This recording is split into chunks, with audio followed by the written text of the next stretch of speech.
On this episode of Motor MythBusters, This old trick Buster used to use. will a simple wire pull All the exhaust gases go to the turbo, and That makes more power. really cause explosive turbocharged chaos? Boom! And Tory's in the hot seat. if you ever feel uncomfortable at all, Power through it. no. Accelerate out. So buckle up and count down You guys ready? Are you ready? Oh, totally. Okay. Let's do this. to automotive movie myth mayhem. Meet the team We'll be at work in no time. This might be the miracle coolant that everybody's been searching for. with the mechanical expertise My main concern is structural integrity. I think this is gonna work. to test all things automotive. That was beautiful. The more air we push through, the more fuel siphon out, and boom! This is Motor MythBusters, This is the weirdest thing I've ever seen. where science meets the streets.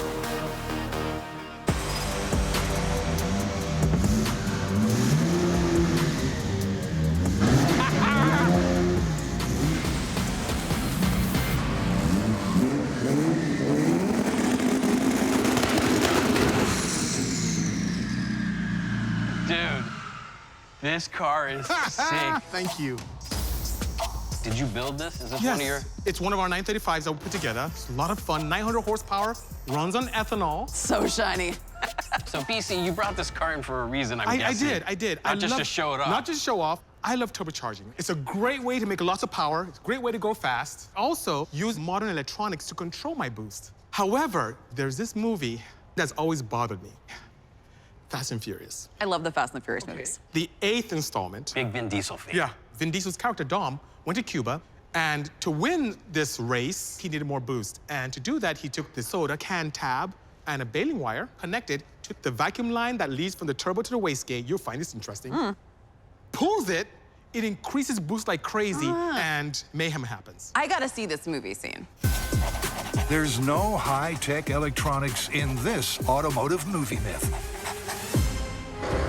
Can you win a Cuban drag race, unleashing insane amounts of boost from a turbocharged engine Look at the size of that turbo. It's massive. It's huge. Turbo Yeah. that's bigger than my freaking head. with just a length of wire and a soda can tap? Oh, he just pulled it. Would this budget-friendly, low-tech technique ever work in the real world?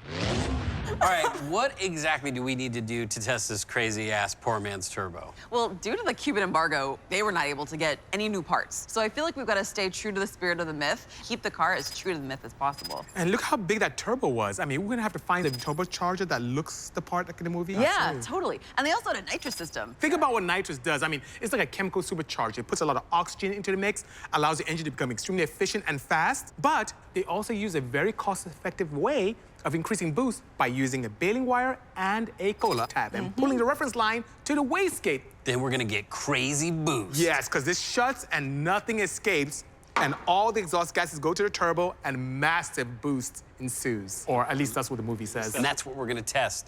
We're gonna pull the line just like Dom did in the movie, and we should get the boost to maintain for 16 seconds. That's a long It's time. a really long time. There's no way it's gonna last that long. But you know what? When you pull this baling wire, very strange things happen in the turbo system. Boost increase and then decreases, and I'm curious to what will happen in the field. Do you Me guys think too. it's gonna catch on fire? Oh, now that's he's on not fire. good. In order to replicate the car just like it was in the movie, with that massive turbo, we're gonna have to make sure we get enough air, we get enough fuel, supporting modifications, fabricating all that charge piping, adding the nitrous system. Like, this is gonna be a huge project. I have a vehicle in mind that may suit the bill. What you got? How about a Monte Carlo? Oh, perfect. You can find those love it. everywhere.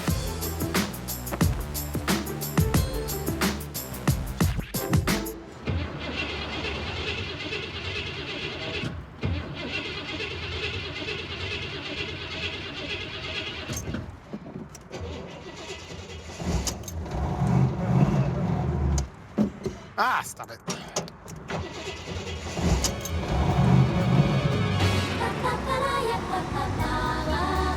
Okay, so now I have found this beauty of a car. A 1973 Monte Carlo. There's nothing beautiful about this car. It's absolutely ugly. But it does a great job in fulfilling what we need for this myth. Now, it has a 350, which is great. The engine bay has tons of room, so we can do lots of modifications. But how will it handle the rigors of racing? Oh, no. Oh, no. Oh, I think it's dying. Oh, come on. Yeah, it just cut off.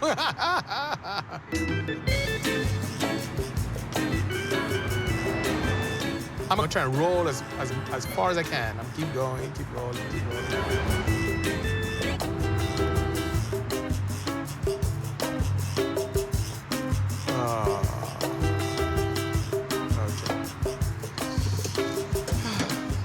Hopefully something simple.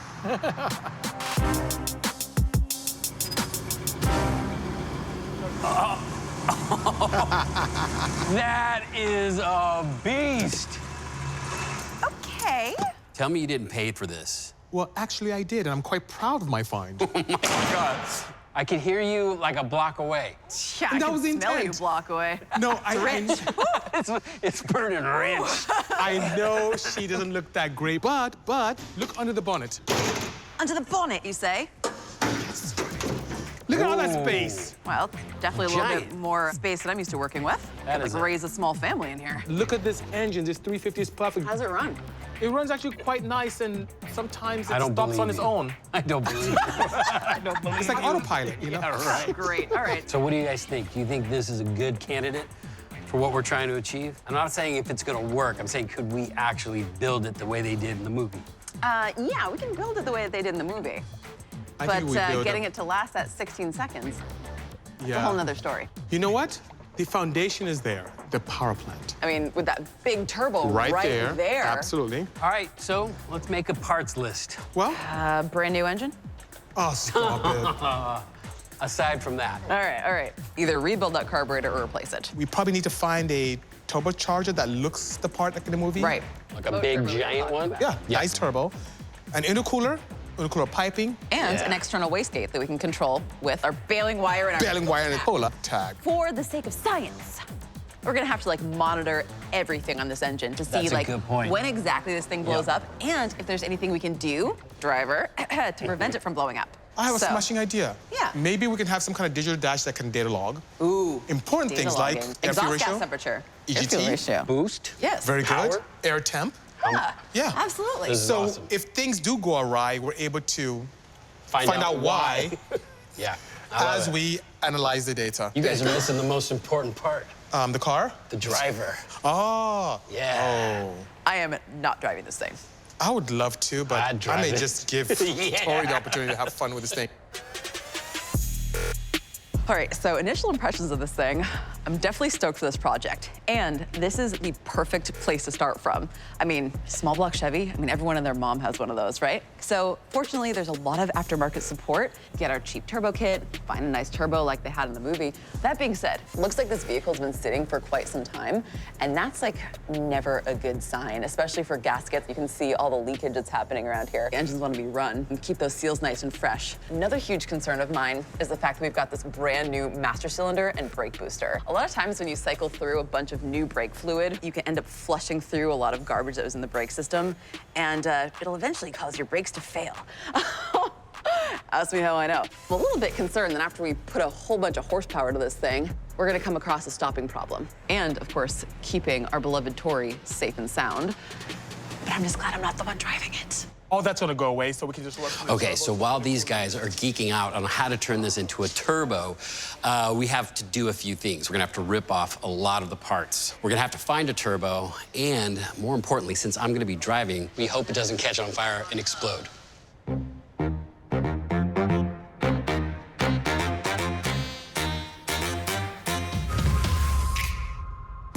The movie car we need to replicate was first stripped of any unessential components. Power to weight ratio is everything in a Cuban drag race. Well, any race for that matter. So this is gonna go, this is gonna go. We're just gonna do it Vin Diesel style. In the movie, he just starts tearing it apart. Well, that's right. weight reduction at its finest. All right, well, I'm no Vin Diesel, so I'm gonna have to get some tools. Before we start, let's figure out what we want to take off. Fenders for sure. Yep. Oh my God, what? All right, watch yourself. my All right. Tori's gonna take off that one his way. Oh my. Hood. Come on, we're Vin Diesel. Let's go. I'm not used to this way of treating things, you guys. This is actually kind of hurting my heart a little bit, to be honest. Who needs tools? Me? I see this as like this gorgeous blank slate. Like this has the potential to be fully restored and turn into something beautiful. Yeah. While everyone else is working, Vin Diesel's character, Dom, pulled out the battery on the car. The battery is what allows me to start the car. An alternator keeps the vehicle running by providing 12 volts, but it needs that motion to be able to create electricity. So I'm gonna start the vehicle up and take the battery off. You ready for me to start the car? Yes, please. Come on, baby, you can do it. No gas, no gas? Yeah. So this car you chose, BC. I know. Woo! Sorry. Yeah. I was afraid that was gonna happen. That was rad. Maybe we should put a blower on this. Now I'm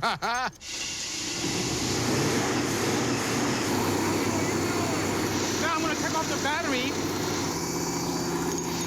Look, it's running. Here's the battery.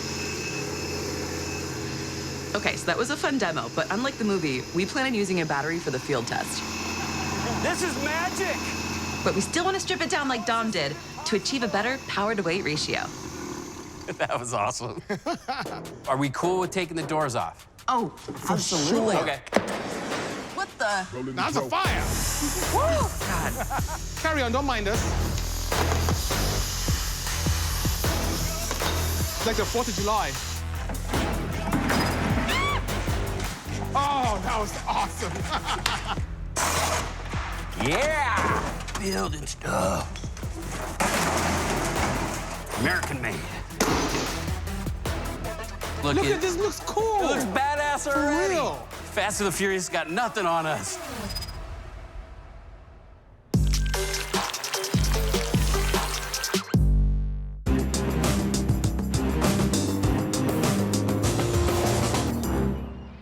Oh, look, we got an engine over there. This is awesome. Whoa. All right, so this is not the junkyard like I was picturing in my mind, like, you know, an automotive junkyard. There's a little engine. Yeah. Oh, that's cute. Oh, it is cute. That's not turbocharged, though. No. Do you want to check this one? You mean, like, go inside? Yeah. Wow, look at this. Whoa, look I at the bet size of that turbo. That's huge. exactly like what we're looking for. You got a wrench? Wait, what? Are you serious? No, I'm kidding. We should get off this boat before we get caught. Why a boatyard? Well, in Cuba, they couldn't get new parts, so they'd use whatever they could find. And it's assumed that in the movie, they used a turbo from a boat engine. So that is why we're here. Makes me kind of want to go sailing.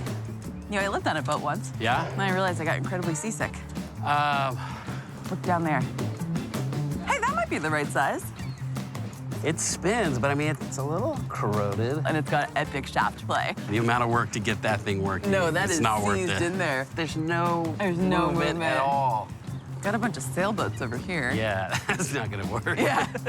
Oh, Faye, I think we found our candidate. That I looks mean, perfect. I mean, Let's it's see. big enough. I mean, yeah, it's like it's about the right size. Yep, it's spinning. Oh, nice. There's no corrosion. It's the perfect candidate, really. Yeah. It might need some cleaning up, but it matches the movie for size, for look, and for Cuban resourcefulness of using whatever spare parts they could get their hands on.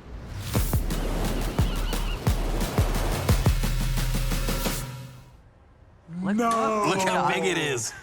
Now that's a proper turbo. Why don't you guys work on this? I'm gonna go source some nitrous oxide. I got a guy. Sounds good. Excellent. Good luck, you guys. All right. Oh, this is gonna look so badass when we're done. I'm It's gonna look really so excited good. about this. I'll take Cool. this beautiful. I'll start on this exhaust manifold. Okay, so we have to install the essential components to support that massive turbo. After that, we add the nitrous. That'll give us a healthy boost of horsepower. So when we pull that line, we know that we're running the engine at its maximum capacity, just like they did in the movie. All right, so one of my biggest concerns is that we're gonna be breaking off every single one of these exhaust studs because this is the hottest part of the engine right here. And these bolts have seen some epic heat cycling. So this is a factory carburetor, but we're not gonna take this off. Oh, look at that. Replace it with a 4-barrel carburetor that will feed this turbo an appropriate amount of fuel, a lot.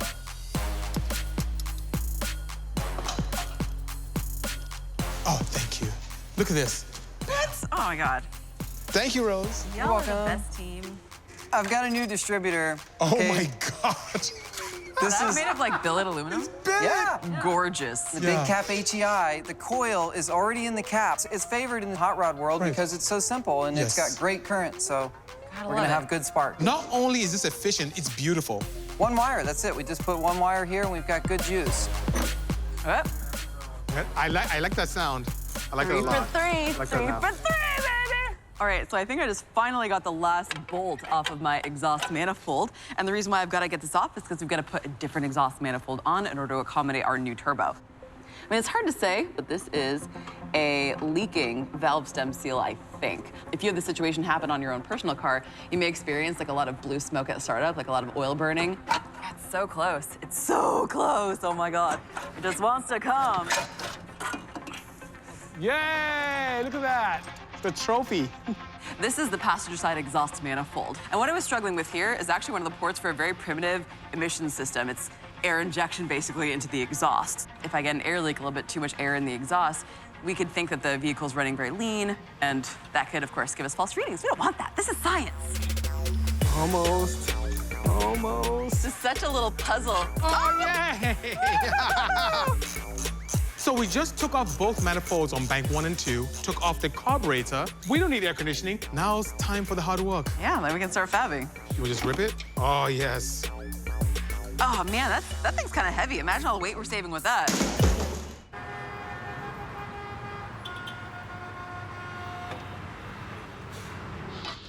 Hi, I'm here to see Dr. Kehani. Perfect. I always get nervous when I come to the dentist. Does that make you sad to think that your job scares people? Hello. Hello, doctor. How you doing? I'm Dr. Kehani. I'm Tory. Nice to meet you. Nice to meet you. Now, I have a question. The reason I came in is I'm doing an experiment with nitrous to run a car. To run a car? Yeah, so it's not actually for a human. We're gonna try to hook it up to an engine and make it run faster. And I'm just trying to get my hands on it. Medical grade? First off, that's not legal because you have to have a medical license. Okay. Second, they're different. My laughing gas, you know, it's nitrogen oxide. It's N2O. The one that they have for cars, they sell at the stores, that has some sulfur in it. So people, they can't just get their hands on one and start inhaling it.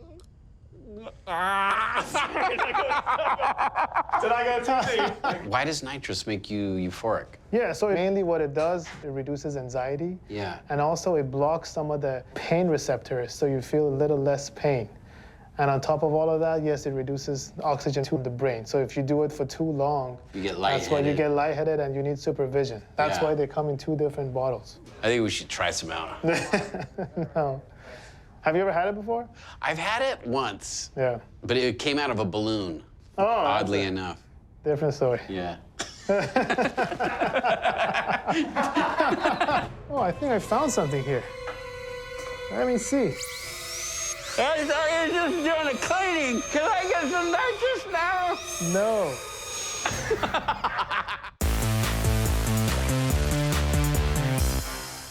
It's crazy.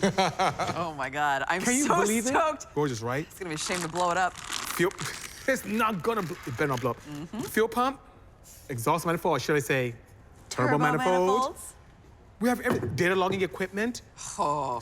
Look at that, look at the size of that exhaust pipe. It's like a at sewer. it. It's crazy. Oh, that sounded pretty good. So we have 2 options here with the manifolds. You can put it as factory, which means that we have it this way, or we can have it above, and they have to join together to go to a turbo flange. I was thinking it'll have a lot of airflow over it and kind of keep it from, you know, burning up our butts. And that means we can position the turbo just like they had it in the movie. It's gonna look so freaking cool and keep it cooler. Does everyone have this much fun at work? Or is it just me? So the part you have is very critical because now it can give us an idea of where we can place the turbo. Exactly. So Rose, pay no mind to the orientation of the compressor housing because we can move that around anywhere with an axis. So we can do that, we can do this, we can do anything in this plane. Okay, and is it a problem if it's tipped too far forward, then it gets to be an issue with intake, right? Not only intake, but the cartridge draining. Okay. If we go too acute an angle, we won't have proper drain and we'll start smoking. You know, what's interesting is that naturally aspirated engines make X amount of heat, right? When we turbocharge, we're now inducing more controllable heat. And this cooling system wasn't designed for it. Nope. So anything we can do to enhance cooling for the motor, the better. So hopefully that can pull right out. Yep.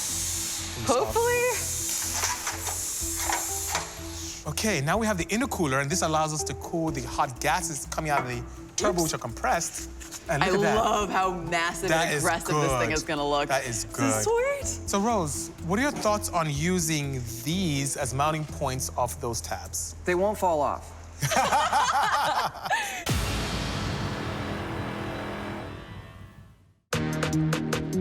So the custom exhaust manifolds are in place. Now we need to fabricate from scratch a heap of tubing and flanges.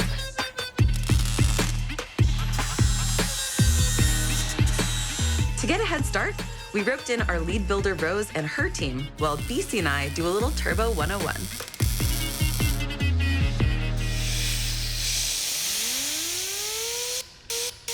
In the early 1900s, Dr. Alfred Bucci came up with this wonderful concept. The turbocharger allowed the opportunity for a more efficient internal combustion engine because he felt that internal combustion engines with atmospheric pressure weren't efficient enough. How does this power come to be? So it actually is using what I like to think of as waste, exhaust. Absolutely. It's exiting the engine anyway.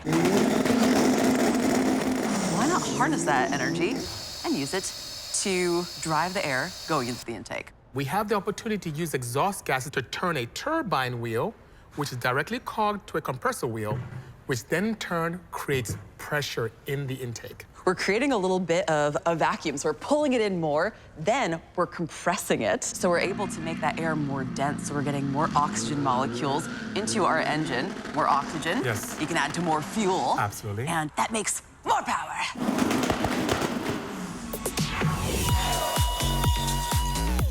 But you only reap the rewards of that recycled waste after you've constructed a pressure-sealed system with hundreds of sections of tubing.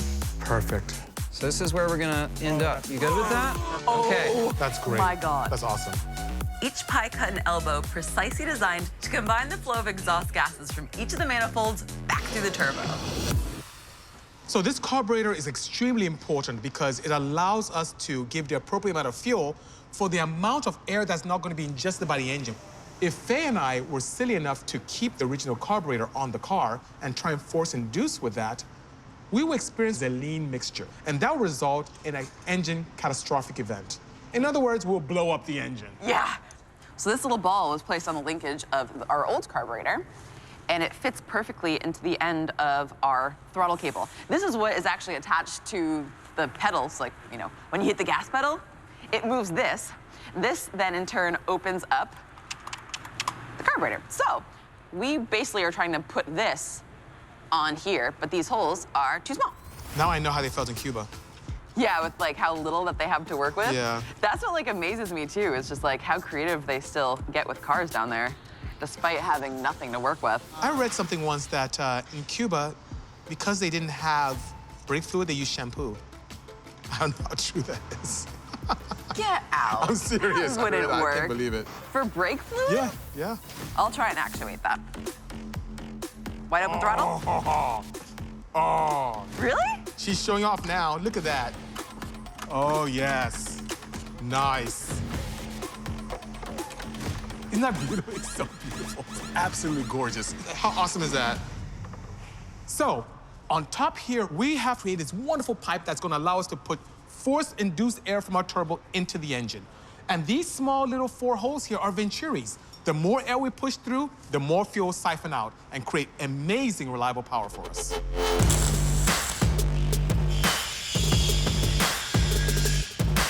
We're so close.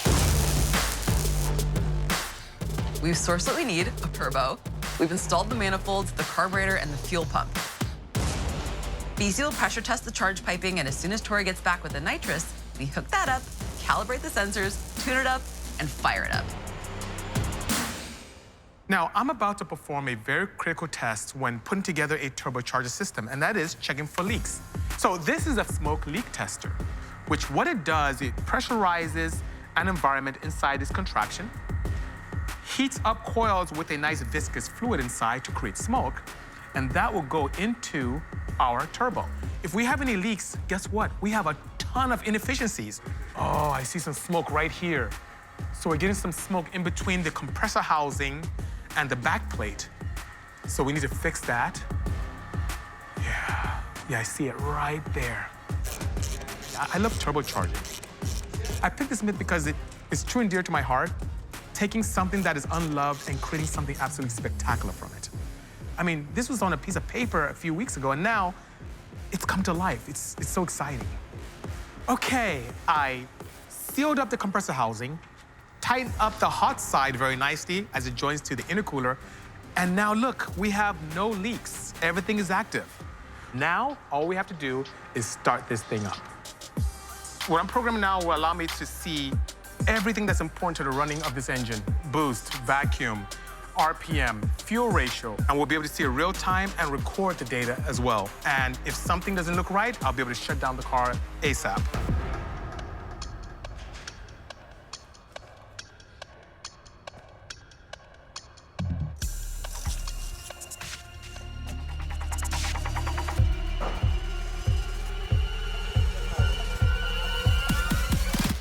The calm before the storm. All right, here we go. Oh, I have goosebumps. I just want to hear how this thing's gonna sound. Okay.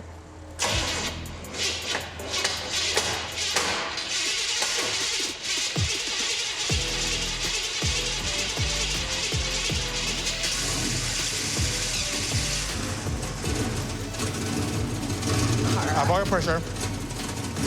Yep. Fuel ratios are good.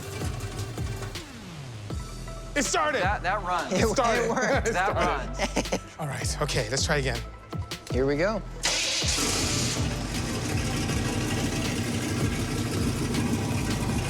Wow. Perfect. Wow.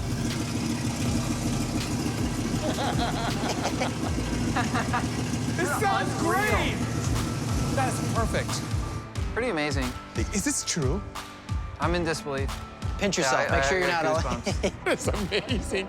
I have never been this happy in months. Rose, I look. I can't wait to have Tory see this. Tory and Faye, floored. they're gonna, it's just, and it sounds so good. It would only be cooler if it was a monster truck with a turbo.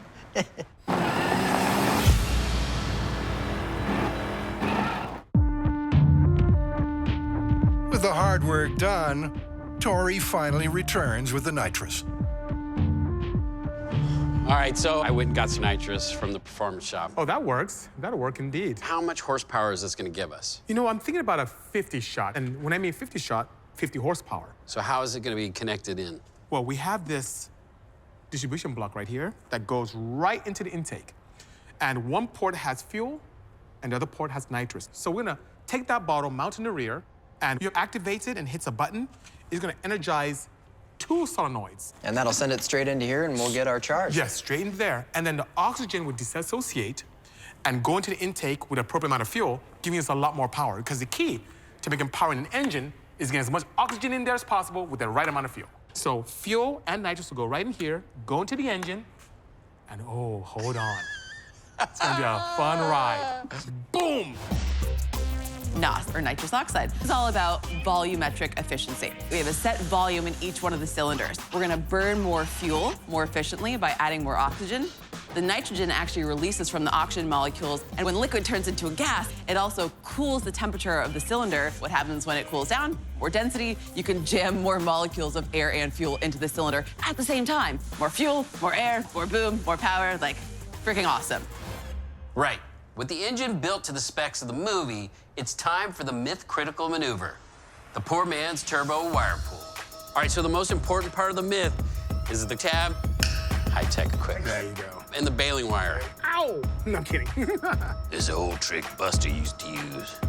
This is a key component in this myth, the wastegate itself, that controls the boost and entire turbo system, which, as we've seen, uses exhaust gas to increase pressure and then converts that into horsepower. But that pressure has to be controlled, and too much, the engine could explode. The wastegate is a control system. And when that's removed in the scene where he pulls the baling wire, all hell breaks loose.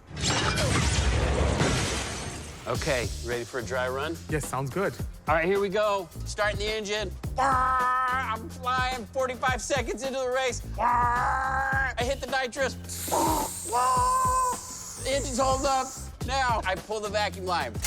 It works! And now I'm flying. 16 seconds later, I'm on fire! But I'm not jumping out of this car. I'm gonna finish this race because I'm Vin Diesel. Woo! I don't know, that went pretty well for me. I need a seat, but other than that, what could possibly go wrong? All in the name of science. Yep. This is probably the most important element of this whole experiment.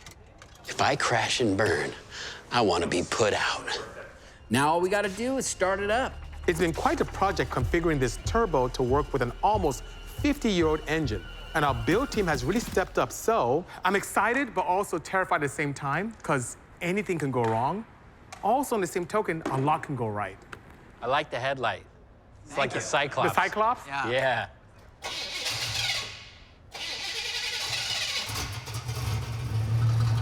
It started. That's a plus. Oh my God, that sounds amazing. The best sounding Monte Carlo in the world. Oh, it's beautiful. Beautiful.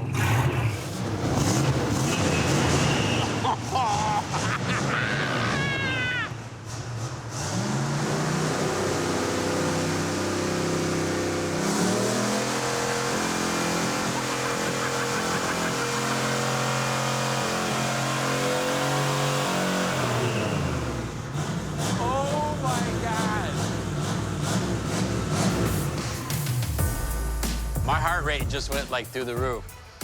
That was insane. You stoked to drive this thing or what? Oh my God. Wow. I'm just smiling, my cheeks hurt. I'm just happy, you have no idea. Oh my gosh, this is so awesome. Seeing this car all together now, it's incredible how much work went into it.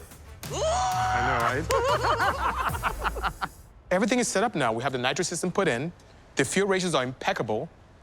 Rose just set up the timing. Look at Rose's smile. She's gritty. Okay, I'm gonna drive this thing. It moves! It moves. It moves! It looks like a Mad Max car. Yeah, it's awesome. Peel it! Unreal. Whoa! I'm fired up. Well, maybe I shouldn't use those words. All it took was an enormous turbo. And a whole pile of tubes, Yep. and a mess of wire. I don't want to talk and about the mess of wire. dumping the front end off of it. And, I don't know, a few hundred hours. Yeah. I'm a little nervous. It went from like this wimpy Mr. Burns to like Arnold Schwarzenegger. Do we have a fire engine coming out there tomorrow? I'm not joking. Oh my God. Tomorrow we have to shake down this vehicle. The insane power output means we have some safety concerns.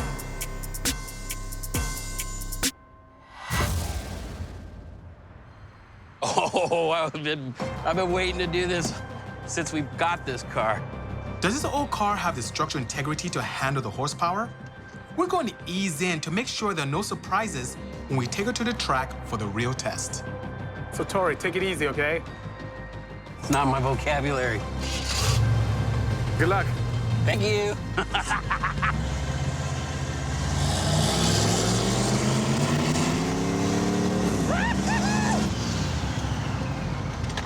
This thing is insane.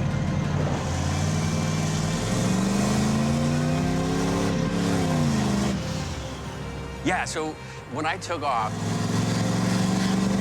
just rolling into it slowly and not just mashing it, right? So it's just like feathering it in. It was perfect. That's good feedback. And that's like without the NOS.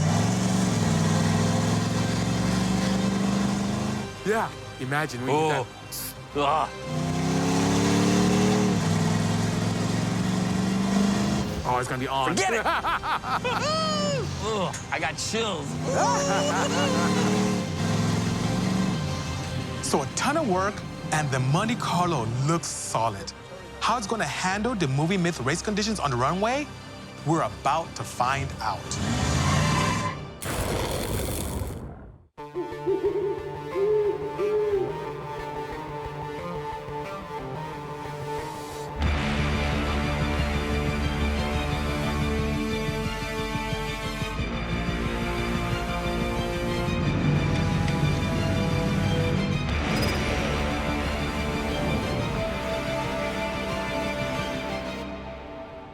Now, to test the poor man's turbo, we needed a long distance because we're going to be going at some crazy speeds. So we found 3 miles here at Vandenberg Air Force Base. Yeah, the landing strip is freaking perfect. There's like plenty of like wide open terrain. There's nothing out here that you could possibly bump into. I like how she says bump into. And with the speeds you'll be going, oh my goodness, safety is key. Yeah. Are you ready? Oh, I'm so ready. I'm not ready. You're not? No. Don't worry. I'll you take care of ready? you. Hello, sir. We have a guest.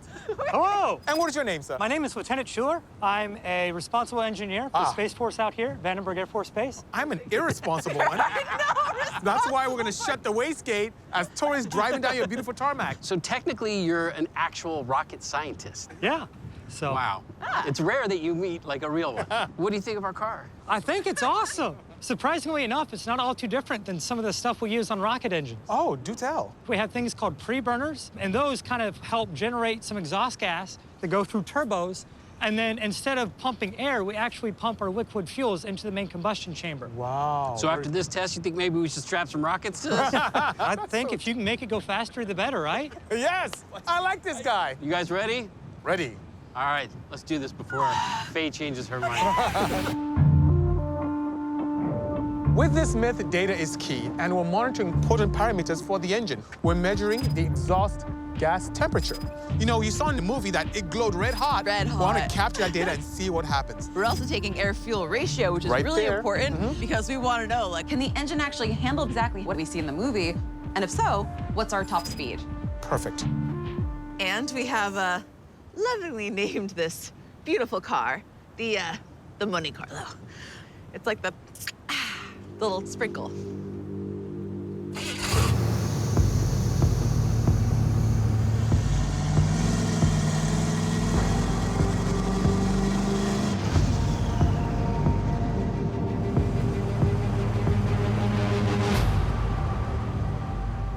So, Tori, here's the procedure. You see that button right there on the dash? That Okay. arms your nitrous system. You arm that, then Gotcha. you begin your ascent.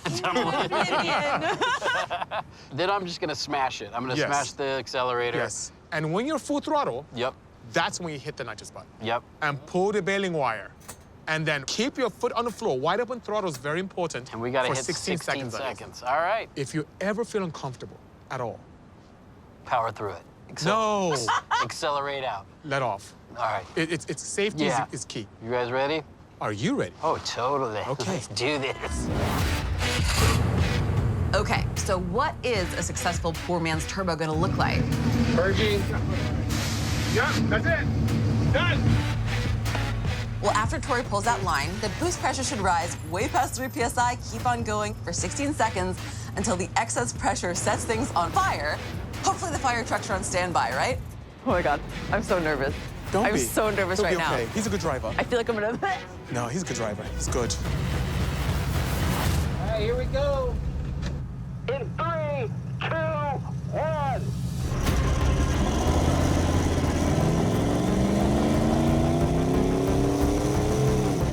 Oh my God. Okay, there he goes. Okay, gaining speed. Full throttle and hitting the nitrous.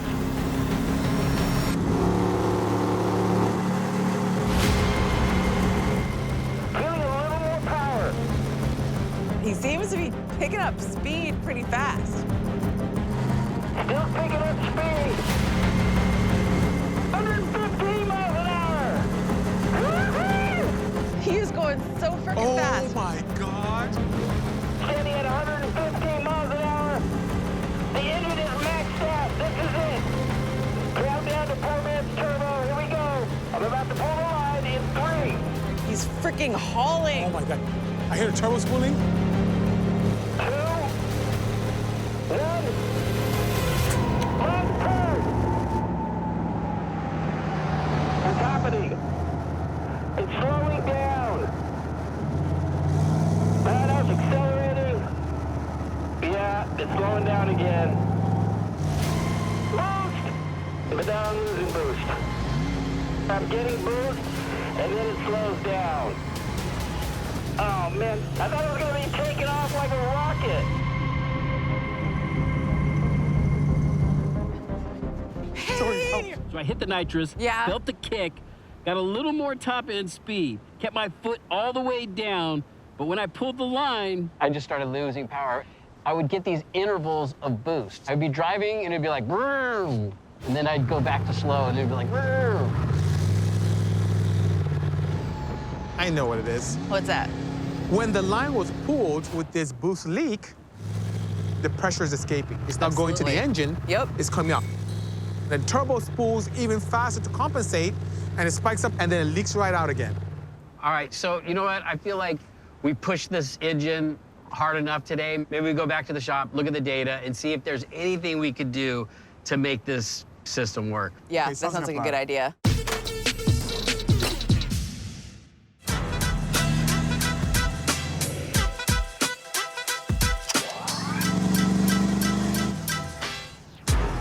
We turn an old beater into a Mad Max mean machine.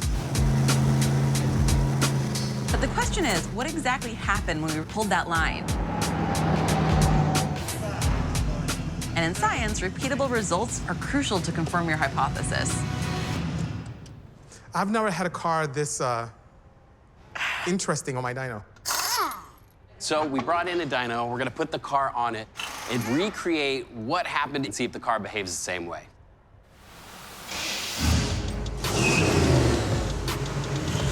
The key number we'll be tracking is the pressure generated by the turbo.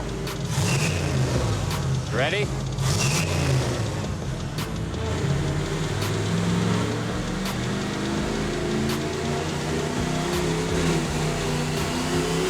Pull the wire!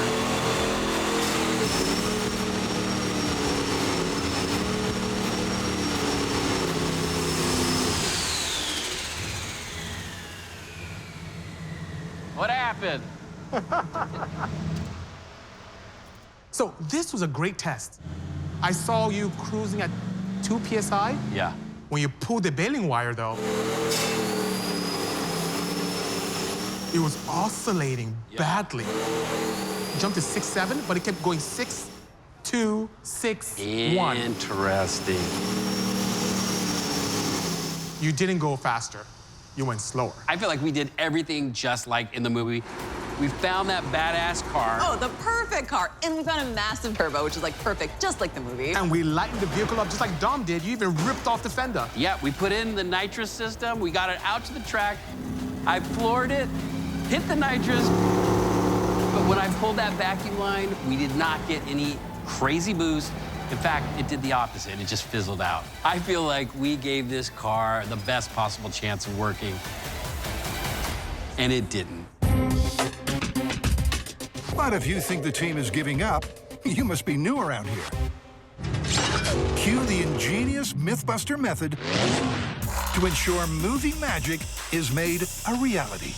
Okay, so we tried what happened in the movie, and I thought about it. What would it take to be able to have some type of success with components that would be available in Cuba at the time? It hit me. A rat trap.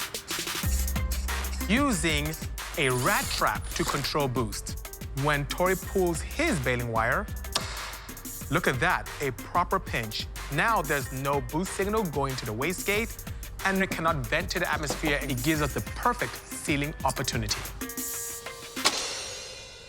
Now that's done, let's see what happens at the track.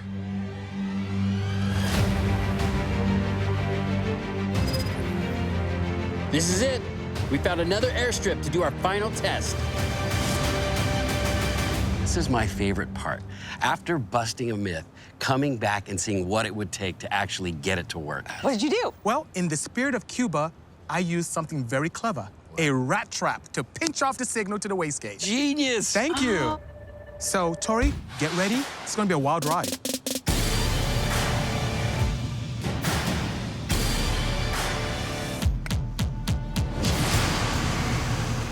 What could possibly go wrong? With a support team like us, you can't fail.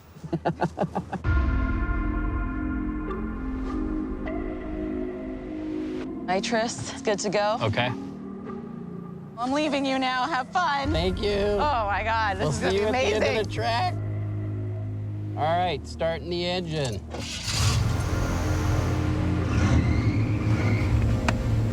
This is poor man's turbo, final test. In 3, 2, 1. All right, I have the accelerator pin.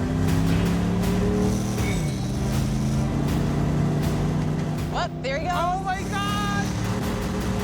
100 miles an hour. Hitting the nitrous. Oh, he must hit the nitrous. Look at that.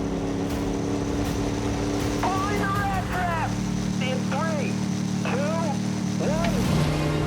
Oh my God!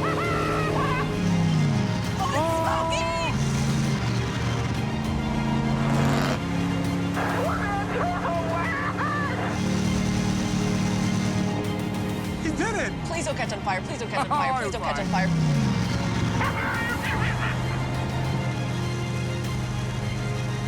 I got up to 130. Can you believe that? Oh, Tori, you how'd are it go? flying. Oh my goodness. This thing is crazy. Like, I hammered down, hit the nitrous. Oh, how did it feel? He was like, wow! And then as soon as I hit the rat trap, it was like, boom, you felt the boost.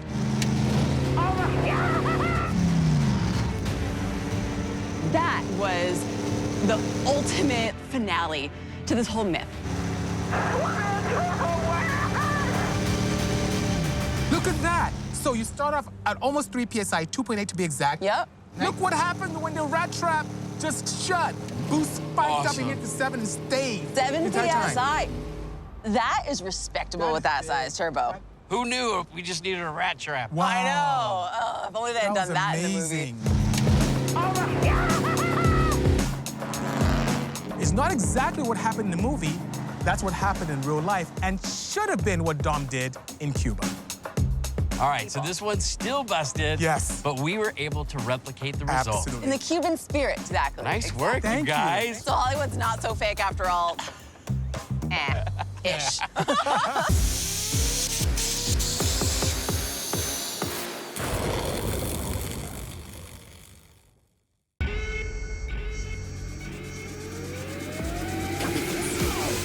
On this episode of Motor MythBusters, Okay, everybody, let's just take a moment. can the team bring a prehistoric cartoon car to life? This is the weirdest thing I've ever seen. And they're rolling back the clock It was in the movie Ferris Bueller's Day Off. on a classic automotive movie myth. People are like, what are these idiots doing?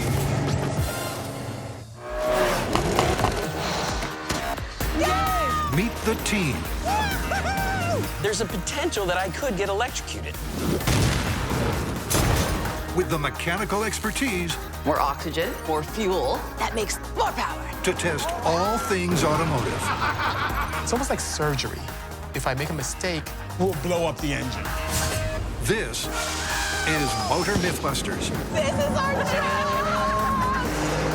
where science meets the streets.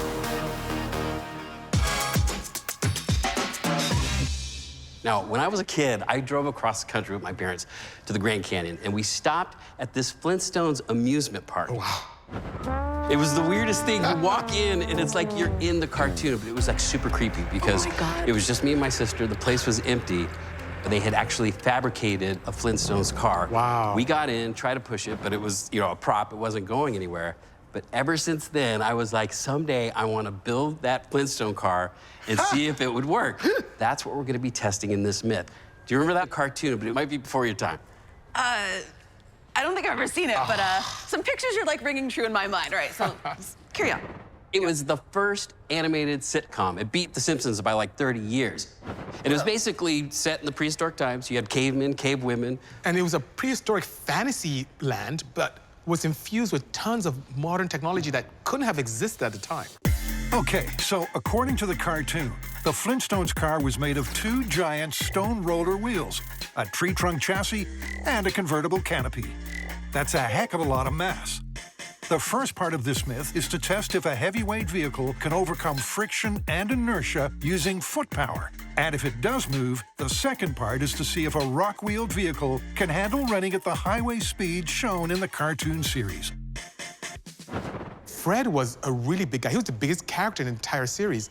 He had to be at least 6 foot tall. All right, well, let's figure out how big we're gonna make this thing. Yeah. And we're gonna sort of base it on the idea of Fred being 6 feet foot tall. Yeah. Okay. I mean, I'm guessing the diameter will be about 2 feet.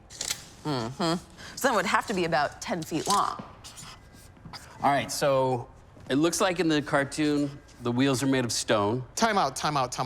With stone, it's gonna be ridiculously heavy, and the rolling resistance will be off the scales. Getting it moving and stopping is gonna be huge challenges. Fred used his feet to accelerate the vehicle and stop it. That's bananas. Was he barefoot? He was Yeah. barefoot. He had no foot protection whatsoever. But he How had is that massive impossible? feet. Okay. So that's a lot of surface area. And speaking of rolling resistance, I'm not seeing any bearings right here. Yeah, and- That looks like wood on wood. Isn't that how they made fires back in the day? That's a great point. Is there steering? But maybe in the cartoon, it doesn't look like there's much to make it steer. Ooh, this is gonna be interesting. Yeah. I think this is gonna be something for all of us to try to drive, because I don't think one of us alone is gonna be able to get this car to move. What do you say? Shall we, yabba dabba do this? Oh my God. I thought you said you haven't seen the cartoon. A little research, you guys. You nailed it. You nailed it.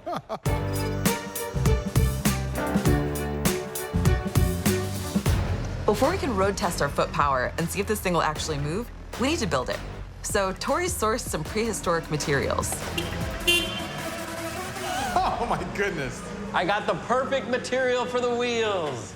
Material for the wheels? Limestone. Okay.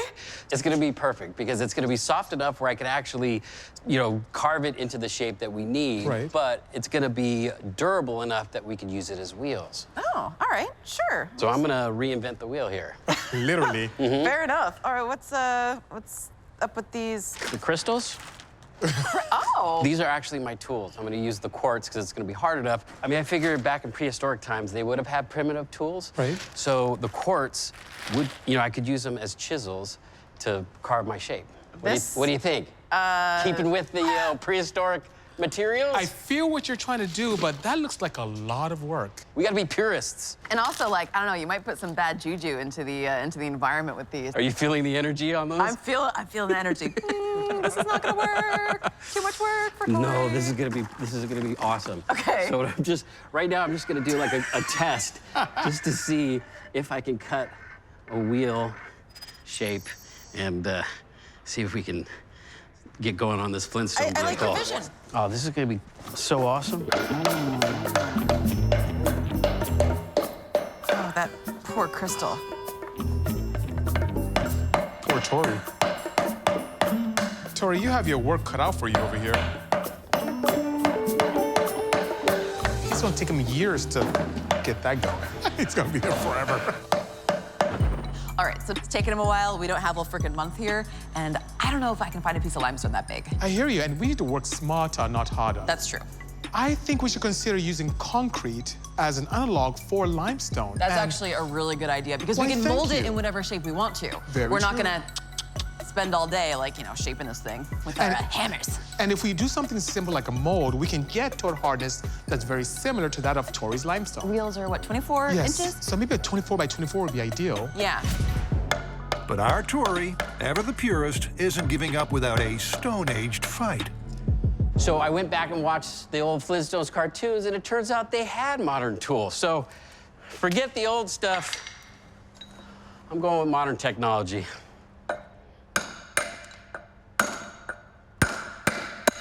Much better. Just in case Tory's whittling approach doesn't work out, we're preparing for Plan B. Beautiful. How's it look there? Looks great. Starting with a small-scale test to compare the strength, density, and durability of limestone and concrete. Oh, yeah, this is perfect. All right, so one of the hardness tests that we're gonna be performing requires a really smooth surface in our concrete. I mean, smooth as silk. Well, at this point, all we have to do is wait. Killer. What is that noise? What the heck? Whoa. What do you think? Oh my God. What the heck? It's my Flintstone scooter. I could feel that in the ground. That's actually pretty crazy. sweet. Whoa. I just wanted to... Those are your wheels. These are my wheels. I just wanted to do a job. proof of concept, but it took way too long. So I think I'm gonna scrap the whole limestone wheels for the Flintstone car. We might have predicted that would be the outcome of your venture there. So, I was trying to be a purist. We've got concrete in here. We're gonna just like do some tests to make sure that this is like gonna be similar hardness, similar weight. Awesome. So, yeah. Perfect.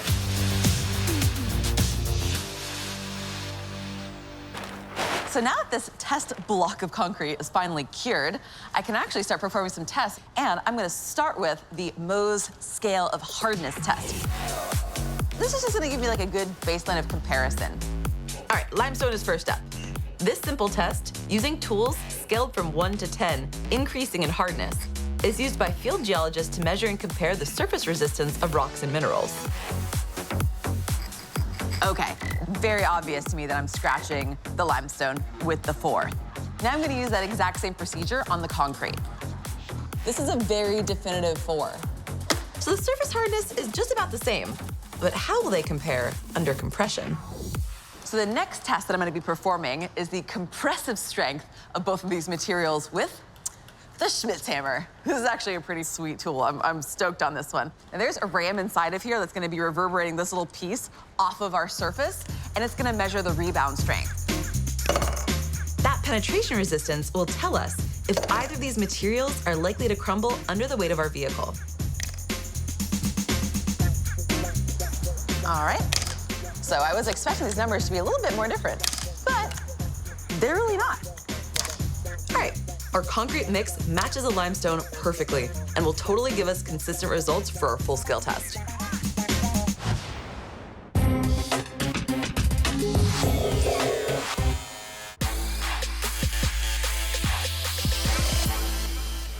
Look at that. Oh my goodness.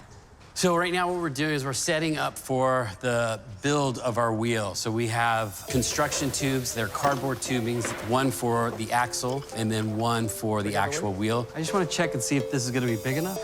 We're going to set that up, glue it to the plexiglass. Once the glue has set up, then we're going to pour concrete into the tube, which will then create our wheels. Yeah, that'll work. The axle holes are integral to the build and ultimately the Myth's outcome. If centered and aligned with the chassis, the wheels will rotate smoothly around the axle. Nice, nice. If they're even slightly off kilter, the wheels will skew and grind our axle to a halt. We are set. Whoa. Our concrete mold is ready to pour. Awesome. Oh my God, this is gonna save us a ton of headaches. Oh my gosh, absolutely. Nice, nice, nice. Okay. We really needed to center the you guys axle, made it real okay? tight. That's Yeah, good. This is yeah. good. You guys are very thorough. Okay. It'll take 16 90-pound bags of concrete to fill each wheel. And once we add water, we're talking about 1,600 pounds of pressure dumped squarely on the axle hole. Right now, we've got to be really careful with how our concrete gets in there, doesn't offset our axle. Have you guys verified that it actually hits the hole in the perfect center? I think it's perfect. Oh, no, it's gonna hit the top. No, it's perfect. Oh, it's perfect. Yeah. You might want to verify it's perfect before you strap it down. No, that's good. Look. No. Yeah, it's a perfect Look hole. at the top. Yeah, I know, but it's not going any farther. Okay. Look. Ta-da! I gotta trust these guys, I guess. All right, okay, fine. All right, that should be good. Easy. Don't dump it on me. Yeah, we also gotta make sure that We pour it nice and slow so Sorry, the axle doesn't move. I was just trying to get it to release from the barrel. My bad. Do you want to start vibrating the concrete? It'll get rid of all the air bubbles. That's going to help the aggregate pack tight, so it's more dense and durable.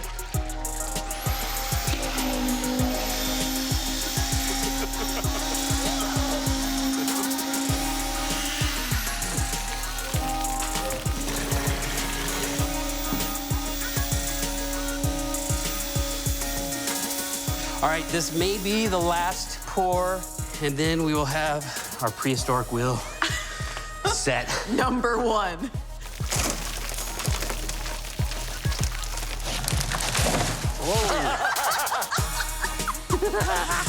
I'm gonna spin it towards you. Oh yeah, that's nice. Even distribution, I like it. Okay. It's looking pretty spot on, Tory. Yeah. Okay. Well, that was hard, but we got the mold filled with concrete. We got our first wheel.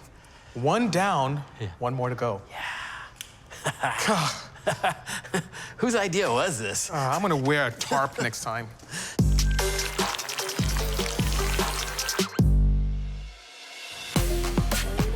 The next stage of our build is the log chassis. We've sourced some locally fallen trees to match the specs of the original Flintmobile and provide support for our massive concrete wheels. Oh, my back! These 2 pieces here will be our outside chassis. Sounds good. Right? And that way we can keep the roundness of the log so that it'll look more like the Flintstone car. Is this the first wood car you've ever made? Yes, it is. For some odd reason, I feel that it's gonna be much more difficult than any aluminum or steel-based vehicle I've ever built. Now we have the template done. In the eloquent words of Faye, let's yabba dabba do this.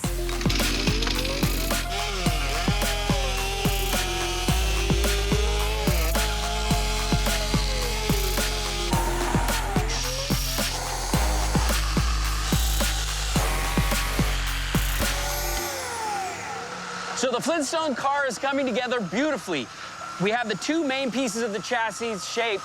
Now we gotta cut holes for our axles, and then we have to put the 2 pieces together. I'm gonna use big, sturdy beams to connect the 2 because this thing has to be strong. Remember, the wheels are made of concrete. All that weight is gonna be sitting on 4 points where the axles come out of the wheels. That's a lot of weight on our axles. That's a lot of stress. Now, our axles are a little bit over 5 inches in diameter, so I have a 6-inch hole cutter. We're gonna drill a pilot hole, cut our hole, and then we can put our wheels on. This could be disastrous if Tory drills a hole and we go sideways. It's already gonna be a challenge to get this thing to move. Us screwing up is not gonna help. No, not at all. This stupid thing better roll, that's all I gotta say. I hear you. I'll be so vexed if it doesn't.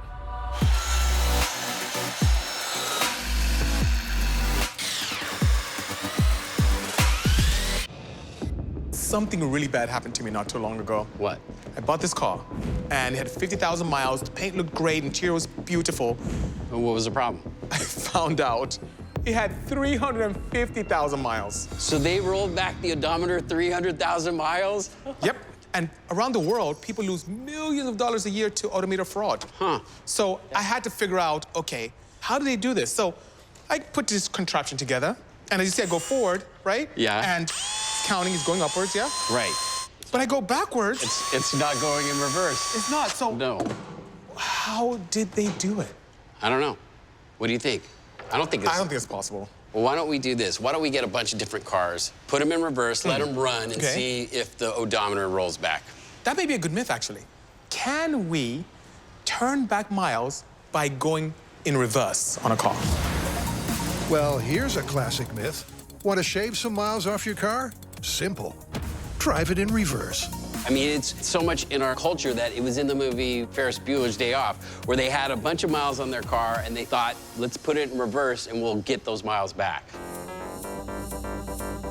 It's a classic caper, but we chose not to buy the clip. And Ferris Bueller's Payoff covered the cost of an 80s Caddy with mechanical odometer and a Honda Hybrid with digital readout. This 85 vehicle here in this newer 2011 hybrid, I think we should jack it up, get the drive wheels off the floor, drive it in reverse. We'll put a brick on the gas pedal and let him run? Oh, no, I don't want to do the brick thing. I think that's a great idea.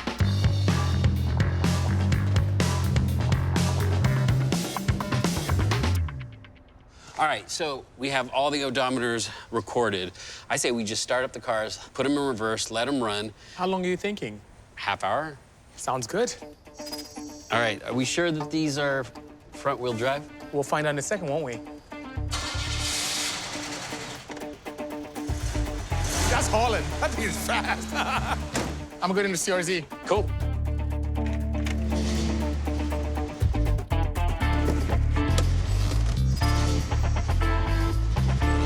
All right, let's start a timer. Yes. Half hour. All right. I'm curious about the Cadillac. Oh, what? Wait a minute. It's going It's counting forward. upwards. Even in reverse. That's crazy. The numbers are going up. That's pretty clever, though. That is. That's smart of the manufacturer to do that. So no matter what you do, it's actually covering distance. Yeah, even if you're Forward going or backwards, forward or it's covering. backwards, it's clocking. All right, how's this one doing? It's going upwards. Yeah. Okay. It's going up. All right. Same thing. So these modern cars, they figured out how not to cheat the odometer. So it's actually, whether it's going forward or backwards, it's increasing mileage on the car. Right. If you were trying to shave miles off your odometer, the modern day cars are not going to allow you to do that. Yes, sir. Yep, it's pretty clear. Based on the comparative test between an 80s analog system and a 2011 digital odometer, driving a modern car in reverse won't wind the clock back. So Tory and Bisi are going to look for older vehicles that might be reverse-winding clock contenders. Well, Bisi, I mean, I guess the good news is odometer fraud is a lot harder to do than you would think. You can't just throw the car into reverse and start shaving miles off your odometer. But fraudsters are still finding ways to wind back odometers. What a shame. Not to mention highly illegal.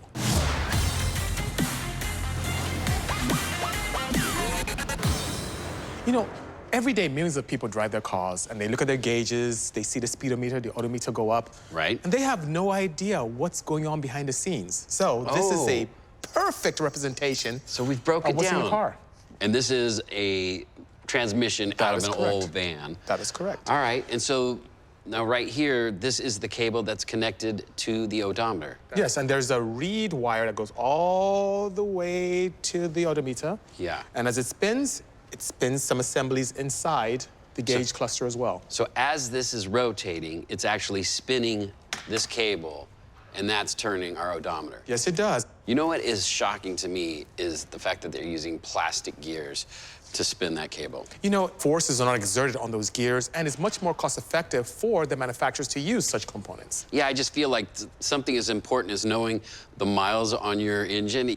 A gear like that, I feel like if it, broke a tooth, now you're gonna start skipping miles. It's really robust, but tell you what, when I build your car, I'll use titanium. How's that? I feel better already. All right, good. go ahead and hit the gas. Allow me to demonstrate. Hit the accelerator. Sounds good. The gas. All right, so that's the transmission is just spinning, and that's spinning this gear, and inside here there's a cable that's spinning and attached to the odometer. Yeah, you see the miles moving up.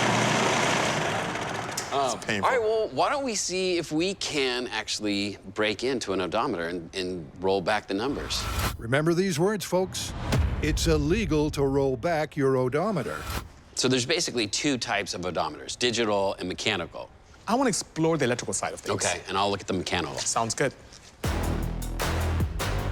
So what I have right here is a mechanical odometer from the 1980s. And I have the cable attached to a drill just so you can see the mileage increase. Now, as I'm spinning the cable, it's recording those miles. Now, the top part, that is the trip mileage. Down at the bottom is the mileage of the overall life of the engine. So right now, I have 322 miles on this odometer. So what I'm gonna do is see if I can open this up and figure out a way to roll that 322 miles back to zero. I mean, obviously, you're probably thinking, why don't you just put it in reverse and make it go backwards? Well, if I do that,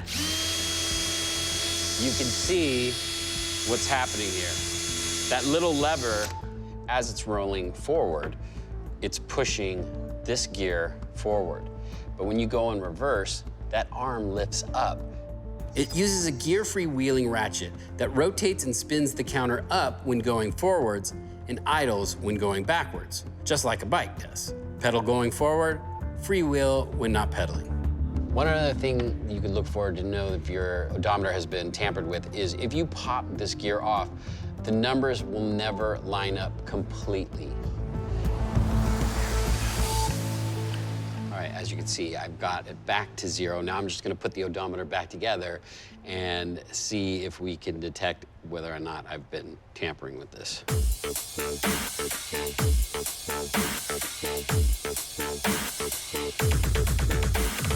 Now that it's back together, let's just do a test.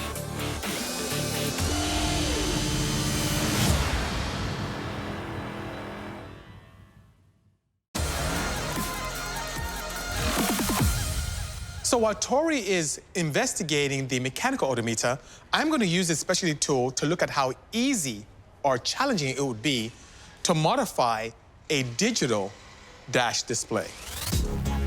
How does a digital odometer work? In place of a mechanical drive cable, a magnetic sensor tracks the number of gear turns in the transmission.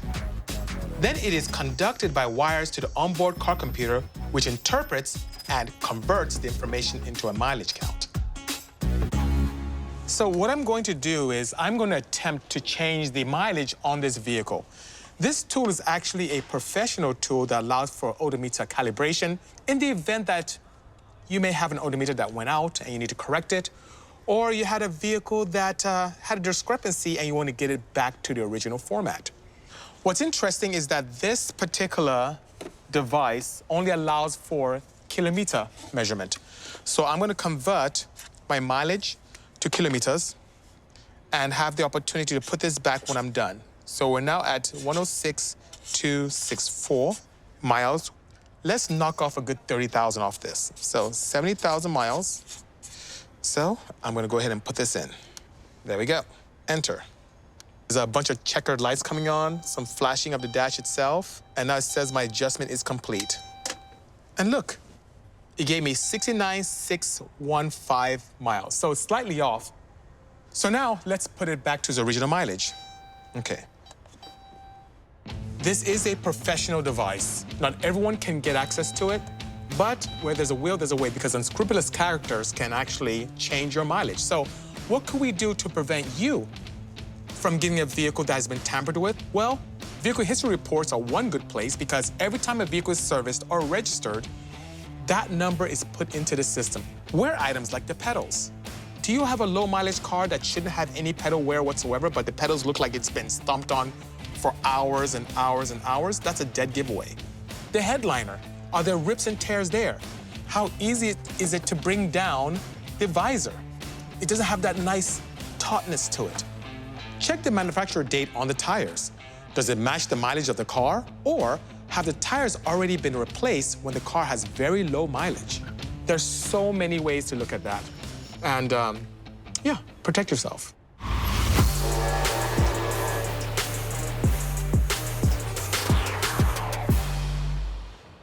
So how did your experience go with the digital odometer? Tell me about yours first. Oh, man. So it was unsettling how easy it was to pull this thing apart. And then I was actually able to roll it back to 0. And I put it back together and I thought, this is like too simple. I mean, we're basically showing people how to change an odometer. However, watch what happens after I put it all back together.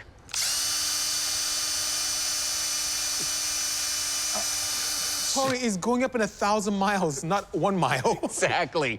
So this was a little comforting to realize that, you know, it's not that easy to break into a mechanical odometer and change the numbers. So this did give me a little bit of comfort. Well, in my experiment, with the correct tool, it was frighteningly easy. Really? You just plugged it in. That's not good. Selected some menus, put in the mileage you want, and presto. Unfortunately, it seems there aren't really any cars with tamper-proof digital odometers. And that was it? That was it. Oh, that's terrifying. It is. So it's important for consumers to do due diligence and look around the vehicle. Look at more than just the mileage to determine the age of their car. But this myth's not quite done and dusted. Remember the '86 Cadillac on blocks? In the '80s, cars would only wind their odometer forward, as Tory has found where a ratchet system prevented the clock from getting wound back.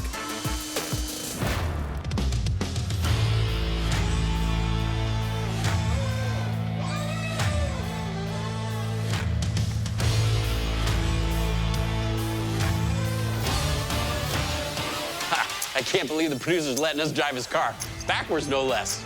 I guess you want to drive. Yes, I do. All right, let's go. It's like some 70s cop show. Hit it. There's crime in progress. Oh. Feel that rumble? Yes. Yeah. He's very concerned about us. We'll be fine. Don't worry. I don't need a guide to get out of a garage. Bisi drives backwards all the time. Yep. He's super protective of his car. You look nervous. Go easy on her. She's old. And, you know, there's parts that, you know, might break because she's old. So let's take it real nice and easy, okay, guys? Of course. What could possibly go wrong? Nothing at all. We're driving backwards. How fast are we gonna be able to go? Well, you'd be surprised in this old beaut. All right. I'm gonna take off. He's talking too much. Look at he's so concerned. All right. You ready to see if this thing rolls back? I mean, I can't. I'm having a hard time believing that. Well, we'll find out now. There we go. You ready? Okay. All right. Go. So right now, we are at 96,486.9 miles. Barely broken in.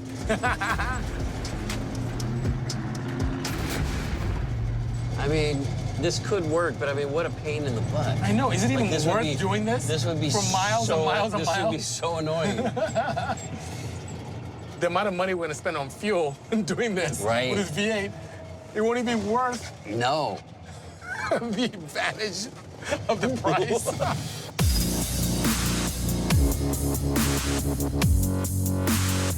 Oh, that sounds good.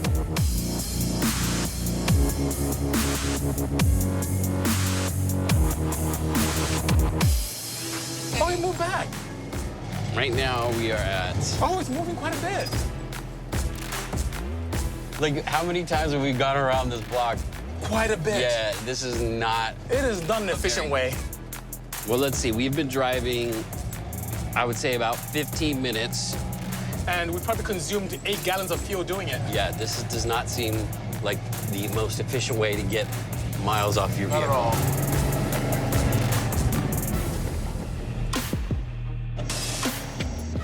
We didn't hit anything. Yeah, she's in good hands. Everything went well.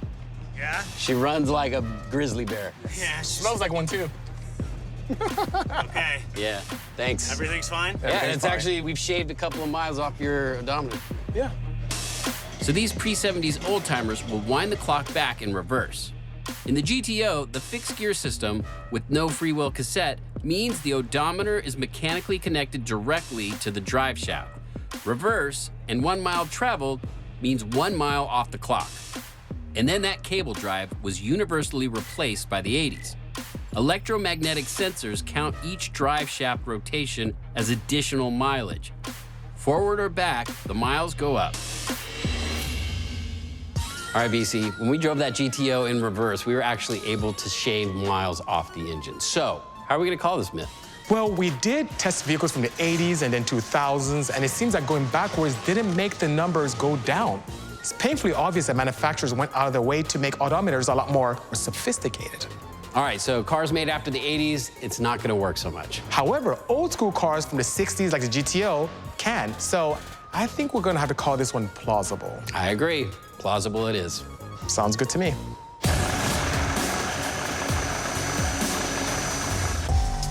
While Bisi and Tory get the chassis in shape, I'm turning my attention to the mechanics we need to get this thing rolling once it's all assembled.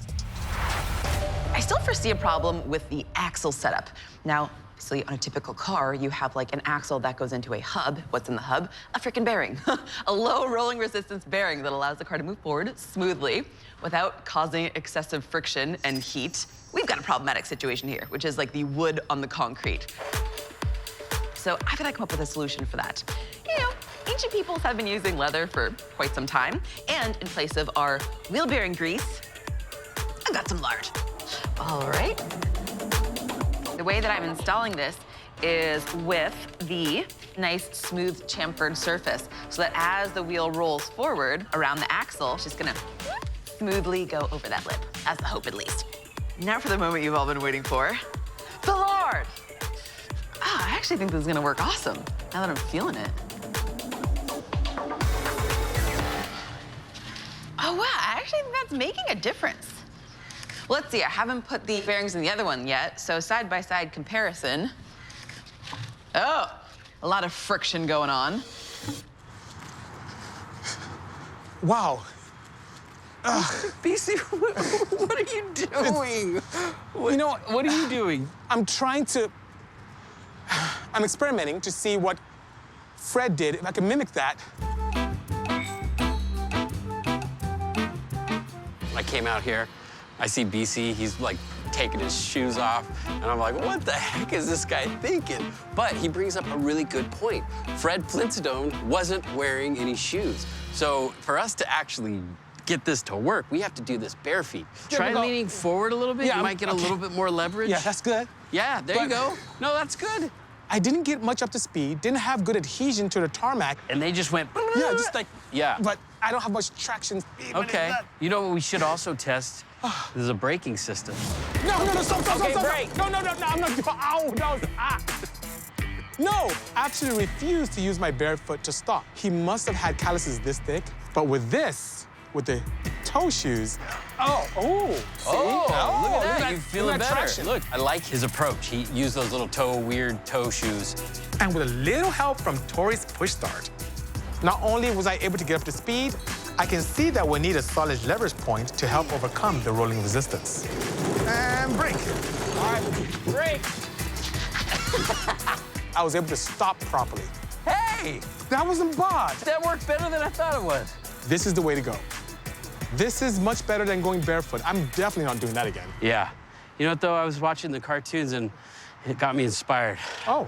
I got an idea for myself. Uh-oh. Yeah.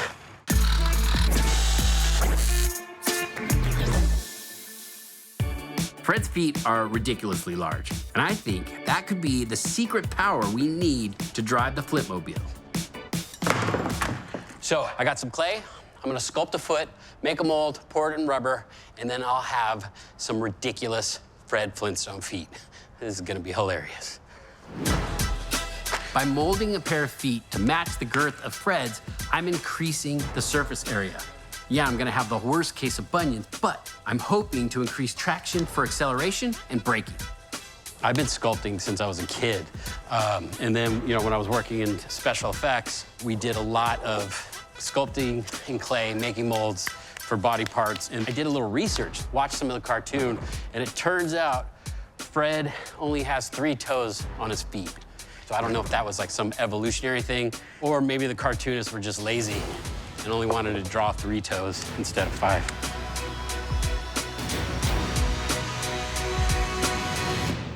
So it's been an hour since I've poured the foam. It's the moment of truth. Let's see how our Flintstone foot turned out. Oh, yeah. Oh. And there you have it, a Flintstone foot.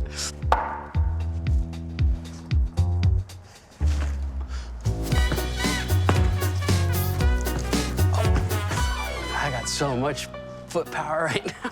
1 down, 1 to go.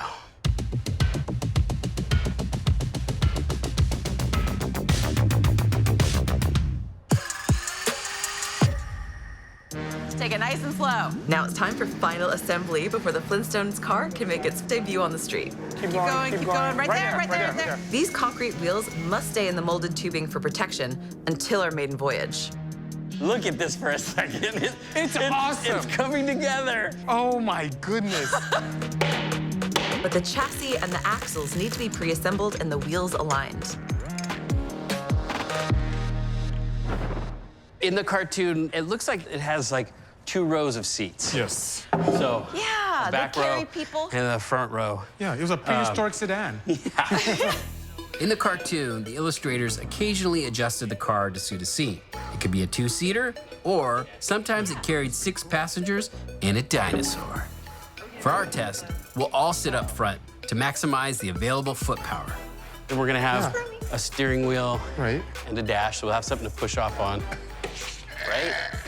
I think we need to go a little more further back. Yeah, let's try it. Oh. All right, ready? Yes. Yep. Set, go. Oh, that's better. Oh, yeah. This is goat rawhide. It's almost like tape creating that nice Yeah, that's bond. pretty good. I keep worrying about like the angles need to be perfect, the symmetry needs to be perfect. No, it doesn't. It's a Flintstone car. There weren't any steering or electrical components to house way back in 10,000 BC. And although we're only testing the car's ability to run in a straight line, our dashboard still has an important job. Now, it's not just aesthetic. This one actually has to be structurally strong because we're gonna be pushing all of our force on it to get the car moving. If this thing's weak, this thing could just break forward and we're not going anywhere.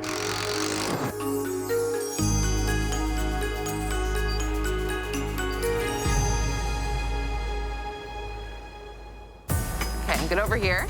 This epic challenge has been centuries in the making.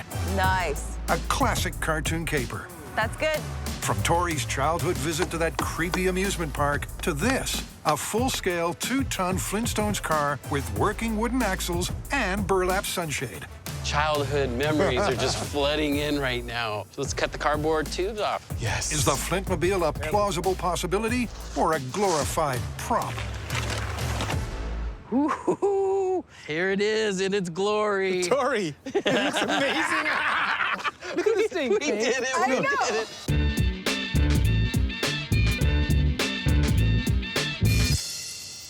Well, we can't forget this. Oh, that looks good. Oh, Beautiful. yeah. Well I done. like it. You guys, this is just, like, it turned out way better than I imagined. Faye, the canopy is wonderful. Oh, thanks. And your little rear window, I mean, it matches the cartoon perfectly. All right, so we actually gonna put this thing to the test? Yeah, Before we do drive it, we have a surprise. yeah. It might make it easier for us to get this thing moving.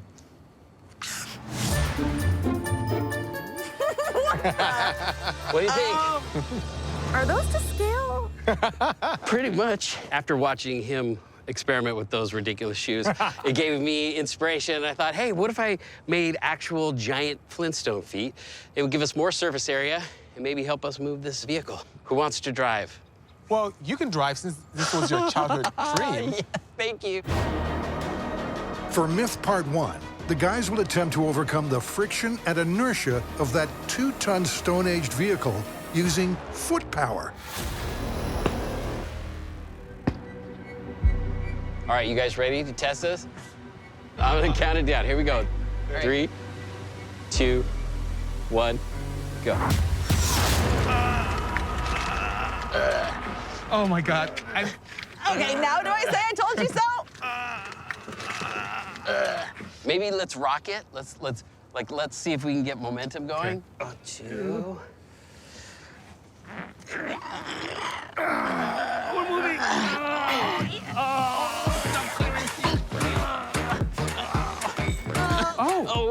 Okay. Oh, look at it, it's working. Oh, it's moving. We'll be at work in no time. I get my butt up the seat. Yeah. All right, let's try standing. All right, hold on. Yeah. Yep, okay. Now we're up to speed. All right, ready, sit.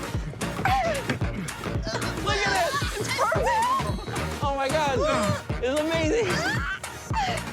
Oh no! Oh no, my big feet are getting in the way. Stupid feet. We have to do momentum. Okay, sit down.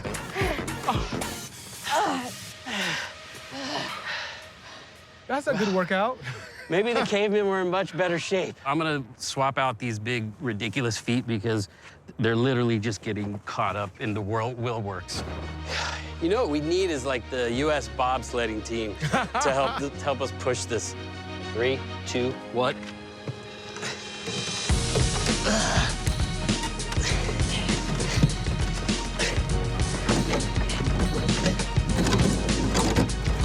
We got this. We need a downhill road. Yeah, we do.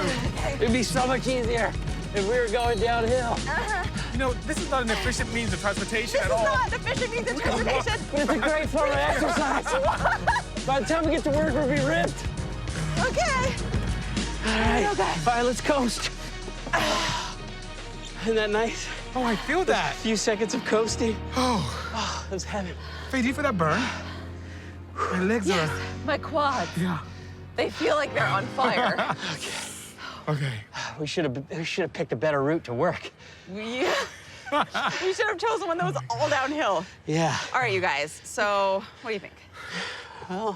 Well, I think, we did cover some good distance. yeah, and I feel like we have proven that you can get it started just by feet and stopping it just by feet, but we, didn't come anywhere near, like, road speeds. I couldn't drive this to the office. Yeah. What do you think, Faye? You still doubting this vehicle? Is that really a question right now? If we were to get it up to speed, would this vehicle even hold together? Oh my God. Faye, he has that look in his eyes again. You bet I do, Bisi. Time to test the second part of the myth. Let's see if this beast holds together at bedrock highway speeds. Once we have this hooked up, we'll back a truck up, hook that up, and then we're going for a ride. Fred's a pretty big cartoon dude. I figure he can get to a max running speed of, let's say, at least 25 miles an hour. That's a lot of friction for our leather and lard bearings. I hope they hold up.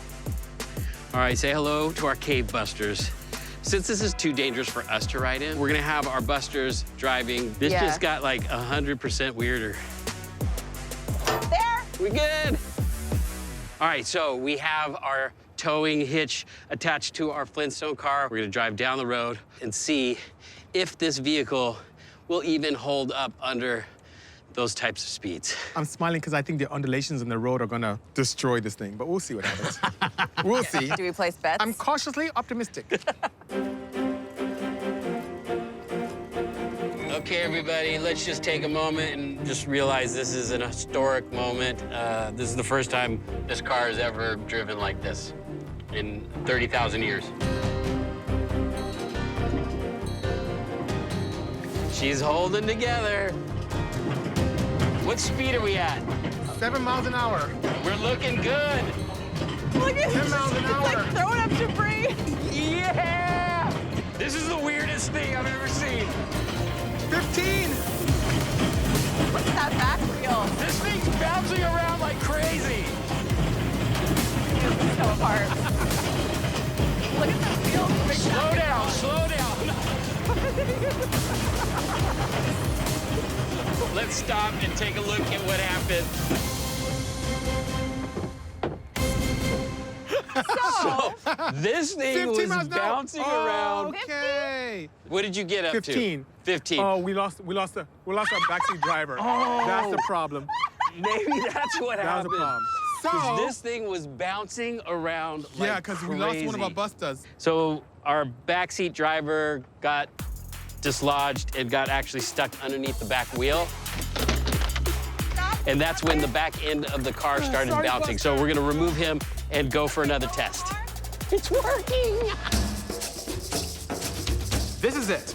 We're going for the running road speed of 25 miles per hour, just like Fred in the cartoon. All right, Bisi. How fast are you going? 5 miles an hour.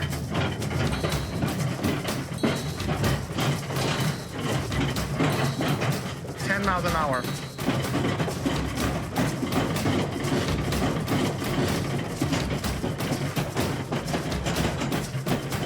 Oh my God, look at the back axles. Yeah, it's... Oh, the pin's about to come out. The pin's about to come out on this side. 17 miles an hour. Little pieces of debris are coming off the wheel. What did we get to? It was too much. All right, why don't you go ahead and stop it? We'll take a look. Giant chunks of concrete were coming off the back of the wheel. I saw that, and that's why I pulled back a bit. I had to stop because I felt immediate instability and... That pin flew off. Oh my God! no! We split the wheel. Oh my God. No wonder. That's awesome. This makes me so happy. What did we get up to? 18 miles an hour. And all you need is a straight commute to work. Yeah, you're and good you're to good go. to go.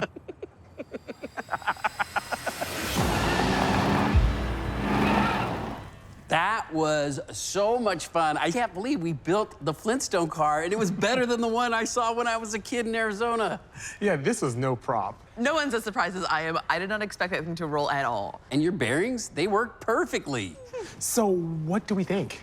Well, I feel like the first part of this myth is plausible. We were able to start it with our feet and stop it, and we got the vehicle to roll. Yes, I agree. However, the second part is totally busted. There's no way that it's practical to run this thing on the highway. I agree. When we got that thing up to speed, it pretty much self-destructed. Yeah, that was awesome. I don't know about you guys, though. This was a childhood dream come true. Would you say? Yappa Dabba did it? Oh. You win. The feet of shame.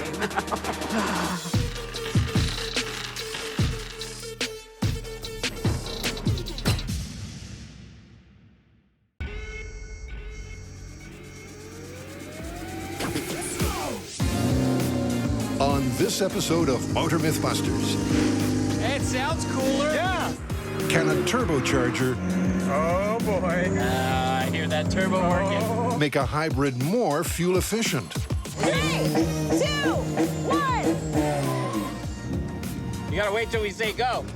And a brake line test This is starting to feel like a bad idea.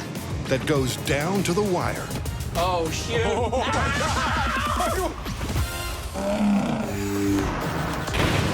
Meet the team We'll be at work in no time. This might be the miracle coolant that everybody's been searching for. with the mechanical expertise My main concern is structural integrity. I think this is gonna work. to test all things automotive. That was beautiful. The more air we push through, the more fuel siphon out. And boom! This is Motor MythBusters, This is the weirdest thing I've ever seen. where science meets the streets.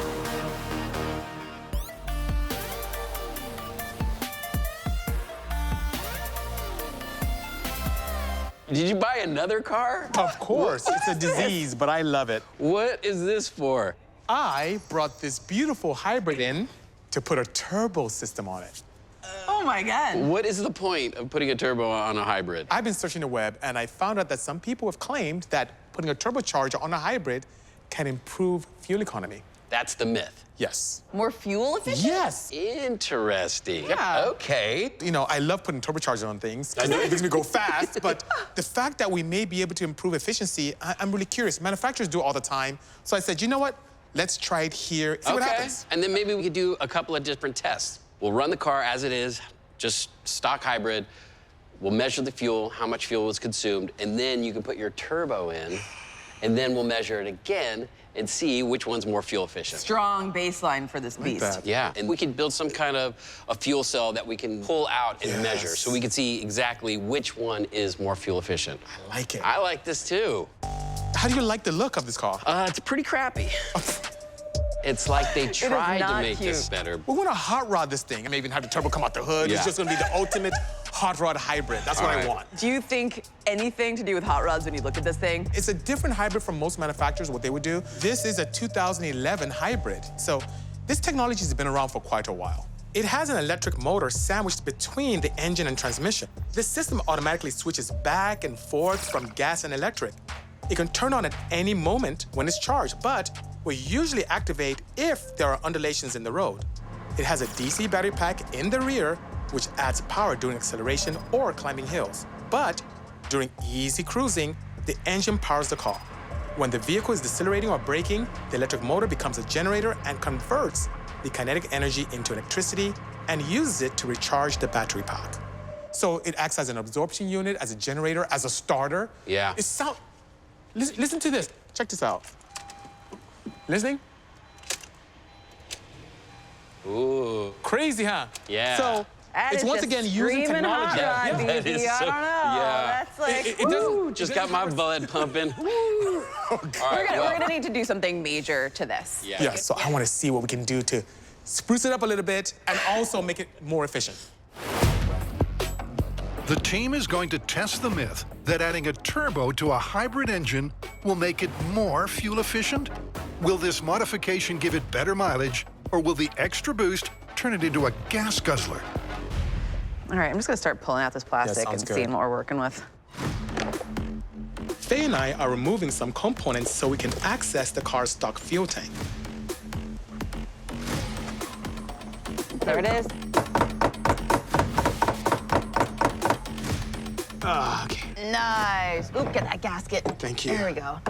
All right, we've got the stock fuel pump removed, so now we're gonna fit it into an aftermarket fuel cell.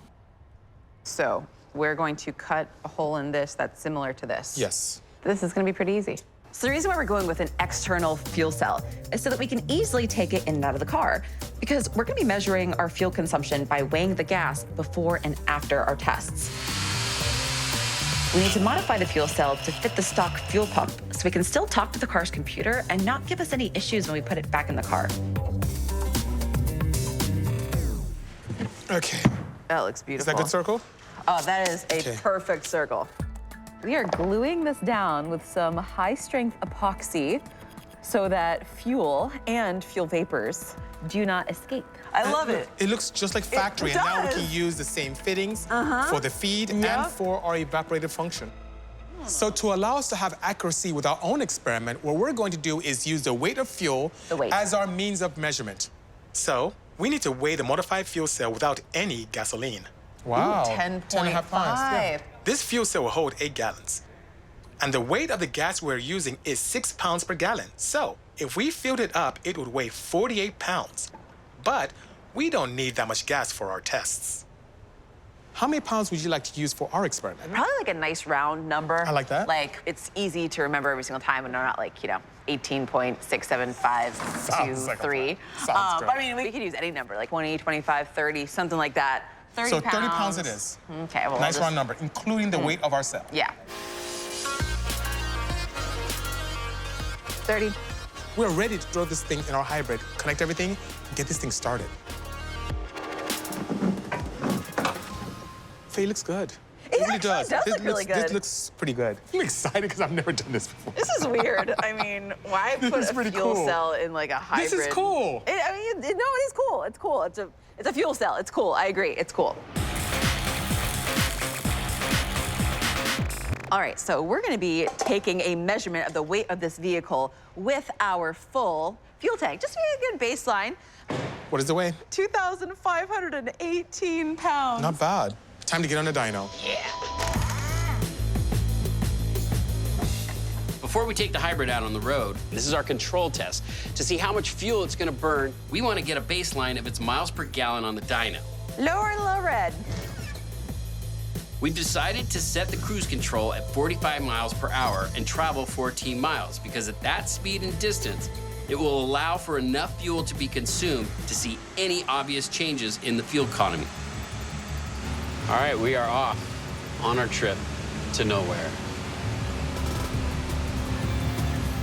Okay, guys, 14 miles. All right, let's check the fuel consumption. So initially, we started with a 30-pound tank. So I'm curious to how much weight we have now. Oh, 27.4. Oh. We consume 0.43 gallons. And since we traveled 14 miles, that is 32.3 miles per gallon.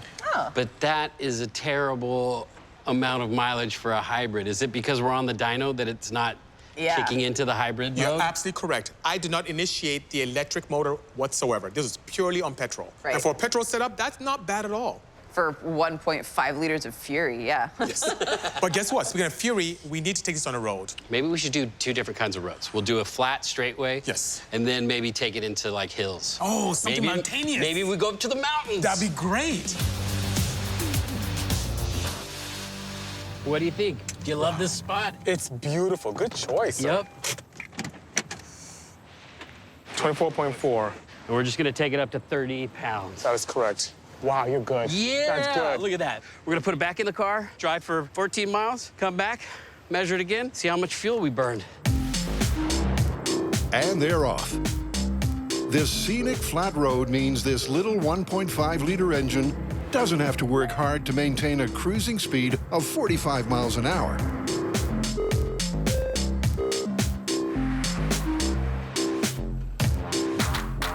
I don't know, it feels a little bit lighter. Ooh, 28.1. Oh my God, I'm gonna do some calculations. I'm gonna say we did 45 miles per gallon. Okay, so 1.88 Yes. is what we say in pounds. Yep. And we know we have 6 pounds per gallon. So that being said, divided by 6, 0.313 Yep. gallons is what we consumed. So, and we covered 14 miles. 14 divided by 0.31333 recurring. That's not bad. You almost called it. I almost called it. 44.7 miles per gallon. But on the dyno, I think we did 32.3. Yeah, it was pretty low. Yeah. But it makes sense. Think about it. On the dyno, we didn't have the electric motor come in at all. Yeah. Here we had many opportunities for the electric motor to help us assist with the petrol engine. Yeah. And we had momentum. So this is really good. Yeah. Okay, I'll put it back together. All right, let's. And then we'll head to the mountains and do the same thing all over again. Sounds good. This is perfect, BC. Yes, it is. We got hills, we got windy roads. Yep, another idyllic test run location. And with the fuel cell refilled to 30 pounds, they'll run the car 7 miles down. What's interesting now is as we're going down here slightly, we're charging up our hybrid batteries. I don't know, this is gonna be interesting. This is gonna be a tough one. And 7 miles back up while maintaining the speed of 45 miles per hour. Oh my God, this hybrid does not like this combination of elevation and hills.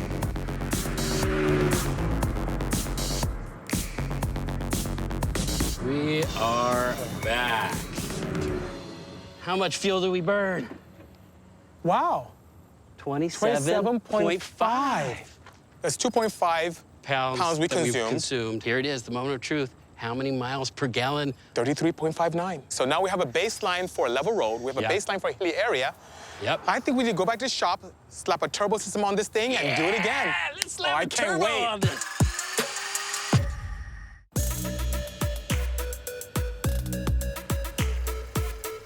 All right, now it's time to turbocharge. You see, I just popped the hood already. It's for a reason. All right, so what are we gonna do here? Everything is factory here, so first course of action is to get rid of all this stuff. On the induction, get rid of the exhaust system, the bumper, because we're gonna have to put the intercooler in the front.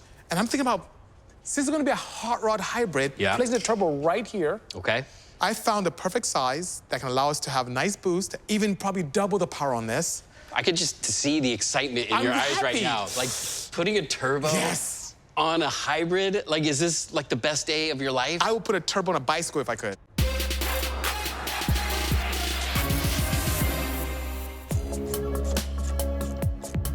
Before we install the turbocharging system, we have to pull the engine apart just a little bit and figure out where we want to position and mount the turbo, wastegate, intercooler, and piping. It's good, isn't it? So what do you think, Tori? Like right here. It's good, right? Yep, I love it. Tori and I took apart the whole front end on this hybrid, and now comes the hard work. I would love for this to come a little bit high here, just a little bit. Okay. I need the help of our lead builder, Rose, to fabricate some tubing from the exhaust to the turbo and from the turbo to the intercooler. So to take full advantage of this, we can use a very small pipe and go straight to the manifold of the turbine. And I have a flange for you here, and I have a flange for you here. Yeah, this is the turbocharger's dream. It is. It's like a very compact log manifold. It's perfect. So here's our issue. Oval and a circle. It's not quite round peg, square hole. So this has to be put in the vise and the press and forced into an oval shape. You can see that we get pretty close within just a little bit of modification here in the vise for one side.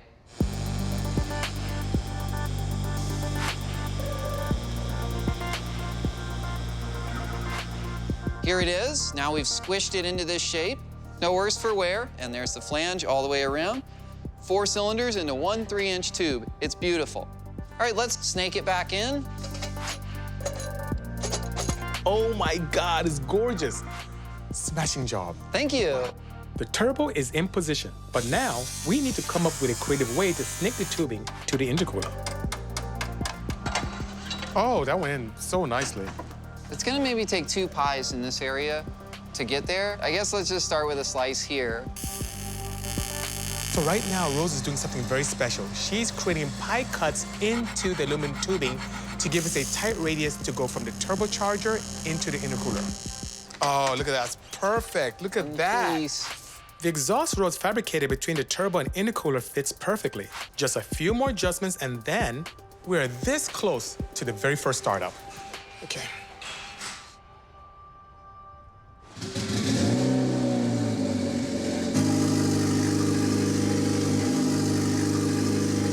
Hey, it sounds cooler. Yeah. Look at that. Beautiful. So we're gonna see some of this. Do we see smoke coming out of the engine Yes, like that? well, only because we put some wrap around the manifold. Oh, so it's it starting doesn't to burn off. Yeah. That's awesome. I am so excited. Everything is looking really good. Initial startup, car starts up very nicely, sounds good, idling beautifully. The great thing now is I get to put everything back on the vehicle, tidy everything up. So excited. This is good. This is really, really, really good.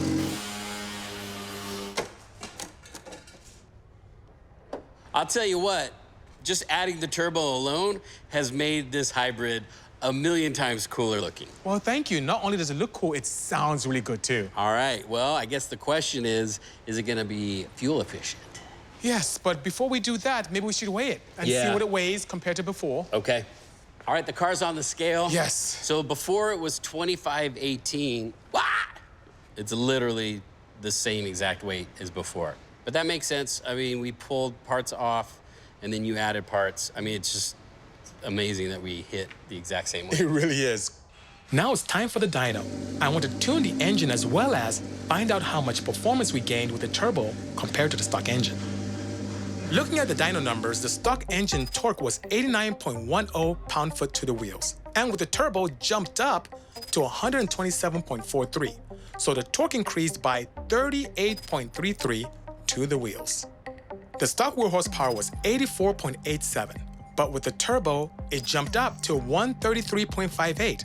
So we got 48.71 more horsepower to the ground. That's over 50%.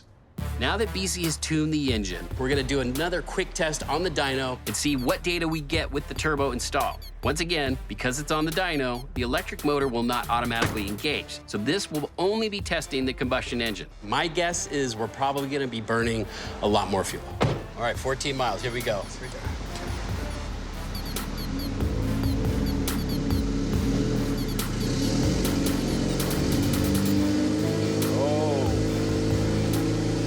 That turbo.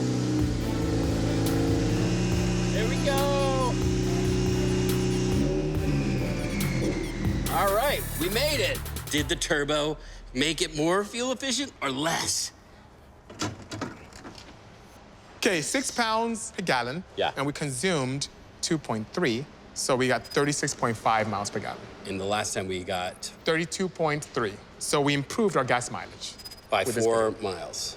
I'm actually really surprised. I thought adding the turbo, we were gonna burn a lot more fuel, but we actually consumed 0.3 pounds less. That is correct, but in a lab setting or in our cathedral, could be one thing. The real world would dictate what can actually happen. So I'm gonna pull this off the dyno. All right, then Let's head on the field. We'll take a repeat road trip. test. I love and it. see what happens. Road trip.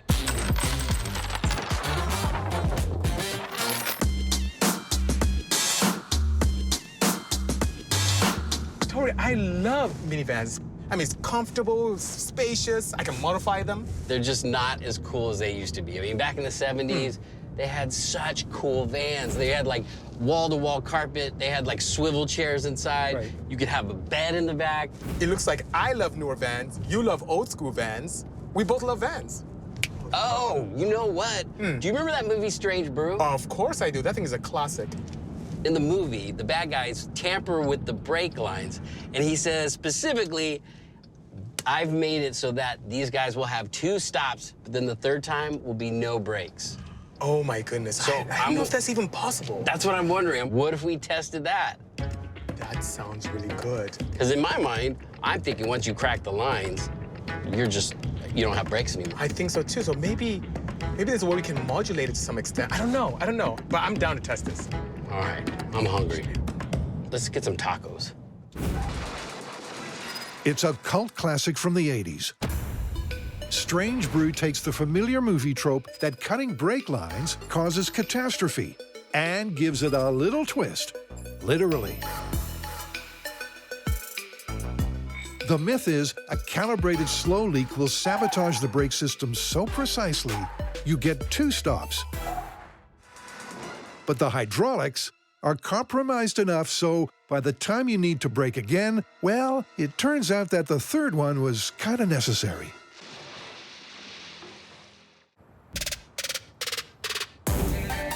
And how's this for a set of wheels? A classic 70s van. Perfect for testing this myth.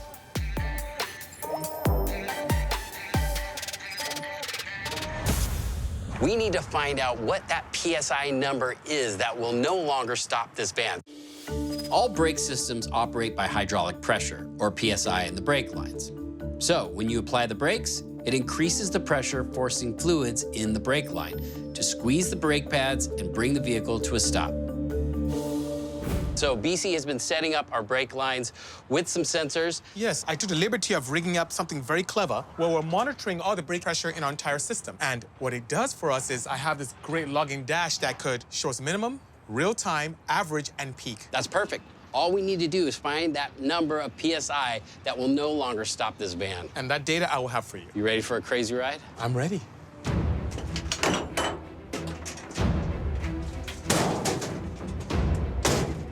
How will we determine the brake pressure point when the brakes fail? All right. You ready? I'm scared of this van. We'll keep gently squeezing the brake pedal to see how high the pressure, measured in PSI, has to reach before the brakes start to work. Okay, you ready, Bisi? I'm ready. Just give us 40 PSI and see what happens. Oh, okay. That didn't stop it. Even 50 doesn't stop it. Yeah. 80 doesn't stop it. Like, let's get up to speed. All right, here we go. Whoa.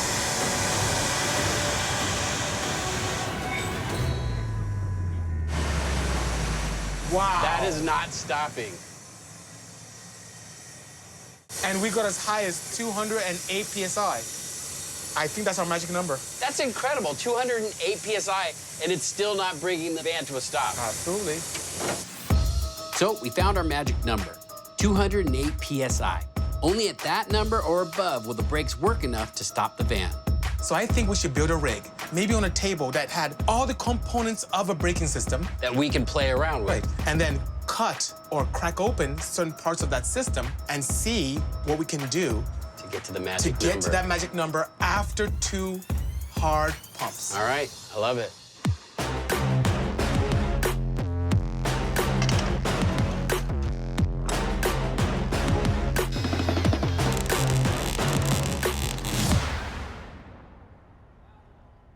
Now, this front one right here, this is the brake caliper, right, which contains the brake pads, which induces friction to help us stop the car. So when we're pressing on the pedal, we're actually pushing those fluids, yes, and that fluid is pushing those calipers together, absolutely, giving us stopping power. Yes. Let's talk about the metering system, because we want to know exactly how much pressure we have in each of our brake lines. Yes, so this is a high-pressure sensor, and the sensor will, in real time, tell us what pressures we have throughout.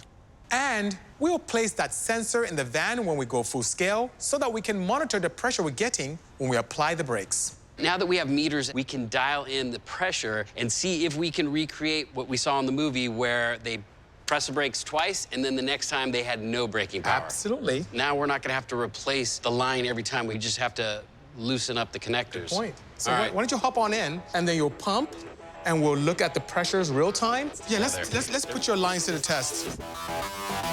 First, Tory, we're gonna do a baseline reading. Are you ready? I am ready. Okay, just give me a regular brake that you have. This is if I'm coming to a slow stop. Okay, slow stop. Oh, yeah. That was like 336, 338. maybe what we should start doing is disconnecting and see if we can get our front brakes around that 208 mark. So it's important for me to sneak up on the number 208. So I'm going to take count of how many revolutions I loosen this up just to give it a nice crack. And that would be my unit of measurement, revolutions in this case. 1 full wrench rotation to start. Okay, there we go. We're set? Everything's at 0. I need you to give me that first hard pump. Yeah. And then a medium pump. Okay, here we Let's go. see what happens. All right. Oh, I didn't expect that. Thanks so much, sir. Oh my God. We're at 167 PSI on the left, 146 on the right. We're well below our threshold. And that was just with 1 pump, not 3. If you had done this on our van, we wouldn't have been able to stop. The full rotation was way too much. So how much do you want to go? So I'm gonna mark it and just go half a revolution? Not even half, 20%. Okay. So that's it? That's it. Okay, here we go. This is stop number 1, full brake. Okay. Wow, look at so that. Some came out. So it's dripping. Yes. That's good. 480 PSI on the front brakes. That's gonna be enough to stop the van. All right, this is stop number 2. Yes. Oh. Bisi, I think we're there. I know. We're at 215 PSI. That would be enough to stop this van. Yes. Now, the 3rd stop. Okay, let me write this down first. Oh my goodness. I'm getting 2. excited. So this is the 3rd stop. And if it doesn't reach 208 PSI on this final pump, there won't be enough pressure to stop the van, which means it'll be right on the money for this myth. Oh, I wonder what's gonna happen. Oh my, it's right 208. there. 208 and 207. We've done it. It's right there. We've done it. I can't believe it. We were able to turn the nut just 20% of a full rotation. And our first reading was 480, second reading was 215, and the third right at 208, which means the van would not stop. First of all, it's frightening how easy this was. Yeah. But just that tiny crack is all we needed to get 2 stops, and then the 3rd stop won't happen. Now we just have to do this on our van and see if we can get the same results. There might be some validity to this myth.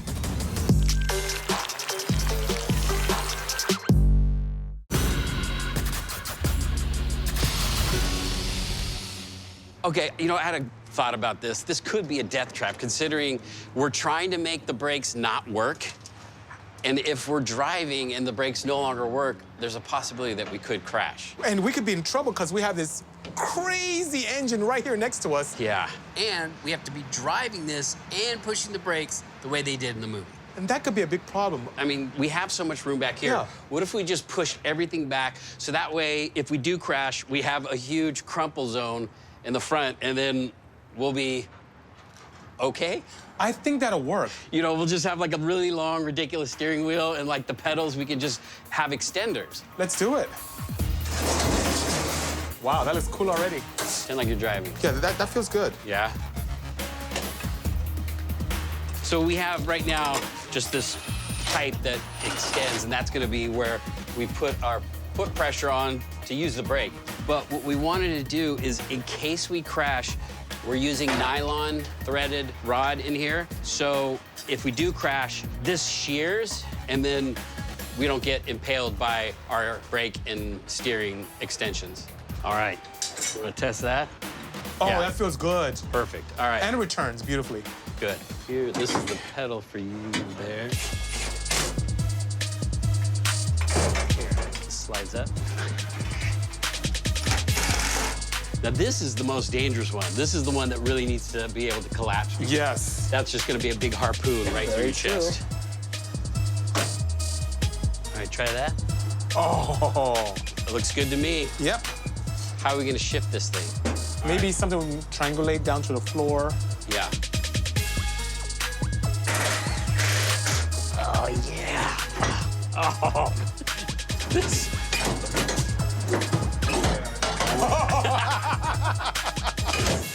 In all my years of building cars, I've never seen or done anything as intricate as this.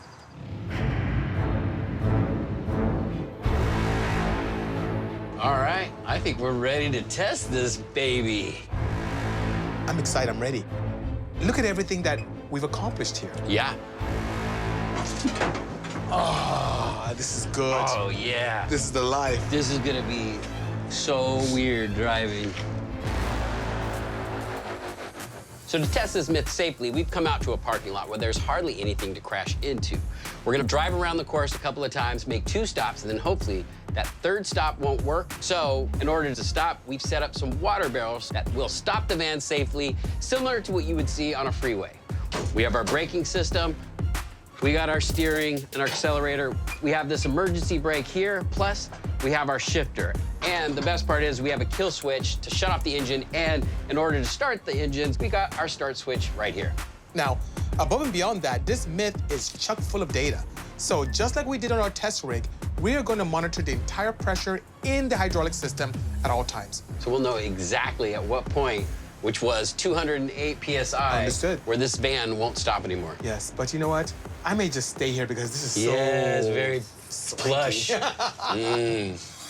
Well, in our small scale test, I had the opportunity to crack open just about 20%. So for safety's sake, let's just ease into this by cracking the line just 10% of a whole turn. We're at the starting line right now. We're gonna go down, make a hard stop like in the movie. I'll come around here, but on the second brake, it was a little bit eased off. But if you recall, in the movie, they turned the vehicle off. So we'll do that. And Yes. then we'll sit there and wait, but then we'll start it up again. Right. And then we'll come around again and see whether or not we have braking power. Yes, sounds good. Okay. So it was just like a tiny little crack. Yeah, it wasn't so bad. It was just maybe just 1 digit on this nut. Okay, that's it. It was that simple. This is starting to feel like a bad idea. All right, Bisi, here we go. Are you pretty excited? Yes. This is our maiden voyage. This is the most ridiculous vehicle I've ever seen. Oh, this wow. is strange. It's like driving a boat. There's like a lot of leeway. Look how much play I have you were still going in the straight. steering wheel. We are literally backseat drivers. This is ridiculous. Strange brew test. 2 stops and then no brakes.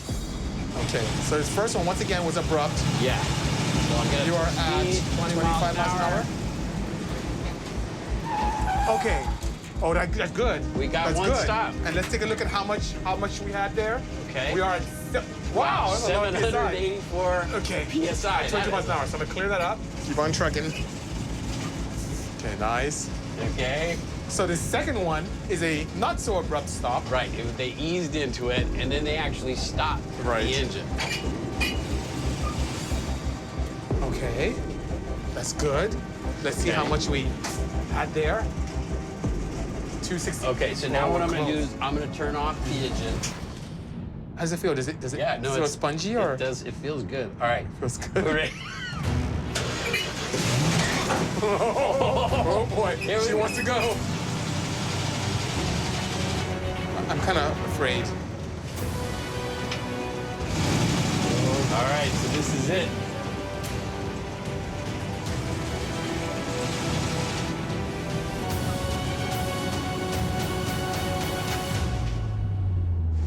Oh, it stopped. Huh. All right. Well, let's go back to the starting line. In that first run, we didn't open the brake line enough to make the brakes fail. Let's crank it up a little bit more this time. And see if we can bleed it some more. We'll bleed it some more. All right. By turning our wrench the same amount as our bench test, 20% of a full turn. And I will top off the brake fluid.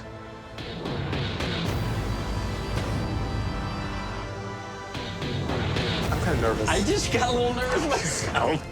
It's like, wait, we are intentionally making our brakes fail.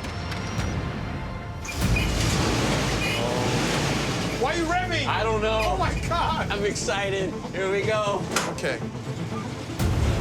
So the first stop is abrupt. All right, we gotta stop. Okay. 569. So the second one, it wasn't so abrupt. Yeah, it was more of a feathered, regular stop.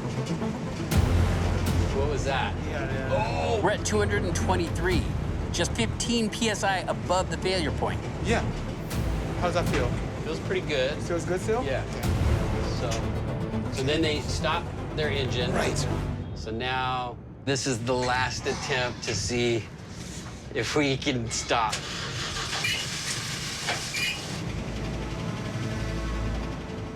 I don't know what's gonna happen. I'm cautiously titillated. You're cautiously titillated. Yes. This is the moment of truth. Here we go into our last stop.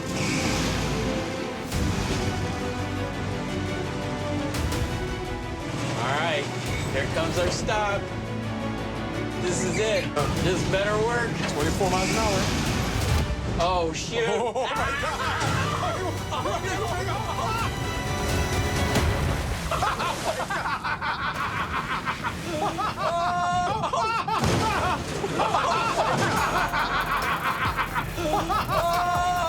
I got the brakes. Oh, yeah, I forgot about the emergency brake. Oh, my God. Well, guess what? Myth is confirmed. We were going 25 miles an hour when we hit those water barrels. That water barrel, it was like almost hitting a wall. Why are you so excited? Because we survived. Terrifying. And better yet, we confirmed the myth. Yeah, but... You can open the brake line just enough to get 2 stops and then nothing. We did it, Bisi. I have no idea why he's so excited. So, look at the pressure that we generated in our hydraulic system after the second manipulation. 191 PSI. 191 PSI, which is below our 208 that we saw on the bench. That's beautiful. The barrel's a good idea, no? Yeah, very good idea. But at least our van is still intact, and you know what that means? We'll go get burgers. I'm actually quite hungry. Yeah, all that adrenaline makes me hungry. Oh, no. We have to fix the brakes first. Oh, good plan. Good plan. This is my dream come true. Yeah, could I get a French fry and a small milkshake?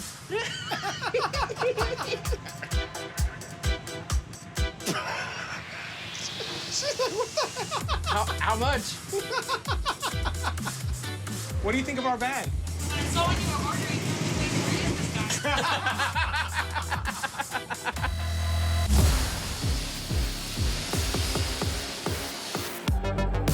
The team has installed a turbocharger on their hybrid car.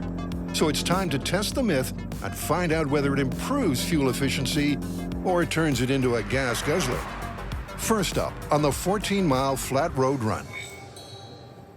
All right, Bisi. Wow. I'm nervous because I heard a turbo spool. Yeah, a couple of times. Yeah, it just sounded like gas was just, depleting. Okay. So last time we burned through 1.88 pounds of fuel. Yeah.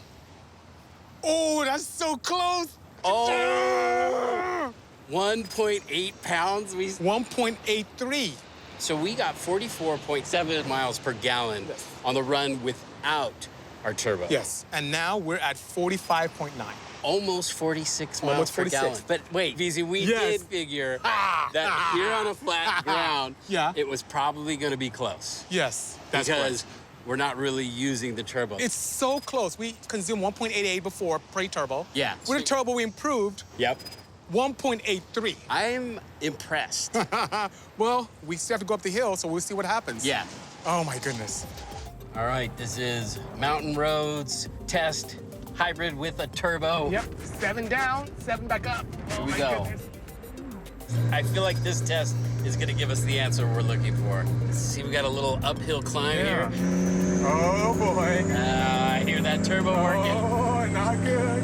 See, it's interesting. I feel like the turbo really didn't have a chance to work that hard when we were driving near the beach. You're correct. Now we're giving him a little bit of a challenge.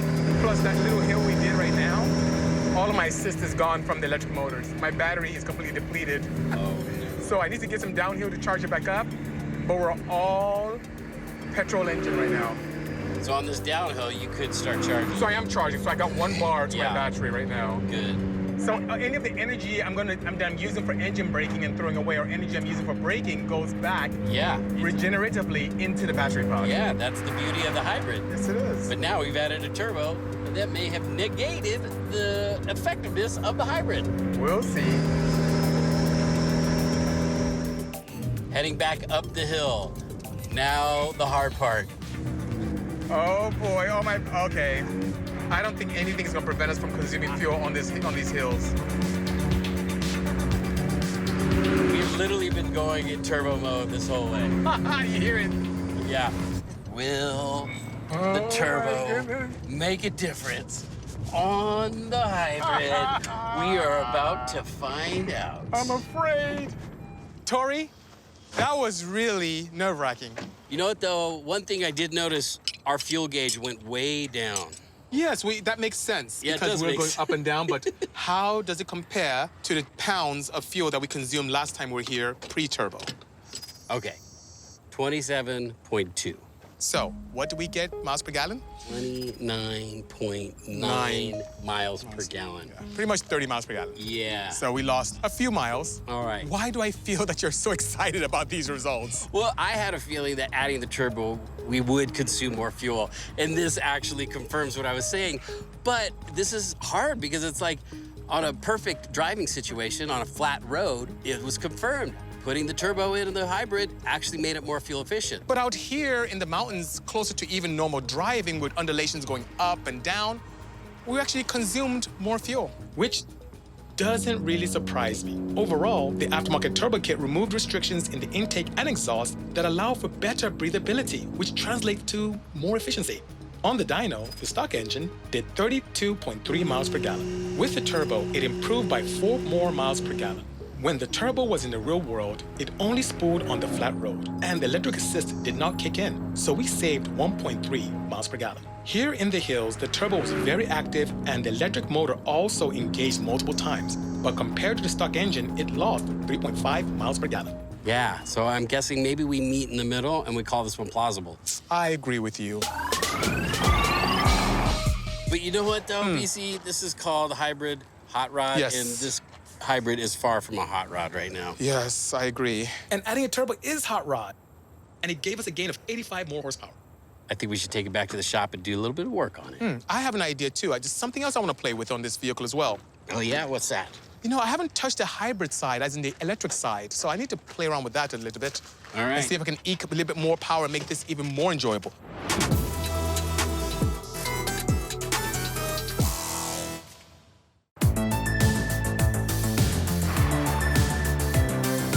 Blade Runner and RoboCop are two of my most favorite movies of all time. Yeah. Gene Winfield is a customizing guru and hot rod builder. He's designed everything from model kits to iconic motion picture vehicles. So there's no one better qualified to help complete the transformation from humble hybrid to hybrid hot rod. Do you think of something that's retro or something really futuristic? It's a piece of crap. But we can save it. No, it's all right. It's typical of today's car. There's so many of them that look the same. Yeah. I've got some ideas already. Gene sketched some designs and then went to work. He started at the front of the vehicle, but focused mostly on the rear bumper. You know how fortunate we are to see this firsthand? Yeah, this is ridiculous. By cutting this back, the bars will follow through. And then do you see, like, the inside? Once we cut this out, we're gonna have this empty space. Well, it's going to be Trying like to- this. Yeah, okay. It was an honor to have him work with us. And now that we have some design inspiration, it's finally time to turn this hybrid into a hot rod. Okay, so I'm gonna start working on the design that Gene Winfield helped us come up with. We taped up the original bumper, but now that we have these fiberglass pieces, we need to tape these up and actually cut and fabricate on top of this piece.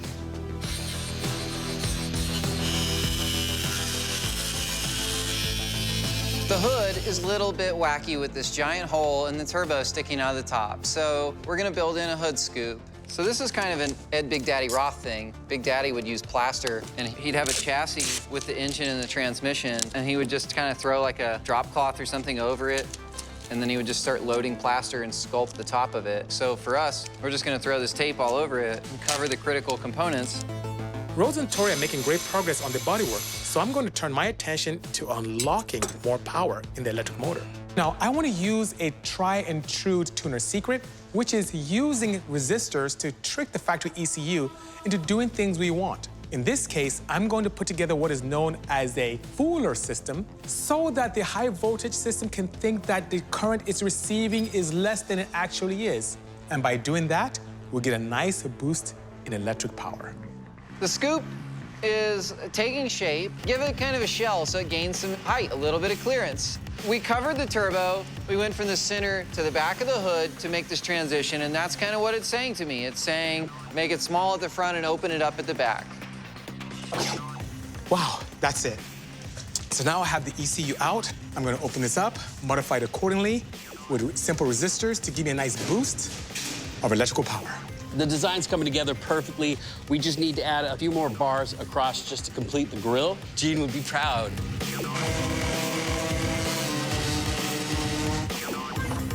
Yeah. I knew it'd be a challenge to turn this hybrid into a hot rod, but we did the best we could with what we had. But hey, that's what the essence of hot rodding is all about. With our modifications complete, we gave it a Motor MythBusters paint job and took it to the track for another test.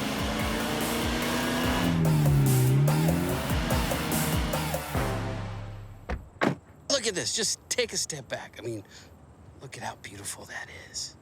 It's very, like, Fast and the Furious-esque, isn't Right? it? Look at this beautiful duct tape wrap. That's probably my favorite part of the entire aesthetic. Well, above and beyond the aesthetic appeal, in the rear, I have what is known as a proper fooler to enhance the electrical side of the hybrid system. Oh, so, how does that work? Well, what it does, it intercepts the signal to the motor control module and tricks it using 5 relays that allow for interruption of signals and reducing signals to the MCM. And the controller thinks, wait a minute, I'm not getting as much power as I want out of the motor. So it sends more power to it, hence getting fooled and creating more energy for us. Gosh, so this thing must actually do pretty good. It's like electric nitrous. Oh, I think we've talked about this enough. I think it's time we race for pink slips. I like that. Yeah. The future versus the past. The dinosaurs. No, the classic. All right. Sounds good.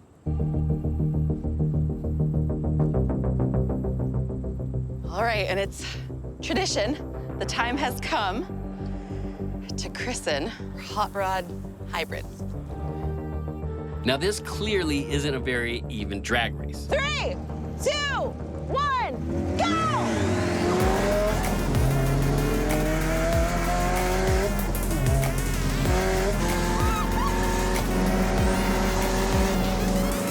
This Ford Roadster dominates.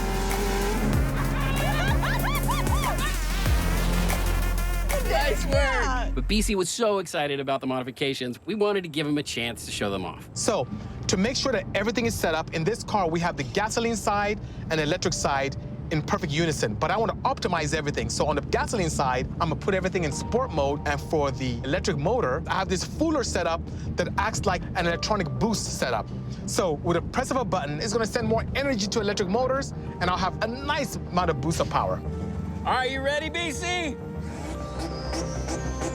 3, 2, 1. You gotta wait till we say go.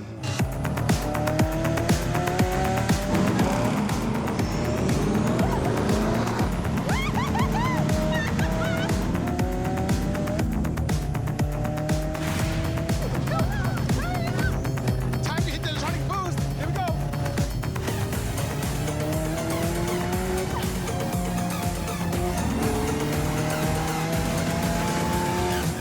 You cannot mess with technology. Oh my goodness, they're perfect. It is perfect. That was probably the most fun I've ever had with the hybrid. Yeah, I mean, it was fun. I could really tell from the look on your face. I'm so happy. That's not hard to say. We should really be proud of ourselves. We took this vehicle that was a factory ho-hum hybrid and made it into a masterpiece involving technology and aesthetics. It's amazing, and it's so much fun to drive. It really is. Building our own hybrid hot rod. This was just, I mean, it was so ridiculous, but so much fun. All right, should we head home? Yeah, sounds good to me. All right, Absolutely. race ya. Sure. We're gonna take the scenic route. Absolutely. We're gonna take it slow. Enjoy the beauty.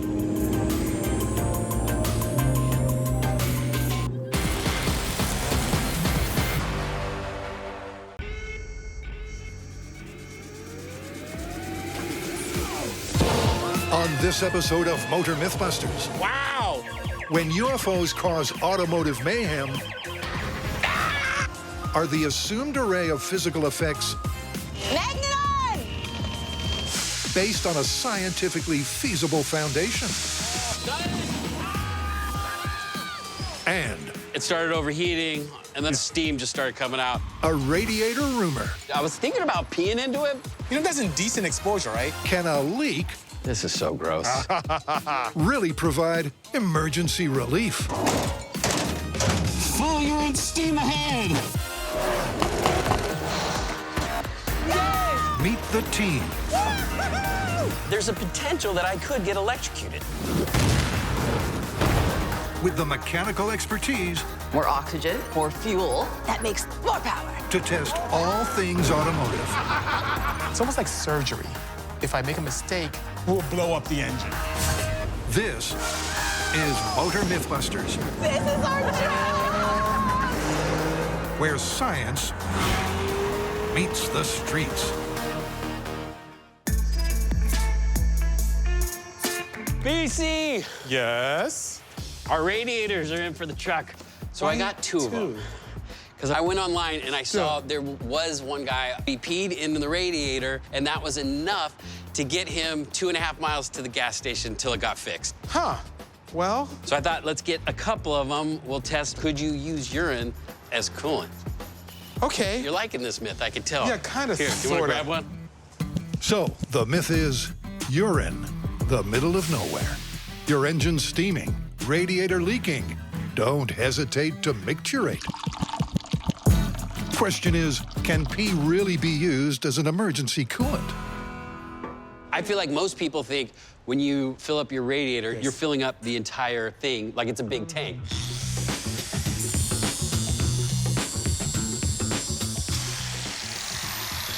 But what people don't realize is there's a lot of fluid going through each of these layers. That is correct. And then most of it is air passing through the veins That is very to true. dissipate that heat. And these veins allow for heat exchange to occur from those passageways to the atmosphere. The engine typically has either an electric or mechanical water pump that takes the coolant that's already warmed up, forces it into the radiator. And then it starts going It starts through going across these little tubes. small channels. And all with those that small air channels, is blowing through here, pulling that heat away from that fluid. and the coolant then goes back to the engine and does its job all over again. Pun intended. That's so cool. So if the radiator has just the bed, I guess I should say wet the bed. What are the dangers of not having coolant going through the engine? Most engines prefer to run in the mid-180s to 212 degrees, but hit 250 and you can have some serious engine failure. I mean, you can have everything from rods bending from seizing through the cylinders. You can have head gaskets blowing. So it's always good to have a proper working cooling system. And the key, the coolant components. So what we have here is a 50-50 mix of an ethylene glycol-based engine coolant. So this is very different from water. It prevents freezing in winter, and it has a higher boiling point, 223 degrees Fahrenheit. A pressurized radiator cap can help increase that temperature, which is important in keeping the engine cool. Question is, how does that compare to pee? Oh my God. I'm ready to Get that boil away some from me. pee. Oh my God. Is that yours? This is mine. You need some more water in your diet. I'm gonna go boil this outside. Okay. And I'll give you the data. Sounds good. You look great, by the way. Hey, thank you. Yeah, we got a little bit of drippage. You know, being on MythBusters, I'm kind of used to this disgusting stuff. Right now, we're trying to find out what the boiling temperature of urine is. Pee is basically liquid waste. So far, we're about 195, and the urine hasn't boiled yet. Jesus. God. I told you it smells It bad. got worse. This is getting to you? Yeah, a little bit. We have math. Okay. Right now, we're at 212. This might be a better solution than coolant. It may be. To cool your engine. Yeah, it may be. Okay. Okay. 217. So at 217, the urine boiled. Understood. That's exciting. You're starting to feeling like this is a good engine coolant? Yeah, except for the corrosive properties of urine. Well, what we should try to do is just do a little experiment, put some steel and aluminum in the urine and see how it reacts. Ooh, that's a good one. Yep, even if using urine when you're in an emergency is possible, what are the implications for the car's cooling system? Would pee's potentially corrosive power leave the Myth done and rusted? What if you filled your radiator with urine and walked away and it just sat there for like a month? You forgot to like flush it back out? Yes. So what we're gonna do is we are going to take this chunk of radiator, which is made out of aluminum. We're gonna take this piece of water pump, which is made out of iron. We're gonna dip it into a vat filled with pee, and we're gonna let it sit there for 30 days and then see how corrosive urine is on these types of metals. Oh God, just thinking about it is so freaking gross. So you had the lucky job of helping me sort out the urine. And Oh, we've God, been no. collecting urine for months now. The whole crew have been filling up cups. Okay. Witness. Ooh. Okay, here we go. I'm just not gonna look. Now this person's getting hydrated. That's good to see. Can we just not comment on every single person's pee and just put it in there, please? All right. Oh. Ew. I feel better already.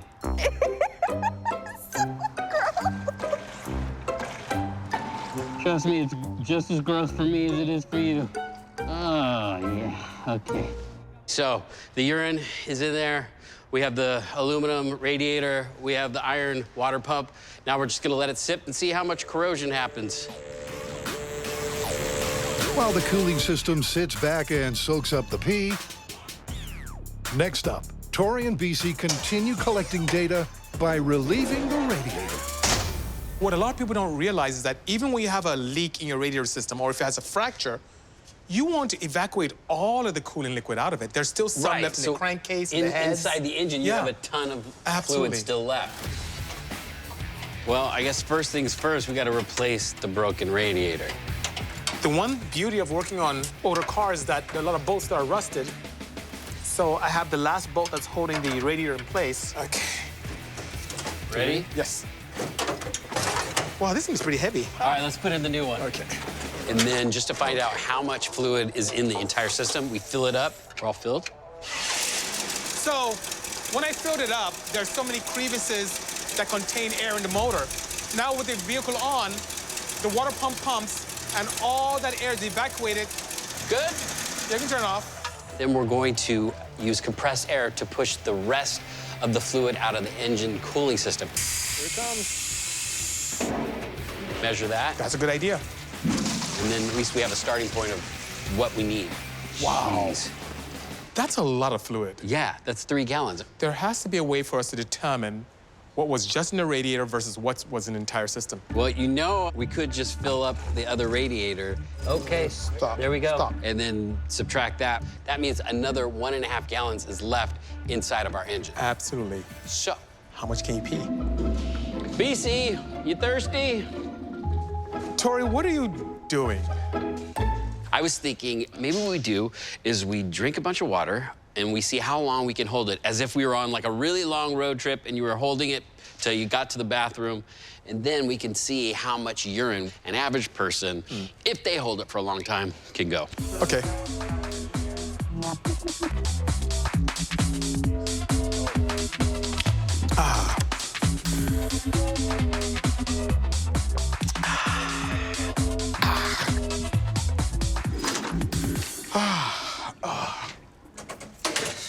How'd you do? I feel much lighter. Look what I came up with. 1.5 quarts. Yeah. That's not nearly enough for one person to refill a radiator. But if there was 3 people in the truck, you would have a gallon of urine. Easily. This is good news for us. It's great news. This could potentially work. It could be. But you know what? There's nothing like going to the real world and doing it properly. So that's right. Cheers to that. Say cheers.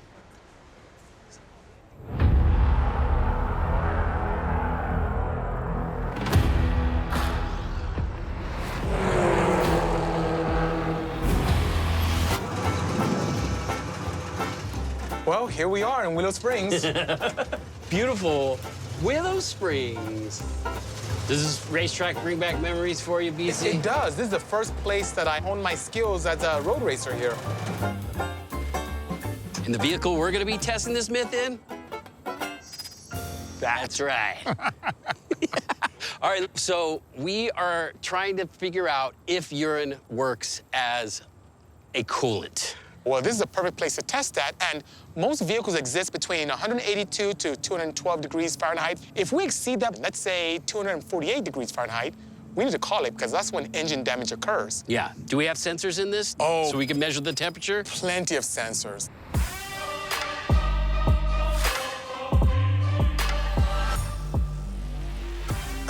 Okay, so we have drained our radiator completely. The engine is bone dry. All right, you ready to do this? I'm ready, but I want to mask up first because this is going to be really stinky, and we're going to do this pretty quickly. Okay, so we sprung a leak, and according to our math, first we fill the system with 2 gallons of premixed coolant. Okay. Once we have that, we pour in the gallon of urine. This is so gross. Which we determined if there was 3 travelers and they held their pee for a long time, They can fill up a gallon. yes. Absolutely. Oh, look at that. Okay, we're all filled up with We're filled urine. up. Yes, we're good to go. All right. I'm gonna keep the window down. Yeah, you're gonna want to keep the window down. All right, so all we need to go is 2.5 miles. Yes. And this myth is confirmed. But if we see 248 degrees, I'm calling it. And the sensor I'll be watching is the water neck or inlet, the temperature of the coolant turning from the engine to the radiator. All right, here we go. Engage.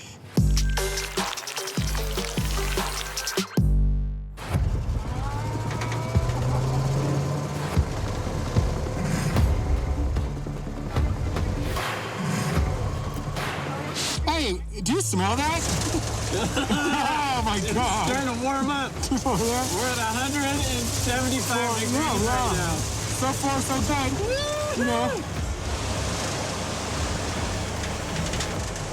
You know, we made it halfway through our course, and we're still okay temperature-wise. I don't know. This myth may have some substance to it. In an emergency situation.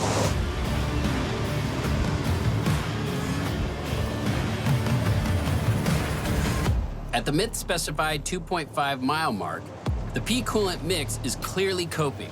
So we're doubling down and doubling the distance.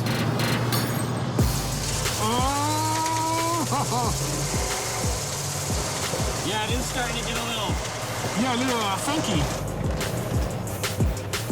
We're like fluctuating around 177 to like 180. So now we're at 3.75 miles, and the temperature's still in check.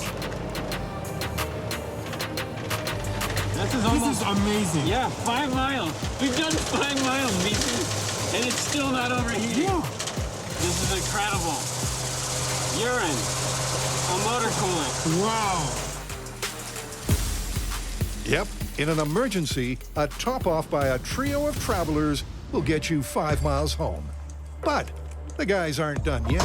Now we're gonna take it to the next level. We're gonna drain the entire system and fill it up with nothing but urine. Will it work? Maybe. Is it disgusting? Hell yeah. Just another day at the office, making my family proud. What did you do today, honey? I just filled a radiator with urine to see if it keep the engine cool. Okay. This is really nasty. Yeah. Now this is all completely urine, nothing else. 100% All right. unadulterated urine. I think you should drive. I'll do it. Okay, here we go. Yes, yes. Okay. Full urine steam ahead.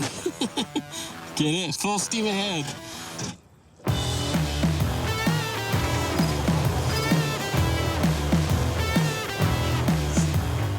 All right, our temperature's gone up. Oh, we're up to 172. All right, we're halfway through the course. All right, we are at 5 miles, and our engine did not overheat. This is a good testament to urine. I say we have to confirm this one. I agree with you. You know, it looks like if you're in a pinch and you run out of radiator fluid, you could use your own urine as a substitute. Gross, but it works. Yeah, it does work. Confirmed. Confirmed. Okay, using urine in an emergency works surprisingly well. But even if you can leak enough to top off the leaky radiator, are there any corrosive consequences? Can you smell it from over there? I am holding my breath.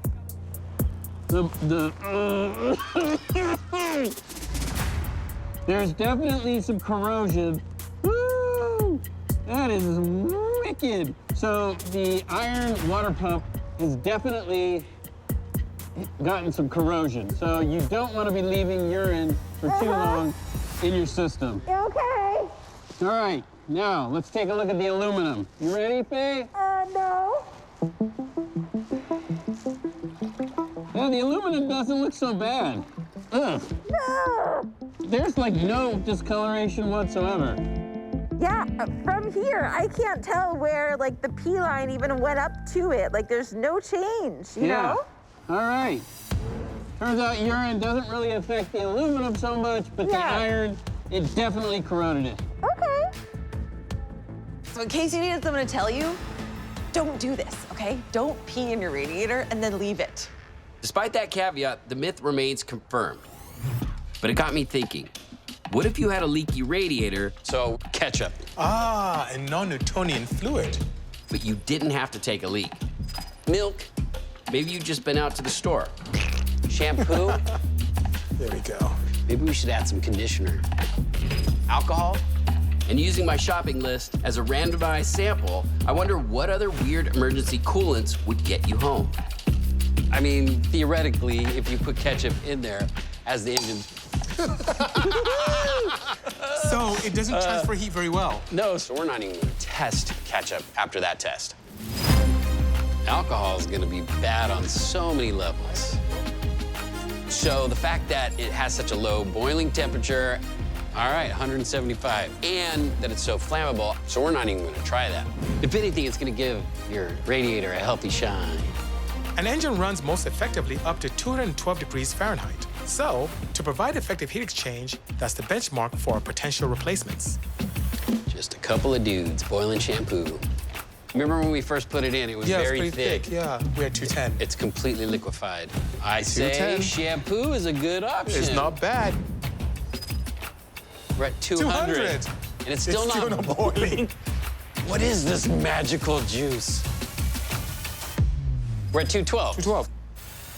So with two viable options, it's time to hit the track and test them in the truck with a freshly flushed radiator. Will either of them keep their cool? All right. So we're gonna test those other fluids. Did you say other fluids? Now this engine is completely dry. Yes. All right. This is an emergency situation. It's a milk truck. What if you had just gone grocery shopping? Okay. Is it moving through the radiator yet? We're gonna put 3 gallons of milk in it. Oh, that looks good. All right, we're all topped off with All milk. right. You ready to test this? All right. Milk truck ready? Milk truck ready. Okay. Here we go. Let's milk this truck.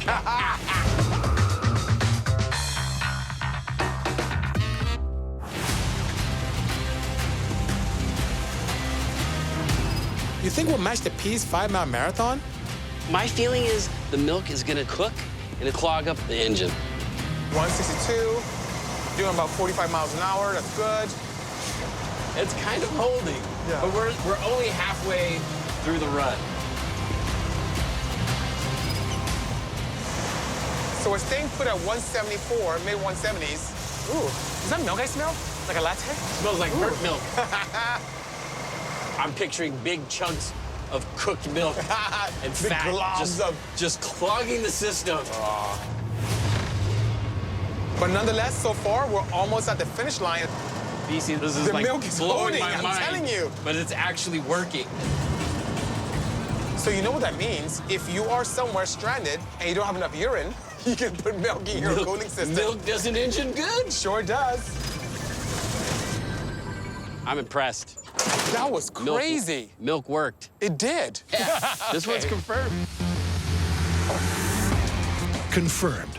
But we're not done yet. cue Rose and her pit crew to cleanse the cooling system. How's it going, you guys? Well, we're about to take a milk bath. I'm ready. Oh!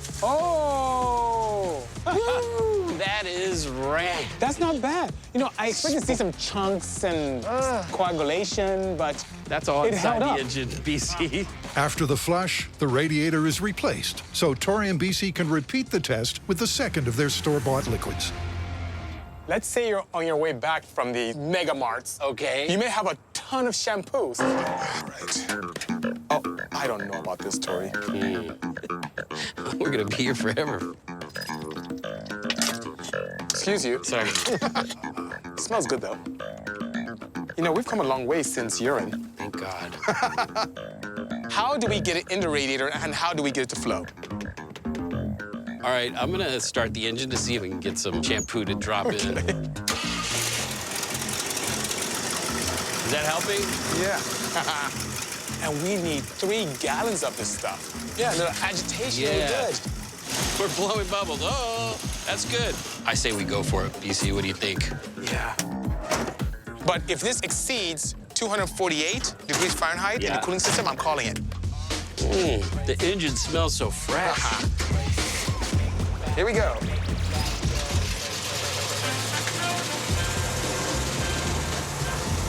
Temperature's holding. It's starting to rise real very fast. rapidly, yeah. Really fast. Oh my goodness. 209. We're at 227, 228. Oh, we're at 230. Oh my God, we haven't even gone halfway. 238. 248 is the number. We need to kill it. Oh, this is so nerve-wracking. I don't think we're gonna make it. We're at 245. Just coast because we're at 247. If we hit 248, we gotta shut this engine off. Yes! Oh, this is crazy. All right, this is the tricky part. Going uphill, you're gonna have to hit the gas. Oh no, this could be the end of our trip. 245. Uh-oh. Oh, we're going boy. up. I'm trying to get to the next. 247. Oh, It's holding up killing me. 247.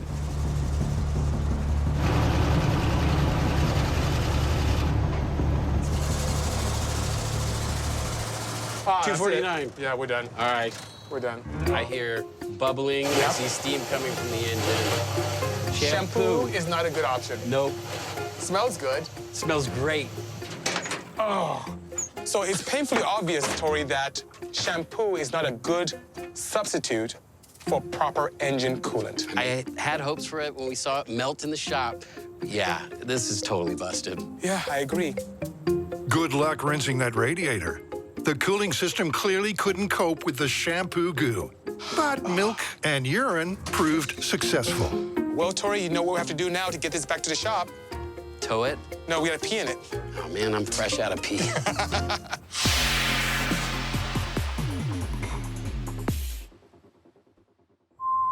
Coming up on Motor MythBusters, 3, the team counts 2, down 1. to launch an investigation into the mythical automotive mayhem caused by UFOs. Do the reports of chaos and damage really add up? There's some kind of technology that's causing this damage.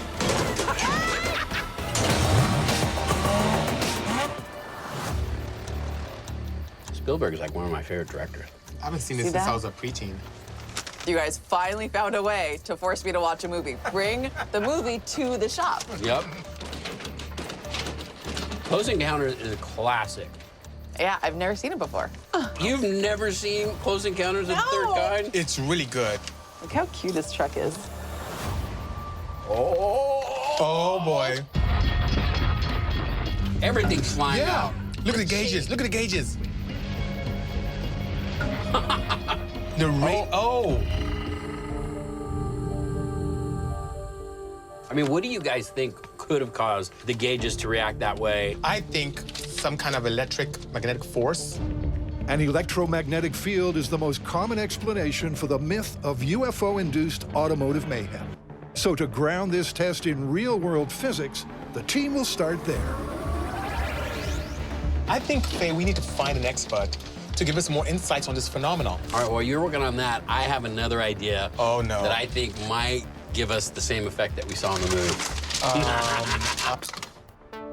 Okay, so could a UFO really interfere with the radio signal, stall the engine, kill the headlights, disrupt the gauges, and cause chaos in the cabin? To help shed some light on the possible causes, the team has called in an electromagnetic physicist. Doctor, I'm so curious. I mean, I saw the gauges go from empty to full on the fuel gauge, and then the speedometer went crazy as well. Is that possible with current technology that we have here on the planet? It's a possibility. So we make all of our power, like right now in the room, just by moving permanent magnets past coils of wire. And so when you have a gauge, you're just basically measuring current going through that. So if we can change a magnetic field enough, we could change the current that those gauges are actually measured. By using an induction coil in close proximity to produce a magnetic field for our small-scale test, we'll get an indication on whether this type of force could affect an automobile like we saw in the movie. So this makes a field that comes out, but what I want to do is collect that current that's being generated and amplify it with another coil. This makes the field stronger, giving us higher odds of glitching out our stuff that we want to glitch out. Excellent, excellent. You know, we're only putting in 100 watts of power, and 100 watts of power is nowhere near enough to pilot some spacecraft. Very true. Or even one of our crafts. Understood. Right, it doesn't need to be a UFO. Yeah. It could be a jet, or, you know, there's a lot of energy being emitted to do that. By using a portable induction coil in close proximity, they'll find out if an electromagnetic pulse can interfere on a relatively small scale with the radio signal static or disrupt the truck's gauges. Turn the radio on. Whoa. That's comforting. Okay. So we're starting with static, but we're getting more static, right? The radio interference is instantaneous. Our electromagnet increases the static by weakening the AM band, just like the truck in the movie. Would it do anything to the light? But how will the other instruments fare against the magnetic field? Okay, nothing there. So let's try, turn this down. Let's try the gauge. Oil pressure gauge. That seems pretty steady. I don't see much happening there. How about our fuel gauge? I think I saw it move a little bit. See some deflection. Oh, yeah. A little bit? There, That worked. Wow, I'm pleasantly surprised. Yeah. How about speedometer? Nope. No. Wow, so far... I wouldn't expect the speedometer to do that because that's a mechanical spinning magnet to begin with. In the film, we also saw the truck's engine stall. So for our next test, we're taking Dr. Chad's electromagnet to the engine bay. So, okay, I'm really excited about this because even though there's not a ton of electronics, there are a few that might be affected by your device. So, what should we start out with? I said we go for the ignition distributor cap because that's the part that's making all the sparks to fire all the cylinders. Very cool. Bisi?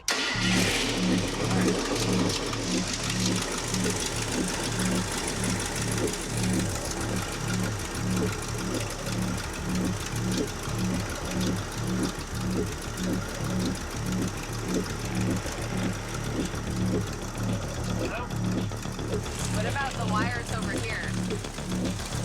The low-level electromagnet has no effect on the truck's distributor. So Chad is experimenting with a pulse over all of the electrical components under the hood. But still no reaction. Wow, this is pretty resilient. That's amazing. Yeah, definitely. Okay, so size does matter. The pickup's engine resisted the effects of Dr. Chad's cute electromagnet.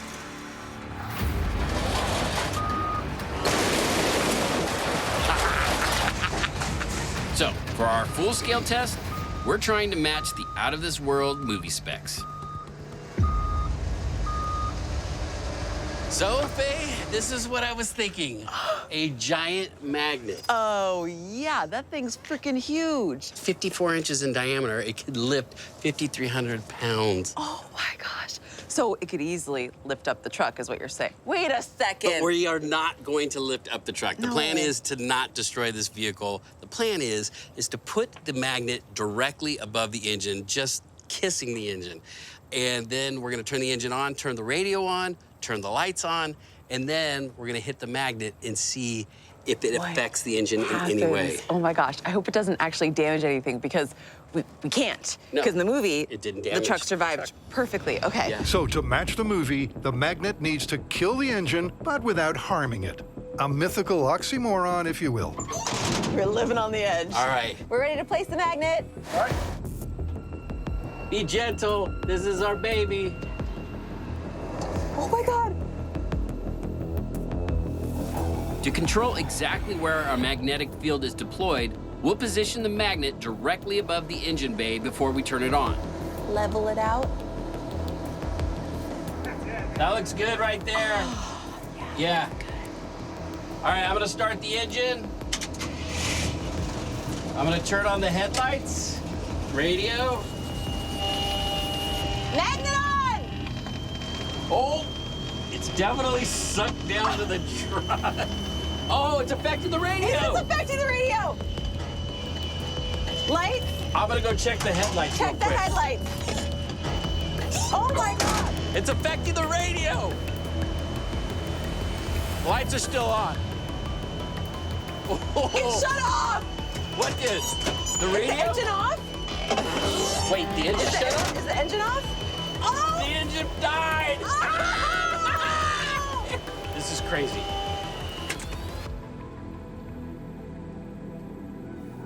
That's nuts. Like, instantly, as soon as the magnet went on, the radio, we lost signal. Yep. Absolutely. What about the lights? The lights didn't get affected at all. Gauges. There was a little bit of movement, but then the engine died. Maybe we should pop the hood and just make sure that the engine is still functioning. Definitely, definitely. Armando, would you pull that back? We're gonna pop the hood. That's pretty freaking unbelievable. What would have shut off the engine? Actually, quite a few things underneath the hood could have been affected. There's a Hall effect sensor underneath the distributor cap, and that's where the vehicle gets its ignition timing signal from. If that was disrupted, it would have killed the engine. Yeah, or maybe even misfired, I'm not sure. Also, we have a voltage regulator here. We have a relay, which is an electromagnet, and with a stronger pulse or pull, that signal could be disrupted. Whatever it was, this is very exciting. The fact that the engine actually shut off is kind of blowing my mind.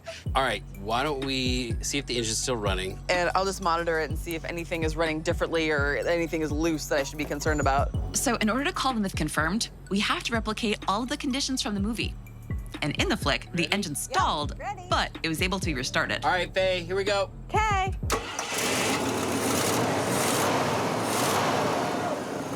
It's working. It shut off and it still works. It doesn't look like anything really has been damaged. All right, I'm gonna shut it off. That sounds good to me, I'm ready.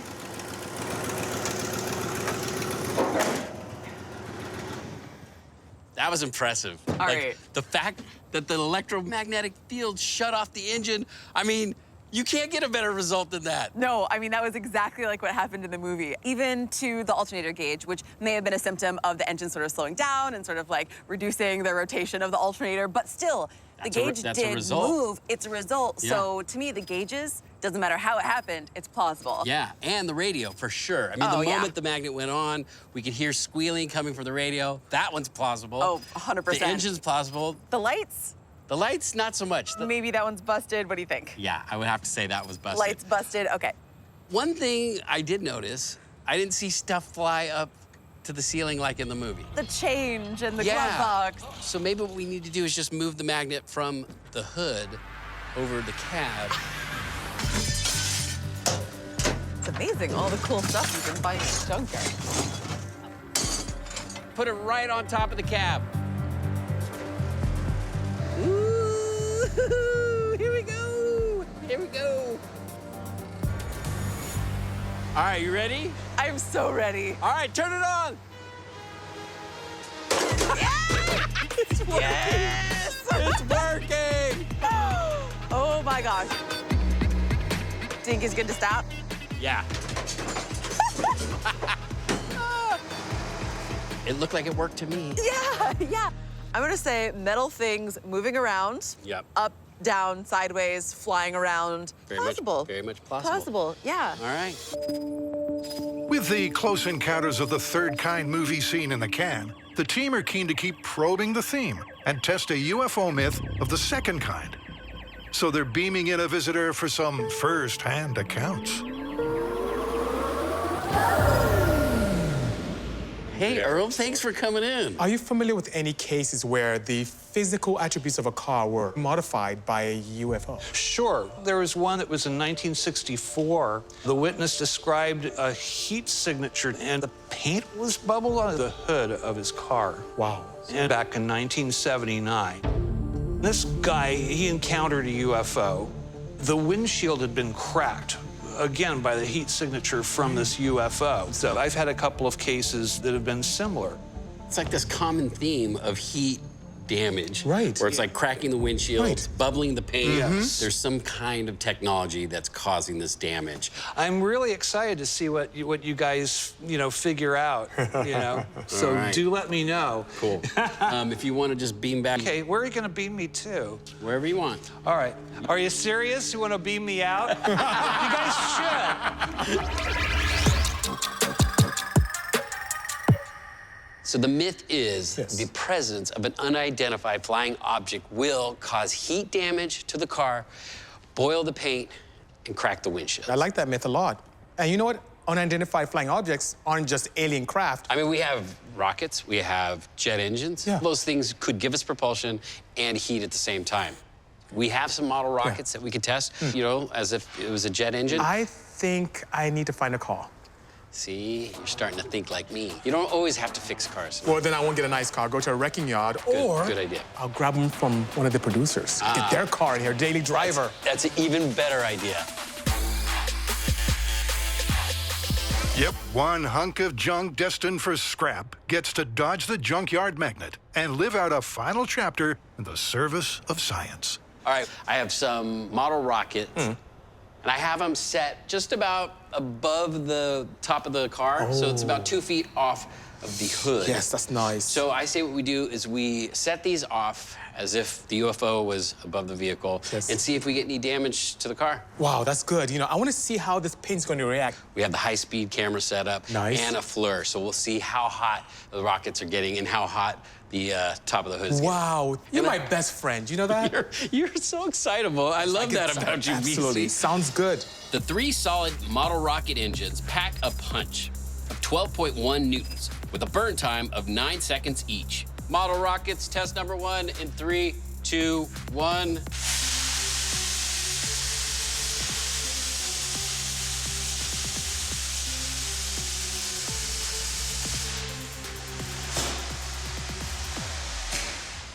Well, that was cool. Okay, so there's some discoloration. But no bubbling. No cracking of paint, nothing like they were talking about. Yeah, I documented 132 degrees Fahrenheit of temperature on this surface. Okay, well, should we check the high speed? Oh, sounds good. The model rockets didn't bubble the paint from a range of 2 feet. Oh. See, I think that's where we were getting all those little specks. Yeah, It was just agree. the hot embers scorching the paint. But with the temperature reached, that's some good concentration, though, nonetheless. The rockets still have the potential to fit the myth's criteria. That's a cool looking effect, too. I mean, I could see if, you were in the car and there's something flying above your hood, you would think it was a spaceship. Maybe it was just some kids with model rockets. Very possible. Playing a little prank. Yep. So for small-scale test Mark II, to simulate a close-range encounter, the model rockets are moving in. All right, so we are all set for our test 2. First, we had our model rockets 2 feet above the hood of the car. We've lowered them down to 6 inches. Here we go. Test number 2 in 3, 2, 1.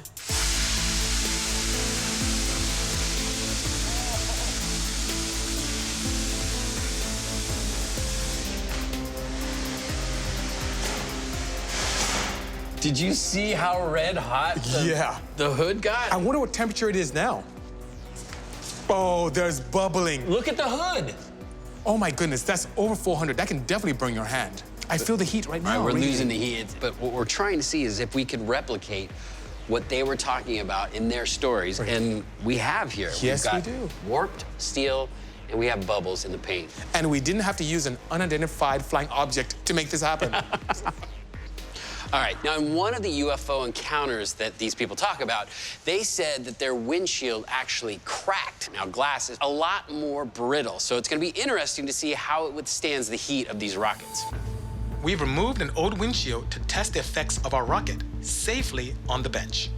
And since we found the model rockets had a far greater effect on the hood when within close proximity, we'll keep it consistent and start with the 6-inch test. Here we go in 3, 2, 1.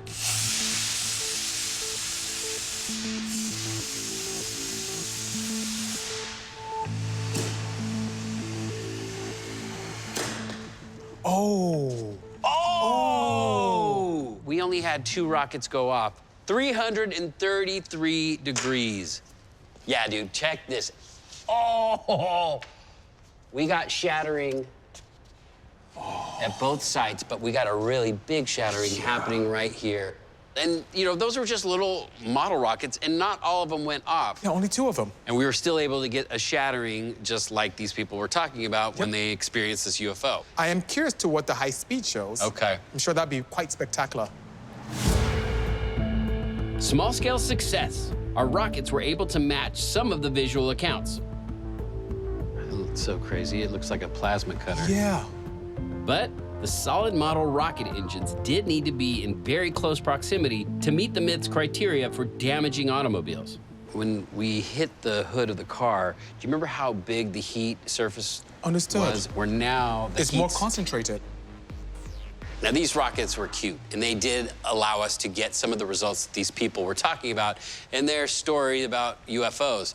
But I think we need to go to a different type of propulsion system. You guys ready? Ready. Like a jet engine. It's gonna give us a lot more thrust, a lot more heat, and a longer duration of heat. Go!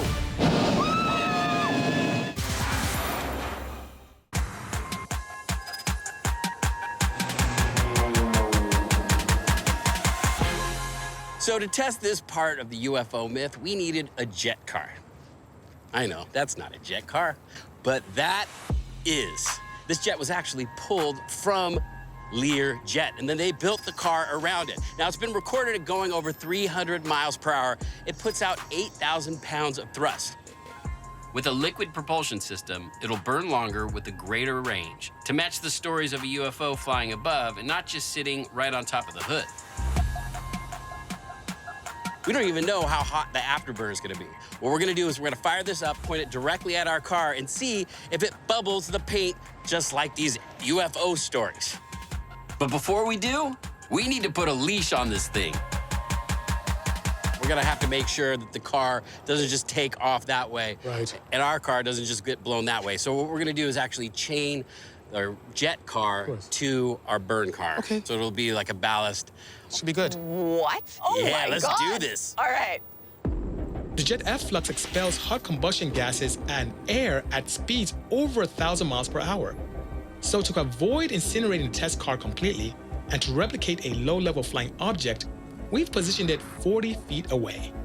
All right. Okay. You guys ready? Oh my God, I honestly don't think I'm ready for this. Okay, go ahead and start your engine. Oh. That's so cool. It's like how my electric car starts up. This sounds like my G5. Oh, this is very exciting. All right, 15 seconds. We're gonna let it burn for 15 seconds. All right, smell that? Oh my God. That smells good. Woo! All right, here we, you guys ready? Ready. 3, 2, 1, go.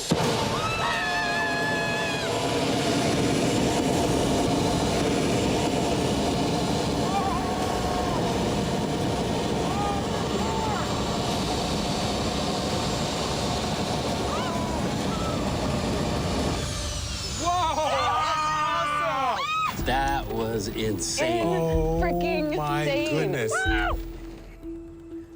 we got a little bit of bubbling. Yeah, Look at it this. actually fared a Before little you bit better close, than I thought. before you close, let me check this. That's still I'm warm. not gonna touch it. Don't do it. Dare to grab it. No. Oh, look at this. We got a cracked windshield here. Oh. This is all new. And right now, what I'm seeing is everything plastic on this side is melting, which makes sense. Definitely. We don't really see any warping the going side on marker light. on the metal. That was surprising because, like, with the way that it was rattling back and forth, I thought for sure there'd be some damage. So far, We it's got looking 2 of the like 3. this is working. Yeah. But not working well enough. So what I think we should do is bring it closer because, you know, a lot of these people said it was right above their car. So we're going to reset for another test. This time, we're bringing it in to 20 feet. All right, you guys, any predictions? Yeah, I think that car is gonna come up in the air. It's definitely gonna have warped panels, definitely gonna have bubbled paint, definitely gonna crack some glass. This is gonna make it happen. I just hope this thing doesn't catch fire. All right, you guys ready? Oh yeah, wait. Here we go. Hearing protection, 3, 2, 1, start it up. Oh my God, it actually sounds like it's about to take off. Oh boy. Hear those turbines spinning. Oh my God. Hit it!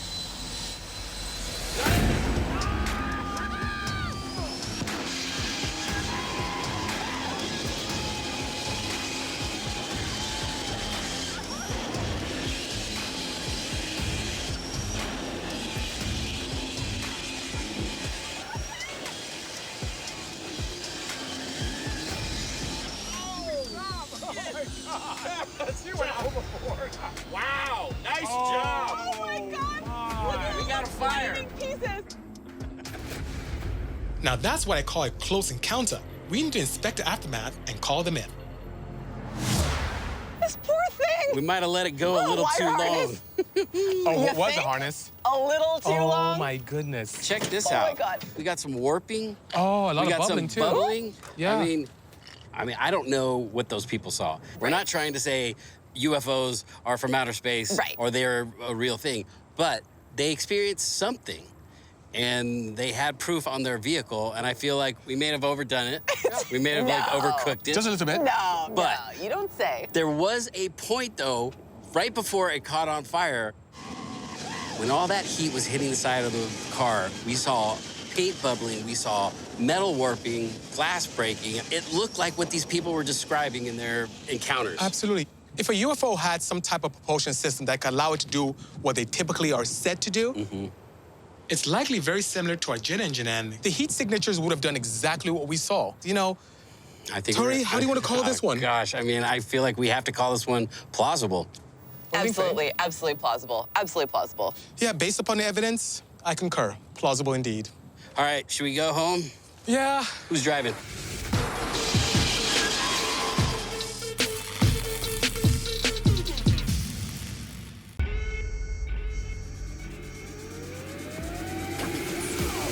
On this episode of Motor MythBusters, this is luxury. Does this classic caddy have the specs? You guys ready? Do I look ready? To save you from the mob. In 3, 2, 1. And the team is going to extreme lengths 96 degrees, and we're gonna turn the heater on. to squeeze the juice out of an EV. Will charging your phone decrease your distance? And test the all-important road range. That's not what I was expecting at all. It's like the engineers knew what they were doing. Meet the team. We'll be at work in no time. This might be the miracle coolant that everybody's been searching for. With the mechanical expertise My main concern is structural integrity. I think this is gonna work. to test all things automotive. That was beautiful. The more air we push through, the more fuel siphon out. And boom! This is Motor MythBusters, This is the weirdest thing I've ever seen. where science meets the streets.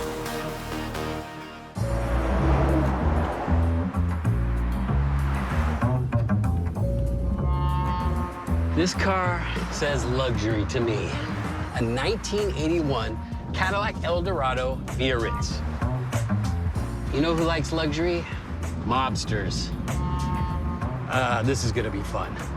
This myth has my name written all over it. I think we got ways to go.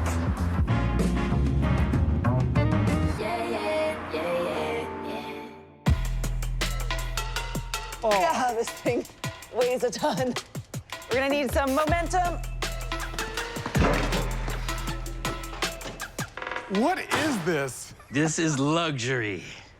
It's a Cadillac Eldorado, 1981. Look at the leather interior. I mean, this is what a mobster would drive in the 80s. What's interesting is that it had a 864 engine in 1981. That was very unique. And you're laughing because you probably know something I know. Yeah, well, it could go from a 6-cylinder to an 8-cylinder down to a 4-cylinder, and it was supposed to be like fuel efficient, but it just caused so many problems that they just left it in 8-cylinder. Well, there is a method to the madness, and there was a plan for that. He's gonna get real nerdy on us with the engine. Oh, this is a heavy hood. This was an engine that was ahead of its time. So you think about the time when this car came out, we were still dealing with a bit of an oil crisis, and the fuel economy was something that was embraced heavily. The guys from Cadillac thought maybe it'd be an engineering marvel and an advantage to deactivate 2 cylinders and another 2 cylinders to make this act like a 4-cylinder at times, especially in coasting and when cruising. And so they used solenoids to lock the rocker arms of the cylinders to prevent any type of gas coming in or out. So you can imagine the intake and exhaust valve not being actuated, they kept the pressure in. So the engine kept pressurizing the empty cylinders constantly. And just think about like all the power you're gonna lose. Well, that was the goal. Thinking. Less power. Yeah. More economy, less fuel. Less fuel. More economy. Yeah. It was a good concept. Was it though? Well, I mean, they were trying to do the right thing. Yeah. Should we check out the rest of the car? Sure. I'll show you the dead body in the back. I just want to make sure this isn't a gangster's. All right, look at this. Oh, there's Jimmy Hoffa. What's that weird little motor? Oh, look at that. It's a soft close feature. You open it up, you put the dead body in the back. That's a great way to respect the dead. That's gangster. Not only that, but you can do it quietly so no one hears you slamming the trunk, you know? Oh, that's good. If this car could talk, the stories it would These have. look like actually some crazy like chairs I would find in like my grandfather's basement. You know, you think about mob bosses and being swanky, this was it. Yeah. Do you ever see the movie Casino? Oh, I love that movie. Casino? No, I haven't seen it. You haven't seen Casino? Of course I haven't. Big shocker. All right, well, it's a gangster movie. It's based on a true story. Yeah. And Robert De Niro plays this guy, Ace Rothstein. He works for the mob, and the mob tried to take him out by using a car bomb. He's in the car, the bomb goes off, but he says this particular model and year had an extra steel plate under the driver's seat, and that's what saved his life. That is the myth that we're gonna test. According to the movie, the 1981 Cadillac Eldorado came complete with a blast-proof plate. Convenient coincidence or manufacturer's marvel? Either way, could bolstering a car's undercarriage with a steel plate actually defend against a mobster's car bomb? That's weird. It's like this 1 year of this car had that extra steel plate. It could be an engineering mistake that they're trying to correct, or rumor has it that they try to balance out the chassis by doing that. Since this is the exact car, I say we start by pulling the seat out, see if that plate is even there. Good cop. Can you get to him from here? Trying to. Now, I am super excited about this one. All right, clear. Because I'm a big fan of gangster movies and because I like explosions, and this has both. Well, on first inspection, I don't see a big steel plate. Yeah, I concur. Do it. I mean, if you're a gangster and you knew the driver's seat was here, right? You would place the explosive device under here.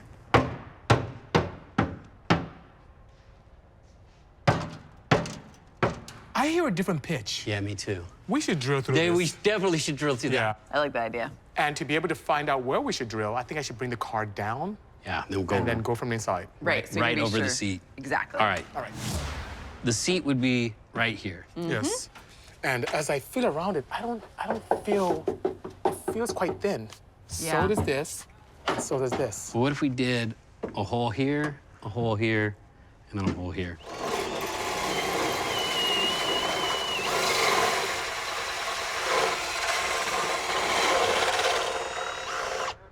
But so far, that looks like a single sheet. No, it is, yeah, 100%. I mean, you see the drill bit, right? Yep. Yes. Okay. drill bit. Yep. Well, as you can see, there's no steel plate. So this part of the myth is looking busted. But something saved his life from the bomb. Yeah, there has to be a reason why Robert De Niro's character survived that blast. Yeah. What do you think, Faye? Well, I just checked the VIN and the build date. I'm thinking that maybe I'm just gonna check like some online service records and see if there actually was an update done to this vehicle to this year. All right, I gotta be honest with y'all. For the past like almost decade of my life, I have made my living fixing people's cars. Cars that belong to people. Those cars are cherished by those people. Those people need those cars. In this case, this car does not have a home, and the end result of this car is for us to practically destroy it, I guess. It's still a little hard for me, because like, a good mechanic should be able to repair a car, and the customer never knows the mechanic was in there. In this case, we're sort of ripping things out, throwing things away, not caring about what this thing looks like at the end, and it's a big adjustment for me.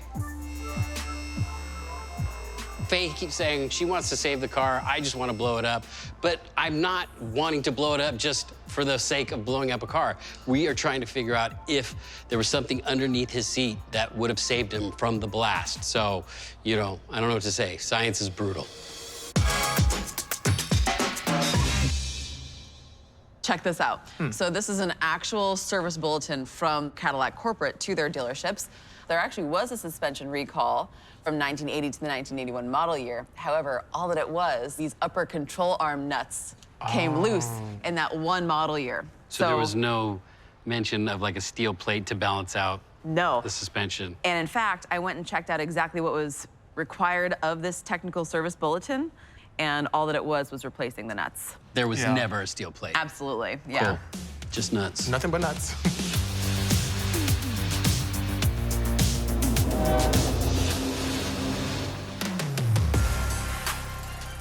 Okay, the steel plate wasn't factory. But we're testing the movie myth, and De Niro's character said that there was one in his caddy. So to replicate the film and test if we can bomb-proof the car, we're installing our own 1/4 inch steel plate. By welding it to the chassis directly beneath the driver's seat, it's right where the movie said it was. And since we don't want to be anywhere near the El Dorado when we blow it sky high, all right, look at that beauty. Bisi and Davis, our resident electronics guru, are putting together a remote control system. So this is our rotary encoder pins and our ground. So with the push of a button, from a safe distance, we can turn the ignition key and trigger the car bomb.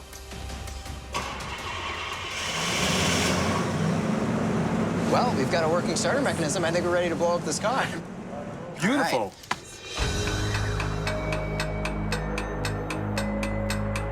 To test this myth, we're in the middle of nowhere. It's a secret location, and for good reason, because we're gonna be blowing stuff up. Now, our good friend Bob Epps, a bomb technician, is going to help us do that safely, but more importantly, he has some insight to what may have happened in this myth.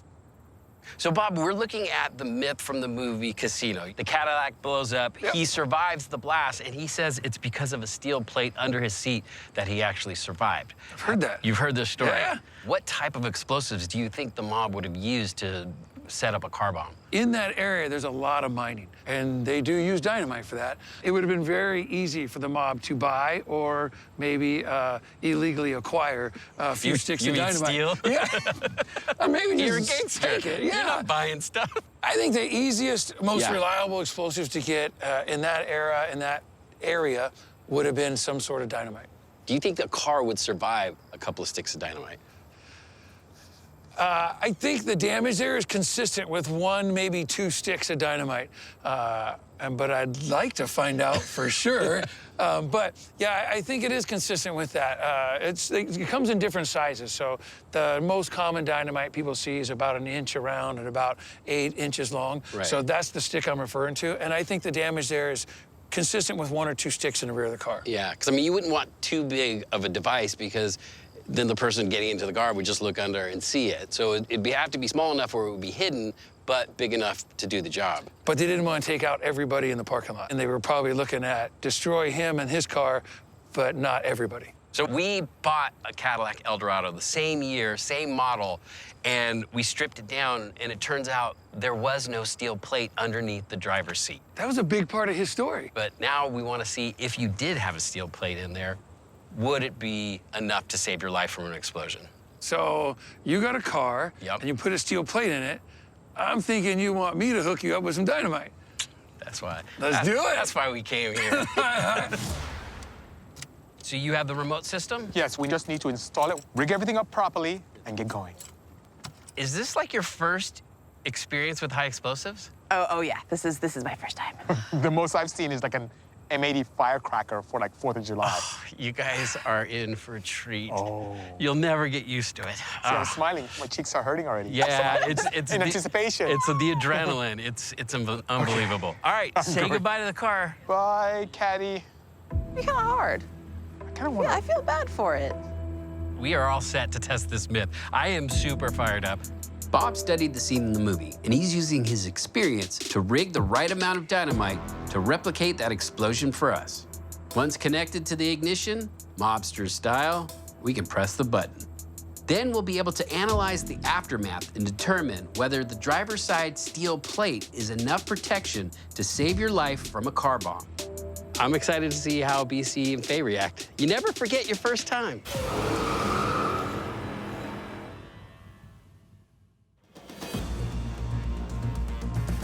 This is amazing. I do not know what to expect. I've done tons of fireworks, combined, singular, you name it.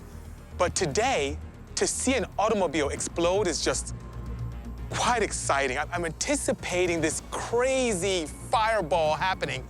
I don't know if things are gonna blow left and right, go upwards, I have no idea. But I'm curious about this myth. Will the steel plate save an inhabitant from an explosion? We'll find out very soon.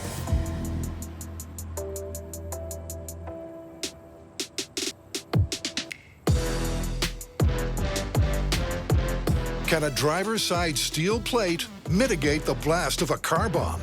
Commence the countdown. All right, starting the car. In 3, 2, 1.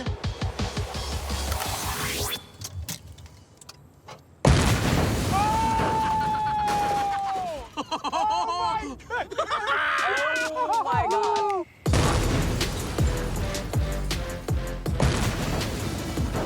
What do you guys think? Oh my God. Yeah, no way. Oh, yeah. No way someone survived look that. at it. Look at it. Oh, There's my gosh. no vehicle left. Oh, That was crazy. That was awesome. That shockwave is actually pushing the air. Oh my God, So that that's was that bubble you crazy. see. Look at the Look windshield. at like the shockwave. What would that do to a person's body? It would make them go deaf, and if you're close enough, it will actually kill you. All that energy is going straight through the floor. Car flips up on its nose and then comes back down. That's how much power this blast had. Wow, look at the metals mangled. It's crazy. It doesn't even resemble a proper car anymore. It looks like an onion just exploded on top. Tori, it's like a yard sale. Oh, the steering wheel. Oh my God. Whoa. The whole column got ripped. Wow. Look at the steel plate. Oh, my goodness. Crap. That's the steel plate? It's come through oh the my roof. God. It's like an ejection seat for your car. Right. So what do you guys think? Having a steel plate is not going to save your life? Absolutely not. No. I mean, look at it. It'd be more of a liability than anything.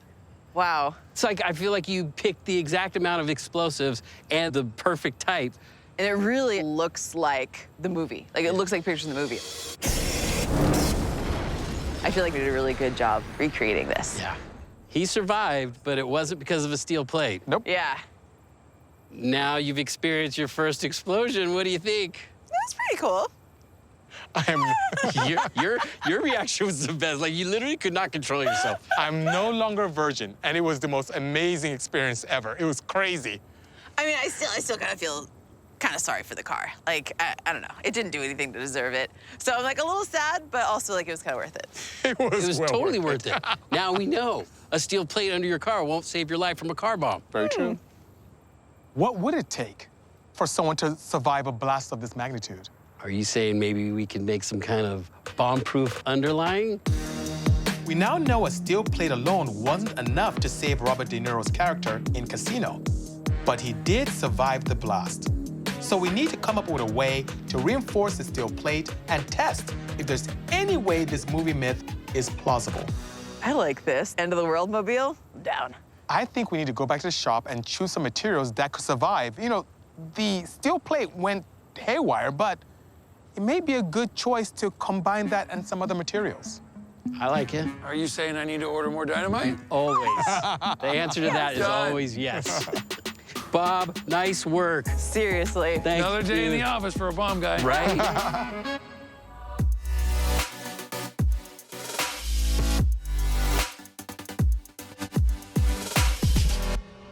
This is memory foam. Oh, that may work. Yeah.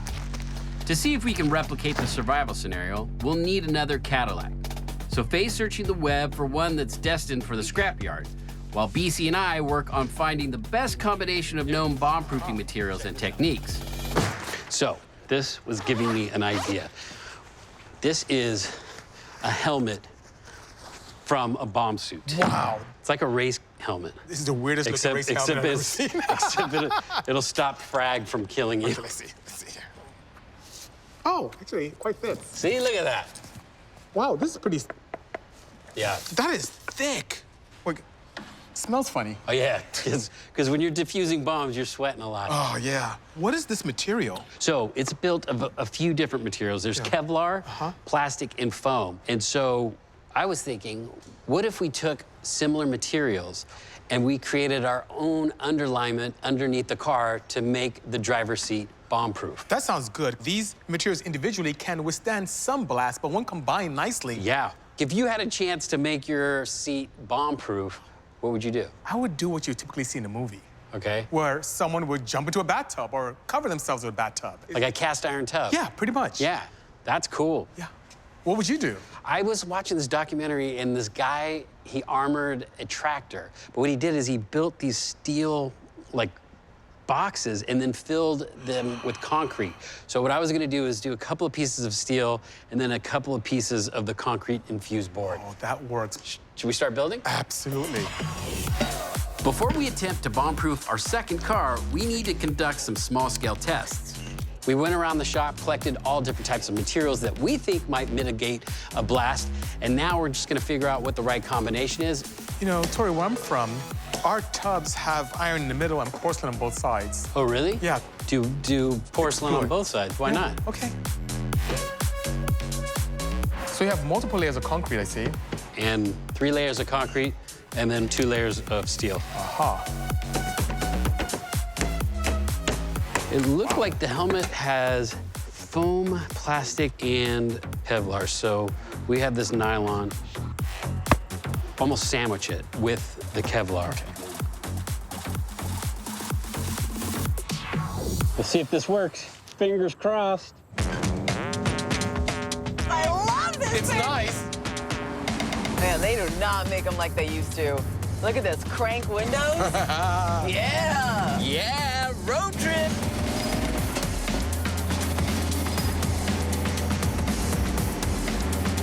Let me take a video. I'm going to document the whole thing. Sounds good. Crap, I'm low on charge. Hey, can you pass me the charger? I don't have a charger in here. Oh, you don't have a phone charger? No. It is kind of warm. How about some AC or something? How does... It's right here. You roll your window down. Wait, we have no AC? No. I can't do hours in this. It's cool for a nice weekend cruiser, but not for a long road trip. How about this? What? How about a muscle car that can give you what you need, me what I need, and satisfy his need for something old school and American? What are nature. Are you saying that you have an electric muscle car? Are you familiar with the Ford Mach-E? I'm not going to charge my phone in an electric car. It's going to drain the battery, and it's going to take us even longer to get there. What if we explore certain myths surrounding electric vehicles where we can look at different ways to improve the mileage or longevity of battery life in electric cars? Oh my God, you love the electric car. I really do. It is the future of mobility as far as I'm concerned. But will it sound like this? Okay, it may not sound like that, but it has its own. It may not sound like that, but it has its own unique sound. And above and beyond that, guess what? We'll have creature comforts like air conditioning, Faye gets to charge, And you get to stick with your American muscle pedigrees. Oh, really? Yeah. All right. Sounds like the road trip in that gas-guzzling Pontiac is on hold, with a few pertinent myths taking precedence.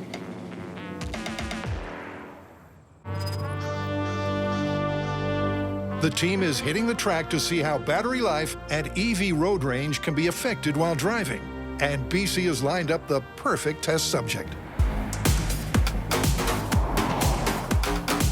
All right, so we have 3 electric car myths that we're looking at. Number 1, using your AC over your heater will decrease your mileage significantly. And can you improve your range using regenerative braking versus mechanical braking? Ooh, that's a good one. But I think the most practical one is charging your cell phone while driving an electric vehicle decreases your range noticeably. To help us with the myth, I have a slew of data logging capabilities. We're gonna look at state of charge at all times and also distance traveled. And I'll be logging it every second of the way. Okay, well, why don't we do a control test first? Sounds good. We'll run the track. We'll do 5 laps. That equals 8 miles. Ooh. See how much range we get with that, and then we'll start our tests. Sounds good to me. You want to drive? Oh, heck yeah, I do. That thing? Sure. Okay, let's go. Not all EVs will perform in the same way. So to get a baseline of comparison for this one, Okay, you guys, so setting our baseline, I'm gonna try my best to be super consistent around the track the entire time. we need to complete 5 laps with the heat, AC, and ventilation systems off at a repeatable and reliable speed. And Tori, how does the dash look? Looks great. We have 94.9% charge. All right, we got windows up, so Yes. we're gonna keep it this way for every single test. All right, here we go. 3, 2, 1, go. Okay. Very nice.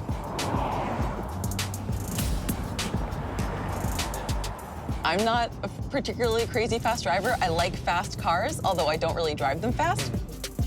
This racetrack is the perfect control environment. I love driving fast cars fast, but only on the track. I drive like a grandmother on the street. I have to vary my speed for the different corners, but since it's not a race, I can just enjoy the drive. I like to drive any car as fast as I can, anywhere. Anywhere. Anytime. Okay, suffice to say, for the sake of the myths, the team has the right person behind the wheel. This is actually really fun. Well, this is our last lap. Yeah. That was it. This is the end of our run, and we have gone almost 8 miles. Time to check just how dependable Faye's lap times are and how much battery power was used for the control run. So right here is the speed that you had around the entire track. That's for pretty each lap. consistent. You aren't bad at all. And then in yellow is our battery pack charge. We start off at 94.902% state of charge. And when we're done with our entire run, we're at 92.157. So about 2.75%. All right, sounds like a killer baseline. I agree. That does seem like we didn't burn through that much battery life. Right. Well, let's I see was what expecting happens. us to burn through a lot more battery life. We may be able to. So what about heater? All right, so this time we're going to run with the heater on. Do you really think In that's 96 degrees. I know, but That's it's a for horrible science. idea. We have to do this. All right, 5 laps again. 5 laps? Sounds good. All right. Let's get to it. 96 degrees, and we're going to turn the heater on.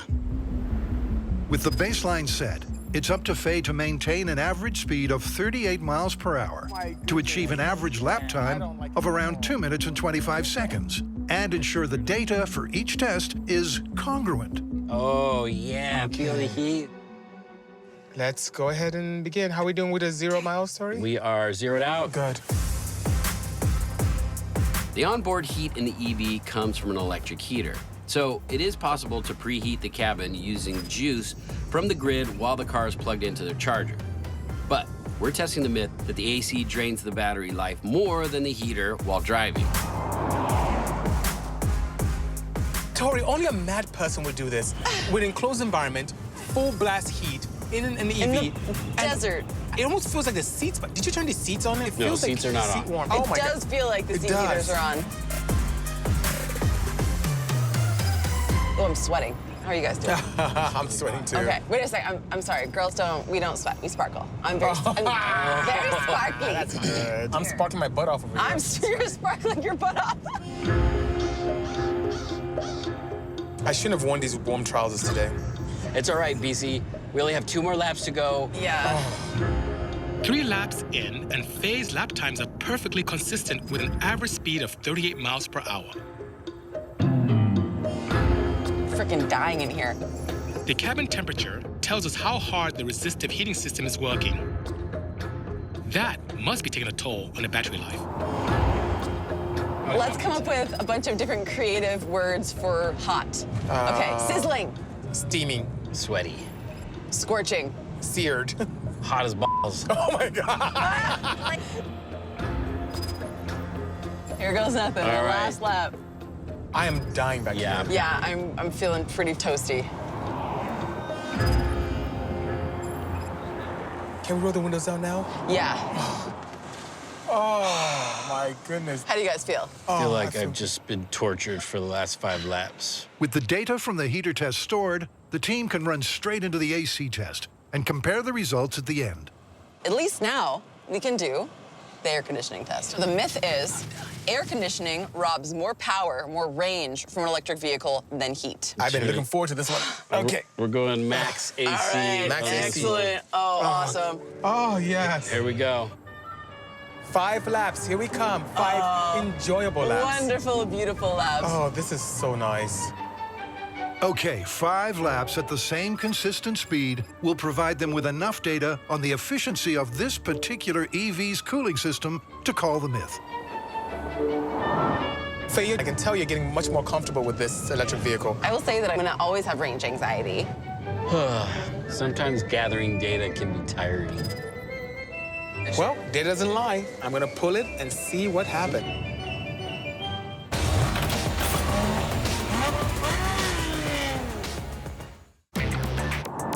The team completes 5 laps while running the heater. Oh, I'm sweating. I'm sweating too. Okay. And then the AC.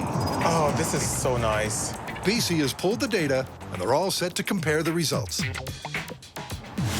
So just to recap, our baseline was 2.75% of usage. Yes, that's correct. Now, the first one we did was the sweltering heat. Okay. Look at that number. 3.138. That's crazy. That's way more than the baseline. Oh, yeah. The myth says that if you're using your heater versus your AC, you're going to be conserving more energy. Yeah, we have the heater first, but we don't know what AC does yet. And kudos to you. That's excellent, Joy. Look at how repeatable that is. Gosh. That's amazing. It's almost like you were following your... It's like you're a robot. Your lane. Faye's machine-like performance behind the wheel has abated the margin of error from lap times and speed. So we'll be able to call the myth from the results. So here's where we ended with the ace. Can you look at that? It's the exact same as the baseline. That's amazing. 2.75. I mean, it's literally the exact same amount of energy that we spent. That's not what I was expecting at all. That's a very efficient AC system. Whoa. That's crazy. But the heater was really bad. Yeah. It uses a resistive element, which consumes a lot of power. Way different than an internal combustion engine car. This myth is completely busted. Absolutely busted. Busted. Okay, guys, the next myth is as follows. Can you improve range with regenerative braking versus mechanical braking? So I think it's time to set the car up for that and have some fun. All right. Heck yeah. Let's get to it. Regenerative braking is designed to convert much of the kinetic energy lost when decelerating back into the EV's battery. It's a standard system setting on this vehicle, and we know that 2.75% of the battery charge is used over our 5-lap course when it's engaged. So that will remain as our baseline for comparison. So we're gonna disable that. So I need you to disable that one pedal drive function, and that will put us in a position where you will have to use your physical brakes to now stop the car. And we'll see how much energy is consumed.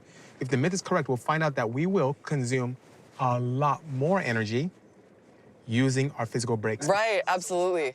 So one pedal drive is off. I'm excited to see the difference. All right. And are we 3, reset? 2, 1, go. Reset. Regenerative braking is also known as one-pedal drive because it's designed to allow the driver to bring the vehicle to a stop without engaging the brake pedal. With the system turned off, the EV drives just like a normal car, actually. Oh. Like before, I was definitely feeling like you let off the accelerator pedal and there is drag, like the vehicle is pulling you back. You can feel the regenerative braking like working. It was really weird to get used to at first. Now I feel much more comfortable. It just feels like a normal car. Each lap consists of 13 turns with a mix of fast and slow, left and right, incline and decline combinations, requiring Faye to use both hard and gentle braking to maintain her average speed. So you can coast easier in this mode? Yeah, I'm coasting right now. Wow. Gotcha. And it's fine. What do you guys think? Do you think this one's gonna be more efficient or less efficient? I think it'll be less efficient what she's doing now, but I think the difference would be quite subtle. But I wonder if it's just gonna balance itself out because you're not really braking so much on this course. Right. You're coasting mostly. Okay, well, this is the end of our lap. I'll pull the data and we'll compare and see how this fared to our baseline. With the regenerative brake on our baseline, we were using up 2.75% That's correct. energy. So now, with it off, let's see what happens. So you see what's really interesting here, Faye? Look at that. You don't put any energy at all back into the battery pack. Yeah. You just consume and consume and consume. Down. That's looking good for the myth itself. And Tori, what is that delta? so we have 3.53%. Oh my goodness. That's way more than the heater. Yeah, that's crazy. Oh my That's gosh. amazing. And that's awesome because it really shows what regenerative braking does. It's like the engineers knew what they were doing. It's like the engineers knew what they were doing. All right, so you that- should leave it on. So Yeah. that being said, the myth that you can get a lot more range using regenerative braking compared to mechanical braking, it looks like this particular myth, in this case, is confirmed. Absolutely confirmed. Absolutely confirmed. All right, next one, charging your phone. Thank goodness, because I need to. Will charging your phone decrease your distance? By a noticeable amount. Is it noticeable over the span of our 8-mile distance? And so Bisi's got a charger there. He's going to put his cell phone on, and we're going to compare this test to our baseline.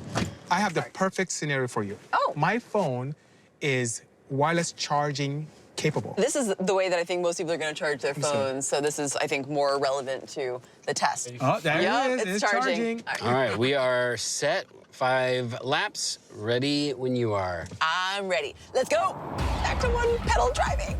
So weird. With the vehicle's factory setting restored, the original baseline of 2.75% of power usage is once again in play. So, Tori, what do you think is going to happen with this one? I feel like the amount of energy it takes to charge your phone, it's not going to be noticeable. You're probably correct. I don't think we're going to see much of a drop. I totally agree with you. I don't think that there's going to be a noticeable change over 8 miles. Well, time will tell. We'll find out. Yep, and while the test distance might not provide enough time to fully charge Bisi's phone, a long road trip would. Lap 2. So any dip in battery life will continue to be relative to total mileage. But even a short trip like this is enough time to reminisce. The first car that I owned that really got me into wrenching was a 1980 Volkswagen Rabbit. I still have it. When I first bought it, it was diesel. I wanted to reduce my carbon footprint in the world. So I converted my Volkswagen Rabbit to run on waste vegetable oil. I would filter my waste vegetable oil with pantyhose.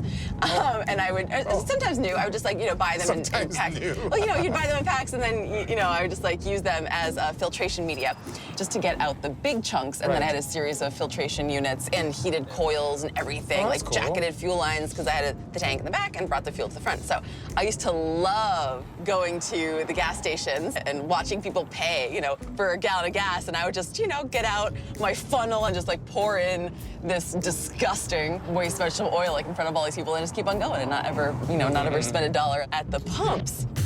Faye's vegan Rabbit might have been efficient, but it probably couldn't power her cell wirelessly.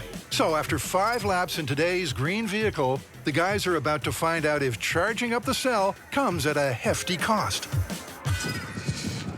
Okay, Tori, here's where we are. Faye did her excellent job as always in keeping a repeatable driving pattern. So that's how we started. And this is where you stopped. Look at that, Tori.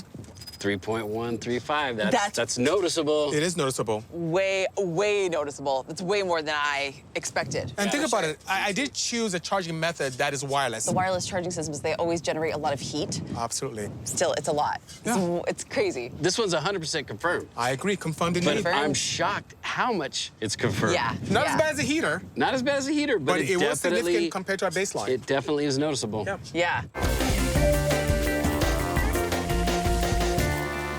I have to say, looking at the data, it's told us a lot about EVs. It was a really productive day. I really liked today a lot. Me too. I learned a ton. Charge your phone before you leave the house. Before you leave the house. Sounds good. All right, you guys, let's get out of here. I'm done. So, Tori, are you on the EV bandwagon yet? Not yet.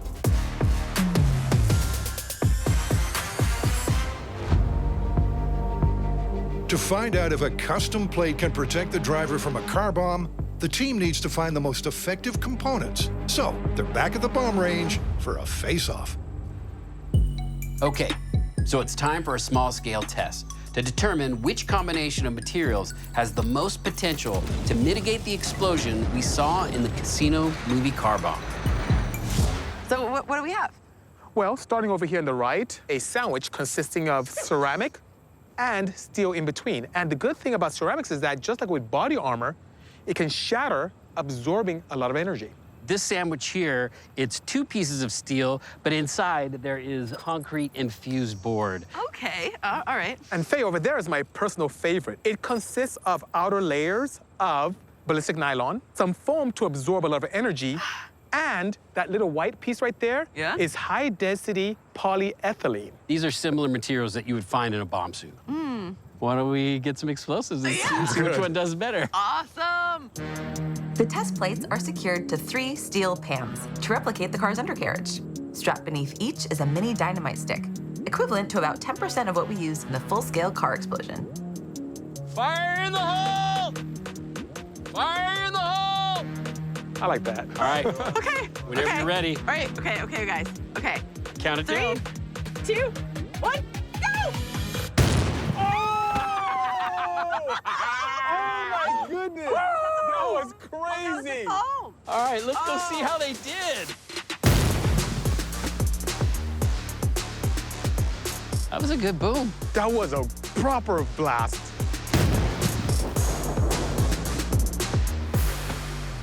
Huh. Look at that. Oh my. Oh, look at the pan. But it didn't go through. It did not. That's promising. Extremely promising. Oh, but look at this. Oh. Oh. Oh, that's pretty good. This is more promising. Yeah, that's pretty good. Huh. All right, let's look at the tile. That's incredible. The porcelain completely shattered, taking all that energy. And I mean, look at the steel. It's not that bent. It's not that bad. It looks like they all worked well. What if we took the parts that work the best from all 3 and combined it and make the ultimate bomb-proof car? I like where you're going. To figure out the best combination of blast-mitigating materials for our full-scale test, we need to review the slow-motion footage from our small-scale experiment. And we got some interesting results here. Look at the ground. You see this shockwave? Yes. Isn't that cool how it kicks up the dust on the ground? You see that little peak? Yes. That's all the porcelain just shattering and absorbing all that energy. So Yeah, I feel like porcelain, I feel like is a great contender. yes. I would say we stick with the plastic, maybe the porcelain. Obviously, we're gonna go with steel. But then we're gonna have to build some kind of compartment in there to protect the driver.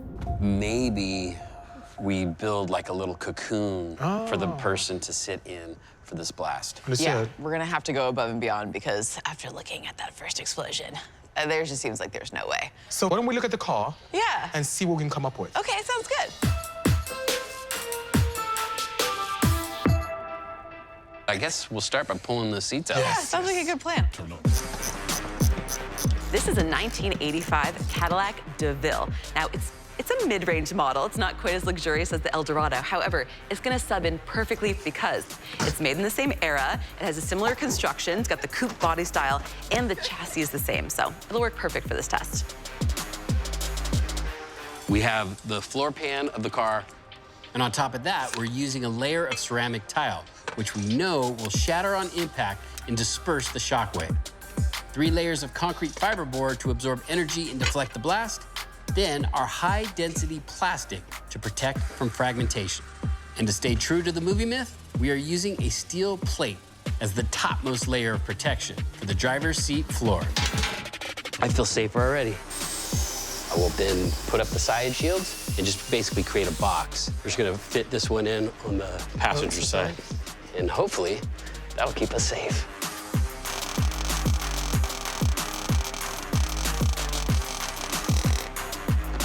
Wow, this is actually looking pretty robust. Look at how thick that is. Yeah. We got like 5 inches of material. Right, right. This is gonna be the only thing that survives from the blast. I have a feeling the car is just gonna get decimated, but I'm hoping that this little compartment that we're building withstands it.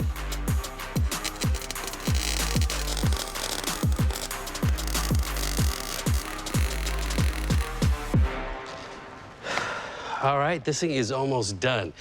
We have the floor in place, the side walls. I just need to weld the back wall. And then the next thing to do is take this out to the bomb range, load up some explosives, and see if this thing is blast proof.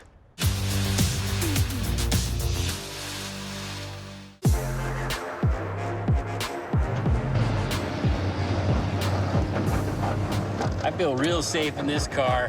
This car has no idea what's about to happen to her. I think it does. That's why it's making all that noise. Please don't. Now we're back at the bomb range to see what it would take to actually build a car bomb-proof vehicle. You got this, Tory. You got this.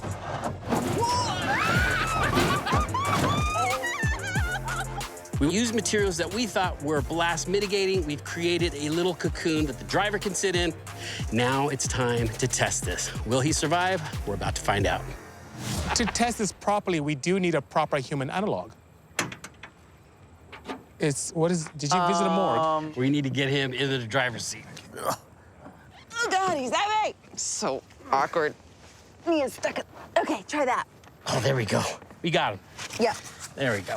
Hands on the steering wheel as well? That's perfect. Well, to make sure we know whether or not he survived this, we have this. These are burst discs. Nice. Oh. And they are rated for 100 PSI. So let's say what we built stays intact. Right. It might look like he survived, but if these have burst, then we know he would have been killed by the blast. His body could not withstand the pressure. Exactly. Got it. Okay. So I figured we'd just put it plan. right here on his lap. To confirm if the blast is survivable, the burst discs are calibrated to 100 PSI, which the human body cannot survive. All right, I think we're set. Oh, wait, he needs hair. What color? Ooh, definitely the brown. Yeah, that's like more gangster. I got this one for Bisi. I always wanted one of these. Oh, that looks great. We have our driver in position, and it's time to test whether or not we're gonna save this guy's life. Are you guys ready? Do I look ready? You look so ready. This is quite warm. You need to change your profile picture. Our first full-scale experiment was a perfect match for the movie explosion. But the steel plate alone was not enough to save our driver. Bob is now replicating the dynamite rig in test conditions so we can determine if our composite, ceramic tile, cement sheet, polyethylene board, and steel plate can withstand and deflect the car bomb's blast enough to save Buster's life. Oh, this is gonna be good, you guys. This is the moment. My feeling is we built that little seat with so much material. I feel like he has a pretty good chance of surviving. I think even if the structure we made stays intact, the pressure waves itself are gonna just destroy his inside. So I think our little pressure vessel is gonna burst at 100 PSI. I don't know. I'm a little on the fence. It seems like a lot. Well, we'll know in a few seconds. Okay.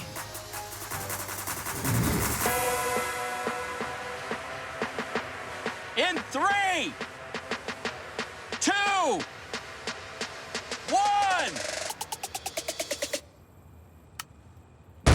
Oh! What?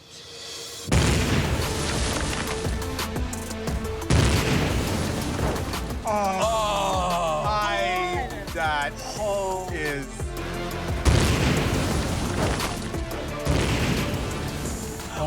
That was. Oh my God. That was beautiful. Why am I shaking? That was beautiful. amazing. All right. Oh my God. Oh my goodness. Our structure looks almost intact still. Yeah, it does. Look at all the tile. If anything, it did almost exactly what we saw in our small-scale test. The tile disintegrated and absorbed a bunch of energy. Yeah, I mean, it completely destroyed the bottom of the car. Right. However, our high-density plastic plus our fiberboard is still intact.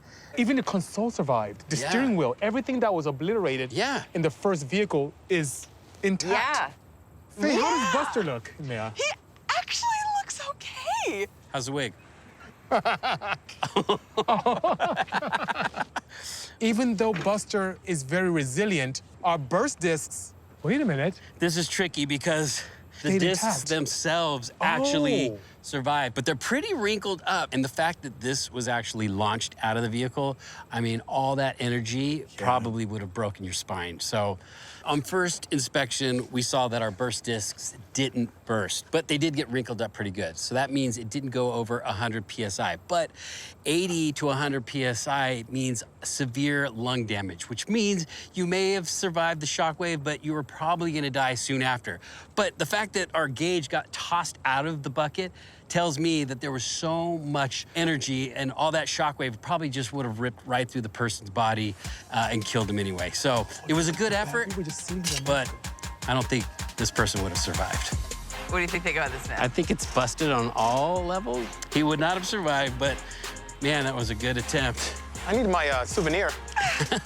The wig. Oh, that was fun.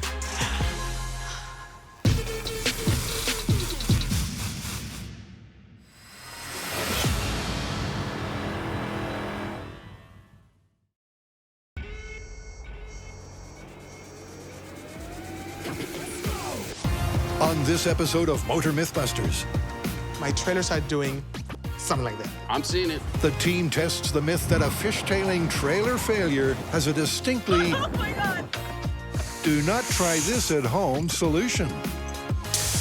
Will it work? I don't know. All right, now we're gonna try to accelerate. Oh my God. Oh my God, it's going! Oh my God! And does drain equal pain Go, go, go! when it comes to electric vehicles? That's fast, sir. But as the battery starts dying, Decreases. you say decreases, I say dying. Meet the team. There's a potential that I could get electrocuted. With the mechanical expertise More oxygen, more fuel. That makes more power. to test all things automotive. It's almost like surgery. If I make a mistake, we'll blow up the engine. This is Motor MythBusters, This is our job! where science meets the streets.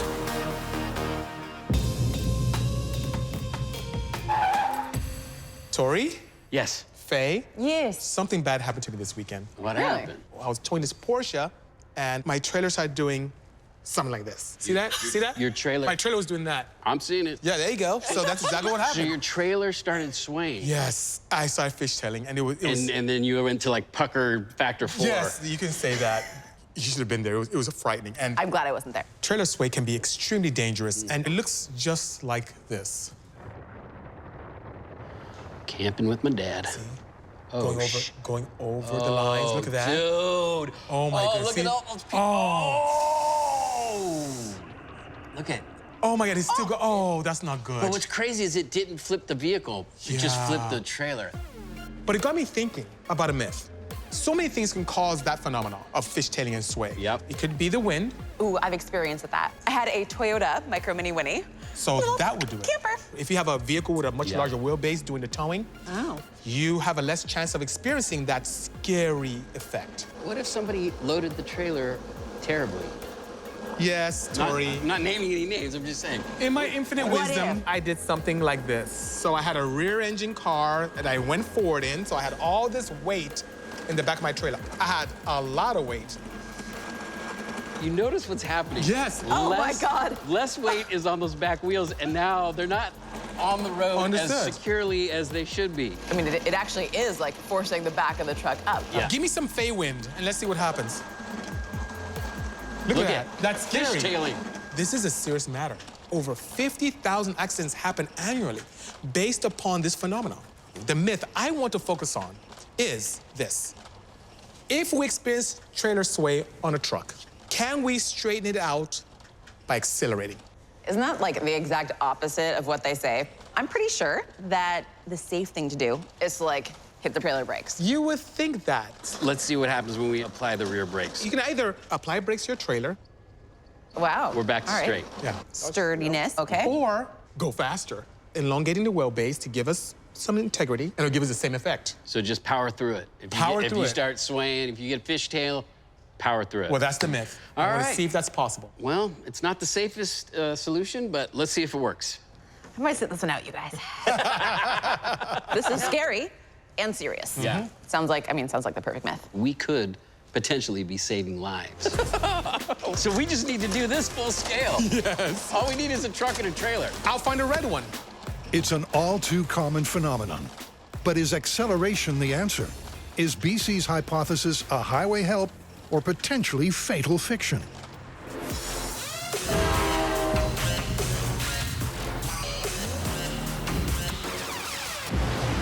Oh! It looks just like your model. Isn't that perfect? Perfect. We proved with the small scale that we could create that swing. Right.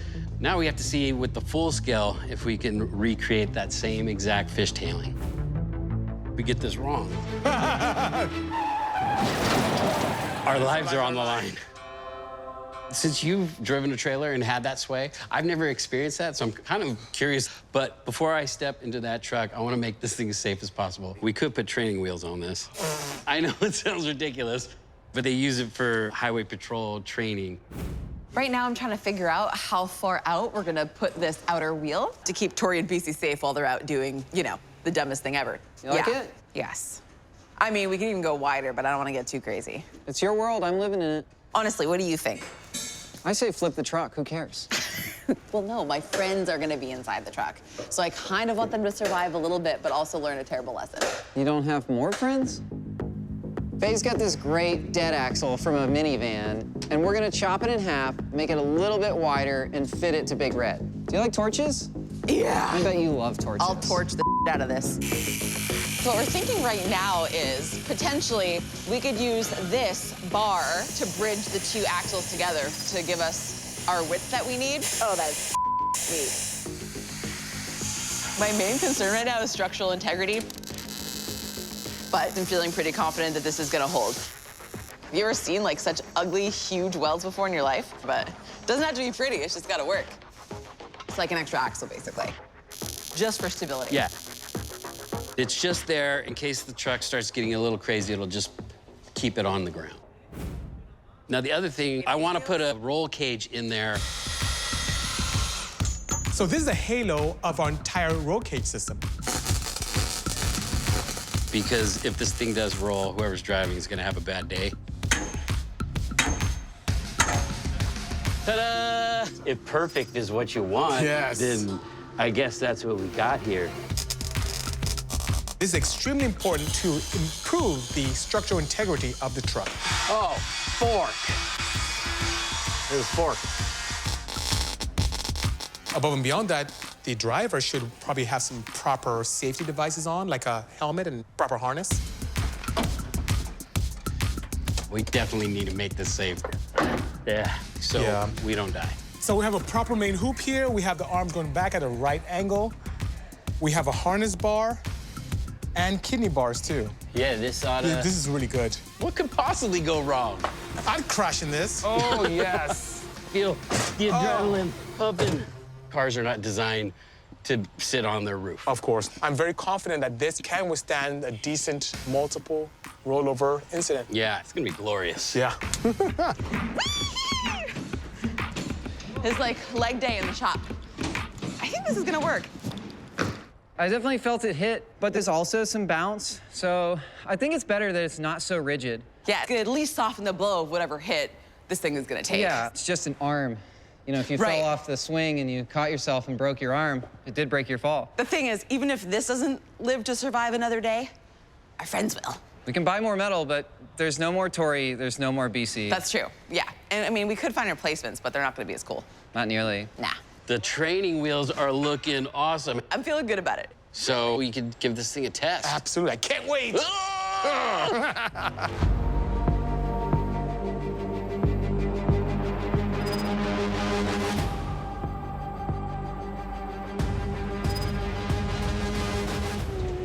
Yeah.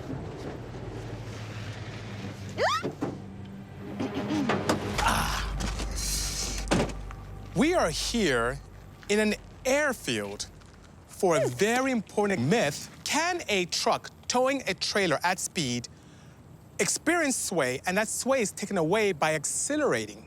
Now, to ensure sway, we have 4 barrels of water distributed unsafely on the back of our rig. Look at how horribly we've loaded that trailer. Perfect, perfect. Well, good thing we're out here. There's not a lot to crash into except airplanes, Aside really from these expensive planes. airplanes. Yeah. All right, let's get the training wheels on and see if we can get this thing swaying. Yeah, that sounds good. Excellent.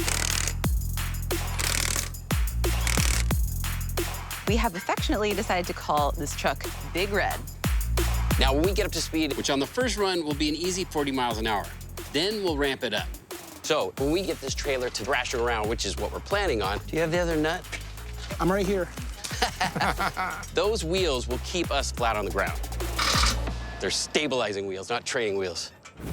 Now, if you remember from our experiment earlier on, to initiate sway, we want to move as much weight as possible to the rear. And we're going to use water. And each drum weighs 467.5 pounds. And it's working because 10 to 12% of the weight of the trailer should exist on that hitch. But now with all of this weight on the rear, we're not experiencing that. The back of the truck is now jacked up. As a matter of fact, we're already losing some adhesion to rear tires. So I hope Tory is ready for this because it's going to be a scary ride. With the trailer loaded for a catastrophe, the question is, at what speed will this specific rig be susceptible to fishtailing? Just so you know, this is not how you load a trailer. Yes. The plan is to build up slowly until they find that sway sweet spot, and then, per the myth, try and straighten it up by accelerating. You ready to do this? I'm ready. It was nice knowing you. Here we go. Okay, be careful, you guys.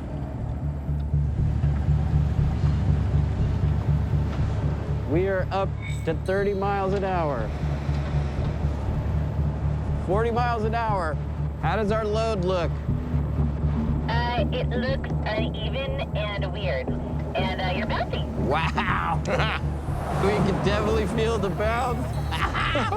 We're doing 42 miles an hour. Oh my God. Maybe a little nervous. How did it feel? Weird. Yeah. It felt like the rear end kind of not feel as planted. Okay, let's go again. Accelerating to target velocity, 50 miles an hour. 40 miles an hour. 50 miles an hour. Oh my God. Oh my God. All right, now we're gonna try to accelerate out of the sway. Okay, hurry. We're still Oh swaying. my God. I need more power. What? Yeah! Oh my God! Oh my God. Holy that trailer was out of control. So it looked like it was side to side for like quite a while. I was flooring it, and it wouldn't stop swaying. We got the car going up to 50 miles an hour, and then all of a sudden, It was swaying pretty aggressive, and it was doing its own thing at that point. I was wondering if you guys thought we should go again? I can do 70. You're nuts. All right, make it a good one, you guys.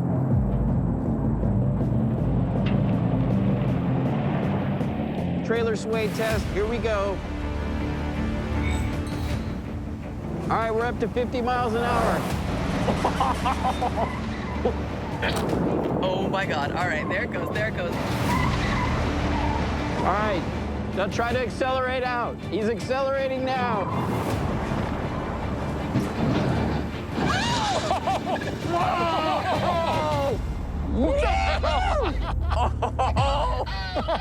Abandon ship! Yeah!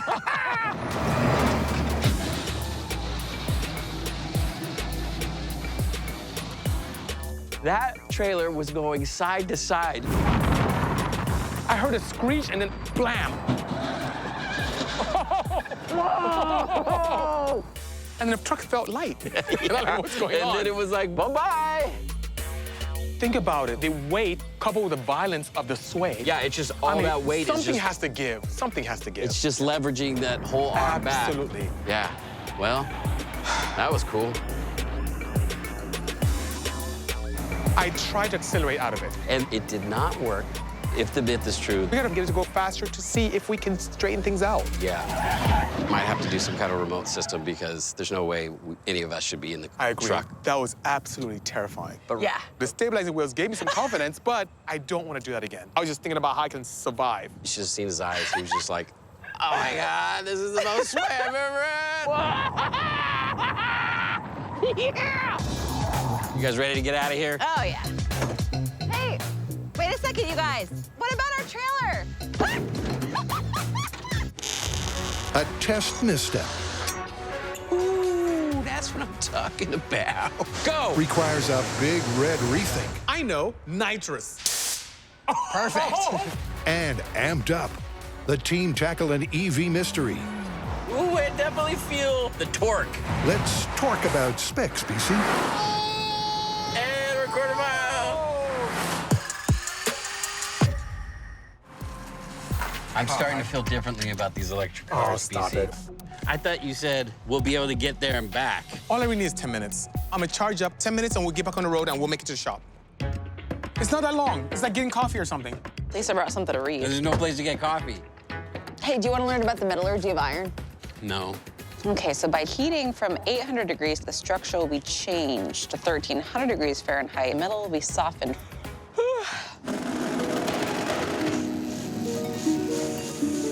Crazy. Oh, good, it's an EV. Crash it, Tory! Taylor! All right, so can we drive this thing home yet? I'm at 25% charge right now. Will that get us home? Not very quickly. Why not very quickly? Well, at 25%, I don't think I'll have as much energy or power as when I'm fully charged. No, that's not what they say. People think that electric cars will perform the same no matter what the state of charge of the battery is. And you're saying that's not what you're experiencing No, that's not at my all. experience. There's a myth here, folks. Help me out. All right, so the myth is an electric car with 25% charge will not perform as well when it's fully charged. I would like to test that. All right. Sounds like we're going to the racetrack. Yep, testing this tall tale will need speed and space to put the pedal to the metal. Ask any auto owner if their car's performance fades as the fuel gauge falls, and you'd be laughed out of town. But when it comes to an EV, Bisi believes battery depletion decreases acceleration and reduces performance. To test that, a relatable mid-range family EV will be put through its paces at full charge and 25%. And for an objective baseline, it's gasoline-powered twin.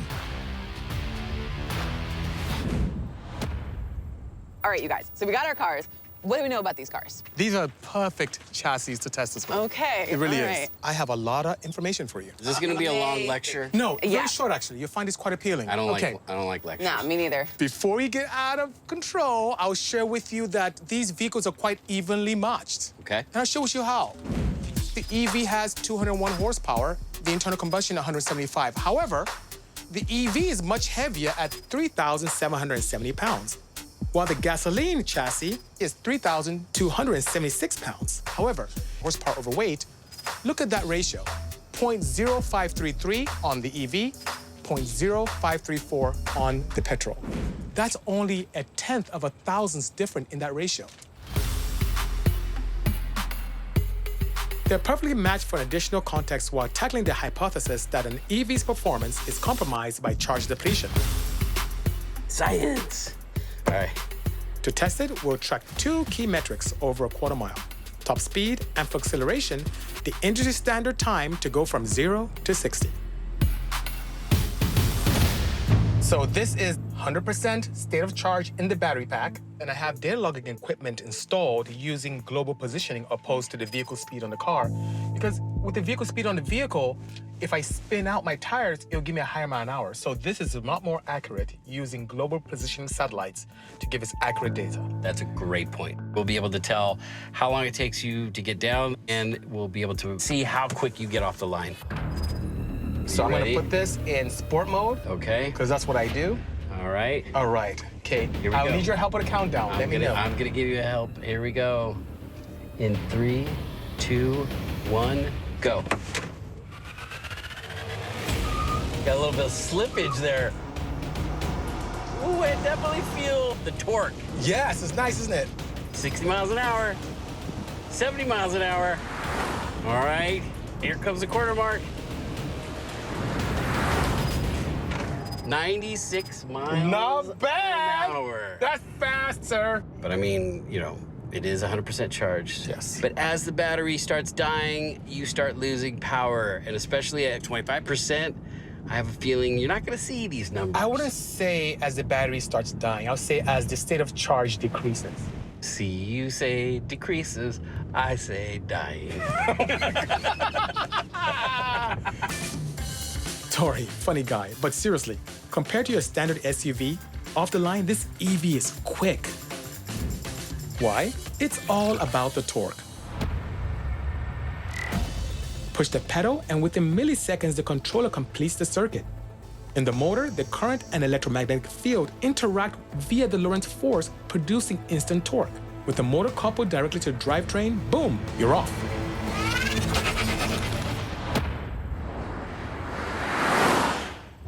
And to find out how effective that near-instant torque is, Tory's jumping into the EV sibling. The gasoline-powered partner with near-identical power-to-weight ratio will provide an interesting objective baseline. You do not trust me. No, you're right. I don't trust you because I feel like you might lift. Why would I do that? I don't know. You're so excited about the electric car. I am excited, but I am a scientist first. Data collection is very important to me, especially honest data collection. Okay, Bisi. Speed, performance, internal combustion engine. Yes. We're in sport mode. Sport mode. On the start line. On the start line. And on 3, 2, 1, go.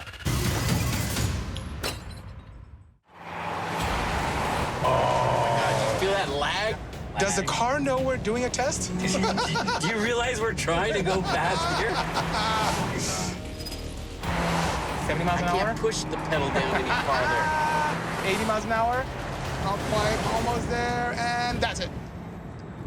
Ooh. 88 miles an hour. That's slower. Yeah, despite having equal power-to-weight ratios, top speed and acceleration are way down. And you know why. Oh my God, you feel that lag? A combustion engine takes time to fire up and get those pistons cranking. Yeah, I mean, it was kind of obvious. The gas took a little bit more time to get going. The EV, it's gone in 60 milliseconds. While the battery is being drained to 25% for the Myth's critical comparison, Tory, well, he just wants to beat Bisi. His plan? Lighten the load to increase power-to-weight ratio. The beauty is that at a quarter tank of gas, you've instantly lost 85 pounds of weight. Go mean and lean by dumping gasoline. Yeah, it's like kicking out a passenger. Small child. Yeah. Solid theory, unless Tory forgets to do the math. But that'd be foolish. All right, Bisi. Okay. We ready? Quarter tank. Ready when you are. All right, here ready? we go. 3, 2, 1, go. Oh, that was good. It's still. That's good. It's No, that was still good. a little sluggish. That though. was good though. You hit the gas and it takes a second for it to wake up.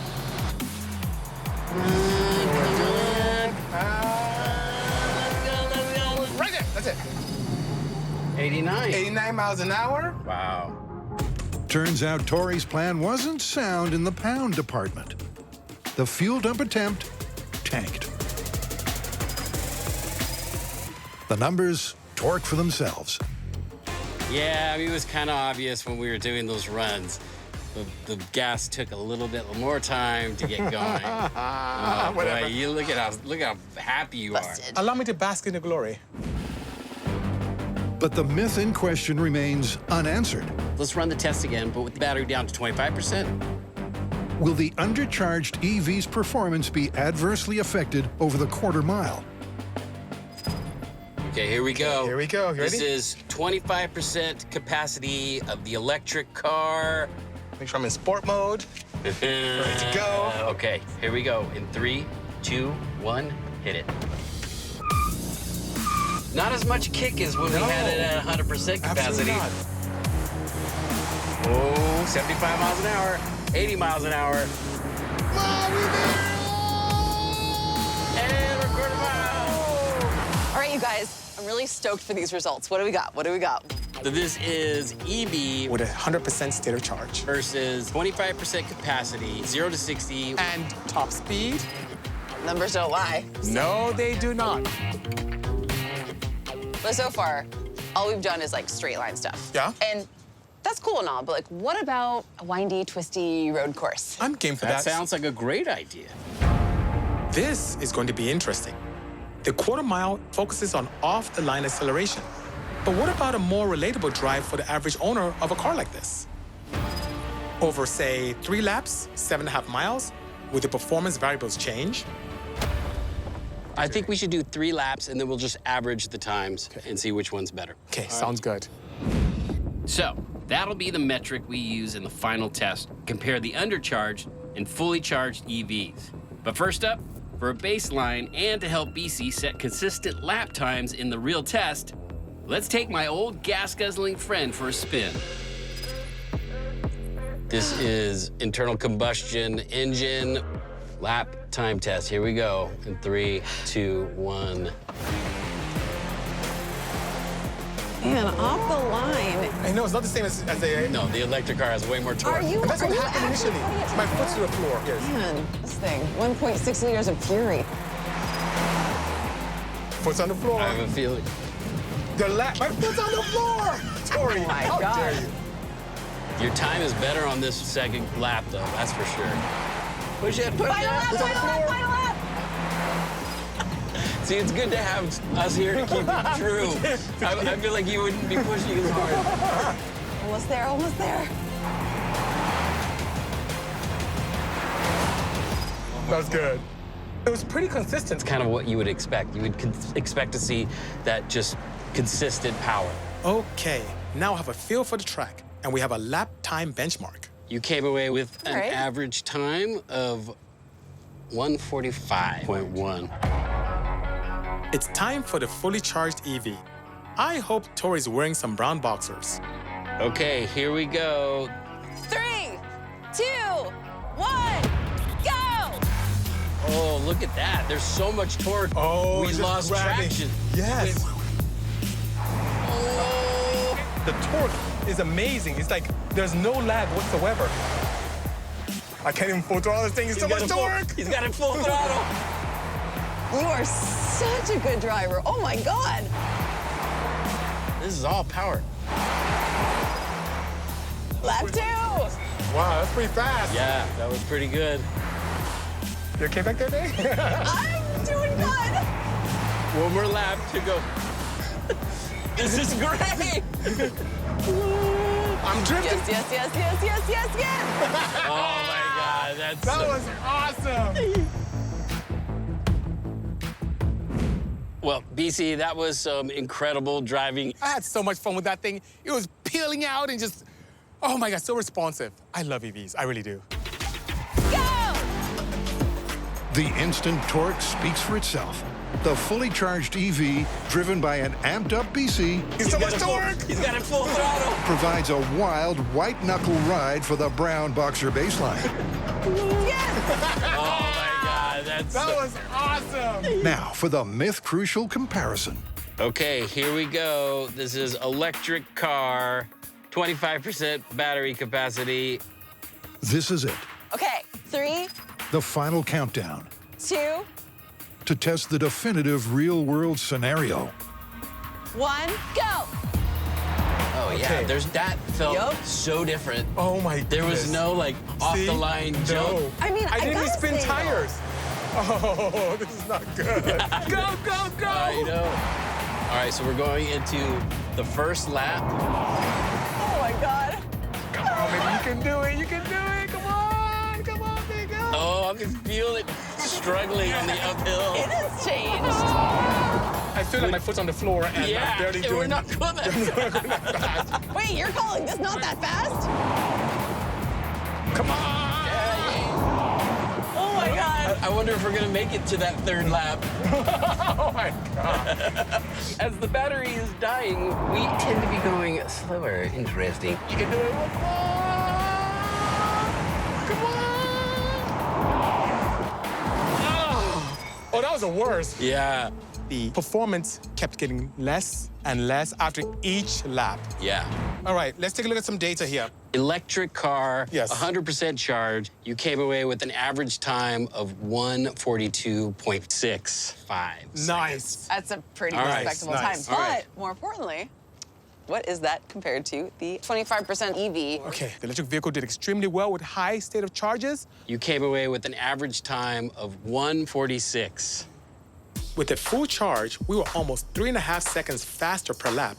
As the battery state of charge went down, at least with today's technology, the chemistry dictates the voltage to the motors went down, the performance suffered accordingly.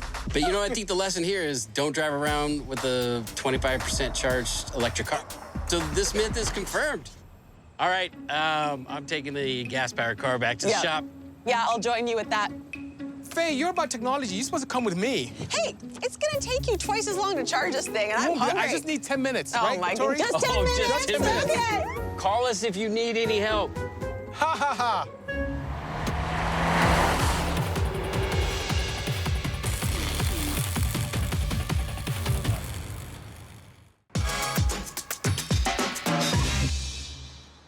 The trailer failure myth requires retesting. Big Red didn't have the power to accelerate fast enough once the sway started. But they're all set for take 2 with this trio of takeaways. Oh, my God. Load distribution is crucial. Big Red doesn't have what it takes to punch it out. I need more power. And with more power, out go the training wheels, and in comes a remote control drive system. And if Big Red's revs are ramped up, the trailer should be camped up. Wow. What do you guys think? This is perfect for the large scale. Yeah, I know. I mean, no one is gonna have their feelings hurt if we destroy it, you know? Even though it's hideous, it will do the job. This will work. Yeah. I'm gonna head to the antique store and, like, you know, just check it out. Can we check it out? Yeah, of course you can. This is actually a really great find. But how are we gonna get this thing to sway? Oh, the smell. What if our weight started here, at the front of the trailer? If we build some kind of a track system with the cart, we put the weight on the cart, and then as we start driving, slowly ratchet it back to the end of the trailer. It's a simple system, a winch and trolley on tracks. It's like a roller coaster. Yeah. But it'll help in a couple of ways. This is the starting position. We want all the way closer to the truck, and that'll push down the rear wheels, more torque, and we get up to speed faster. But then as we're driving, we're gonna let out the winch, and this is gonna have 2,000 pounds of water in barrels. And as we get closer to the back of the trailer, hopefully we will see this trailer just start whipping around like crazy. Yeah. Because we just screwed up the recommended tongue weight. Tell them, Bisi. This device, known as the tongue, extremely important when towing. You have the hitch receiver. You have a mechanism that has a ball that allows you to attach your trailer to your truck. Now, 10 to 12% of all the weight should go on the tongue. Now, push the weight backwards and everything moves up. Your adhesion goes away. We're gonna have little or no tongue weight here. Definitely don't do that at home. Okay, so after towing that small trailer, there is no way I feel comfortable driving this truck. It's just too dangerous. So what we're gonna do is remote control the vehicle. What we're gonna do is pull Davis in on this, the electronics guru, mount some kind of a gear here with a chain system to a motor. That way we can control the steering. We'll have a servo for the acceleration, and then a linear actuator that will be pushing down on our brake. On the original MythBusters, we used to use pneumatic cylinders. So that way you'd get a big blast of air and it would slam on the brake. We had a few cars go out of control with our RC systems. Well, I certainly don't want that on my record. All right, I'll start working on the linear actuator. Perfect. And I'll go get the rest of the computer put together. So this is the main brain of the computer for our remote control car. And what this does is it will take our transmitter signals through this receiver, it'll process them through our microcontroller, and then send out the different signals to the different motors. So over here, we'll have steering. We can go left and right. This is our throttle, and this will be our brake. And then this can be our kill switch. Awesome. Let's do it. Yeah, boy. So I just welded up this bracket here. This will connect to the floorboard. And then I'll pin my linear actuator to this bracket. And then I'll also have another little connector here on the actual brake pedal. That way it gives us motion like this, which is what we're gonna need. So we can stop our truck. So really what we're doing is wiring up a 2-ton missile controlled by our thumbs, so... 2-ton missile? Yeah.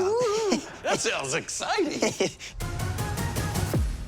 Okay, when this servo swings back, it will pull this cable, and that will open our throttle, and that'll be our acceleration.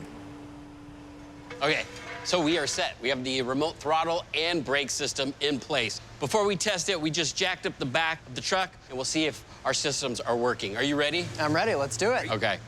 In 3, 2, 1, accelerating. We have throttle. That throttle's tight. We have speed.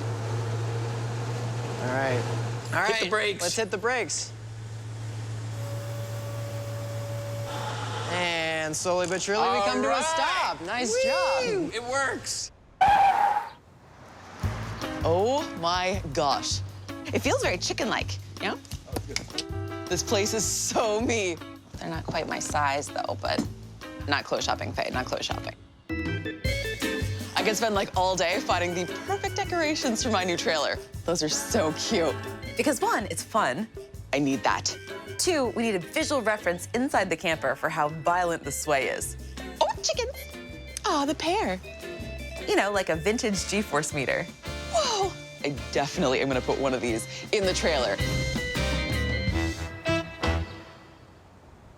So with this truck, I have a big problem.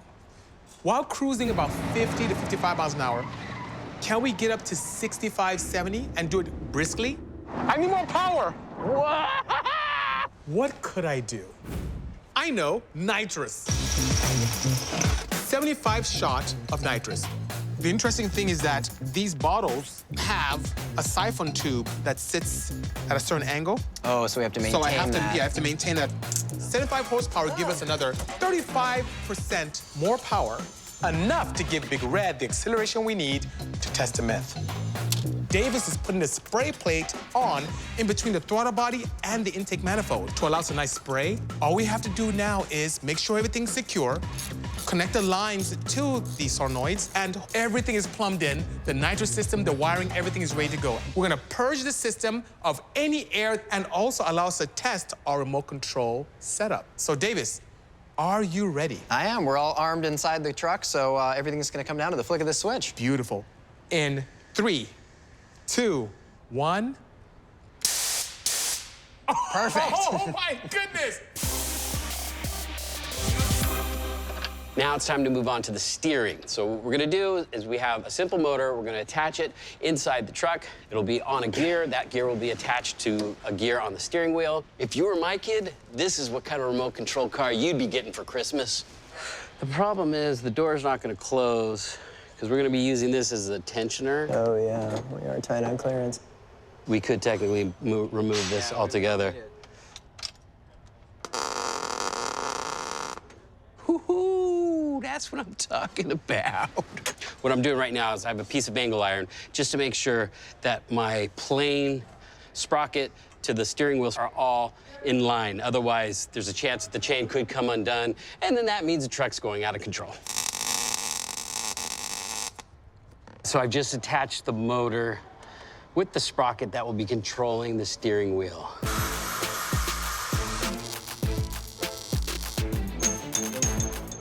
No, I'm not crazy. Our remote system for the steering is complete. We have our motor in place.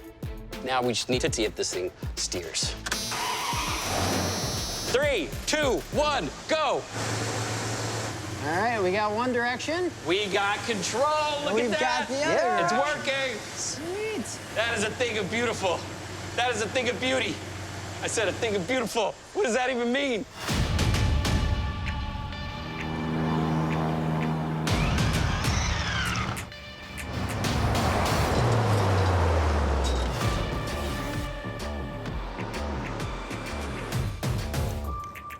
All right, I figure I'm gonna destroy this trailer anyway. I'm gonna make it look cute. Now, if you do experience trailer sway, the proper thing to do is to apply the trailer's brakes. A chicken? The myth that we're testing is the exact opposite. It definitely needs another chicken. If you have sway, hit the gas. I love it. We're gonna use nitrous to ensure Big Red has enough power to at least try and accelerate out of it. Will it work? I don't know, but first up, I need to dial in the RC system. It's like every kid's dream. Every kid's dream to a remote control Big Red? Yep. All right, ready? For dummies.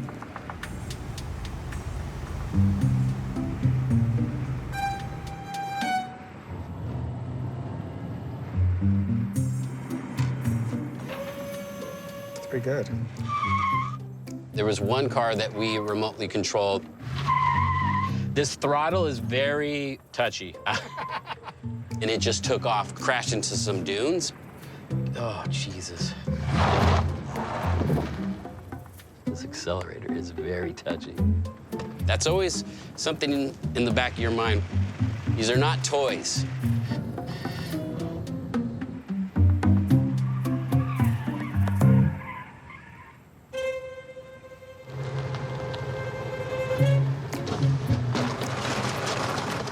That was fun. I don't know how I did it, but I somehow hit the only two things out here. That pile of cones and that pile of cones. I'm just a good aim. I think you should drive. I just promoted Davis. For 30. For 40. Good. You're doing it. At 45 miles an hour, you kept it in the center. I just don't have enough practice on this system. Ooh, hi. That's a stop. Davis, that looked great. Just to make things safer, Davis is gonna drive. We had to make some adjustments to the truck. We had to slow down our steering in order to get us more fine control. Come on, Big Red, you can do it. Good boy. You can go ahead and say it. It was controller error. It was. All right, Davis, this is your big shot. Show us what you're made of. The pressure has been ramped up about tenfold. Obviously, building this was one thing, but driving it in the moment is a whole nother story. This kid is good. Thread the needle. Too many video games. Nice work, dude. Wow, this thing is heavy. Yeah, you know why? Oh, my God. There's 2,000 pounds of water in there. Look how low that's sitting. The camper is front-loaded with 2,000 pounds of water. When we get up to speed, I have the remote to slide the barrels to the back. Storm's coming in.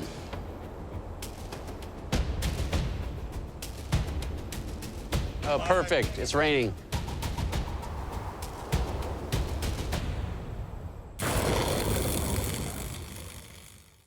So we are all going to be in the follow car. Bisi's going to be driving that. Davis, you're going to be controlling the truck. Faye, you're going to be controlling the weight. load. Going back.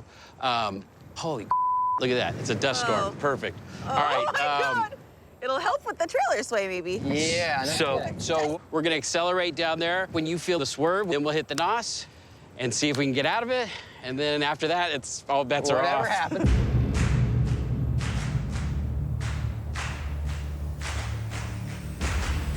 You ready for this? You ready for rock and roll? See the light coming through the clouds? Trailer's going to heaven. Trailer heaven. It's going to be quite spectacular. I'm not nervous. I'm not nervous. Just so you guys know, I'm not nervous at all. Okay, here we go. We are going to release the brake and start rolling. All right, yeah. All right, brakes are off, and we are starting accelerating. Yeah. And we are rolling. Oh my God, this is so freaking crazy that you're driving it from right here. Bizarre. Looking good, dude. Looking really This good. is looking awesome. We're gonna start accelerating. Let out the water? Yeah, please, please. Here it goes. You can tell how the weight of the trailer is changing with the load. 30. This is looking awesome. 35. 40 miles an hour. Okay, we got some major sway. Oh my God!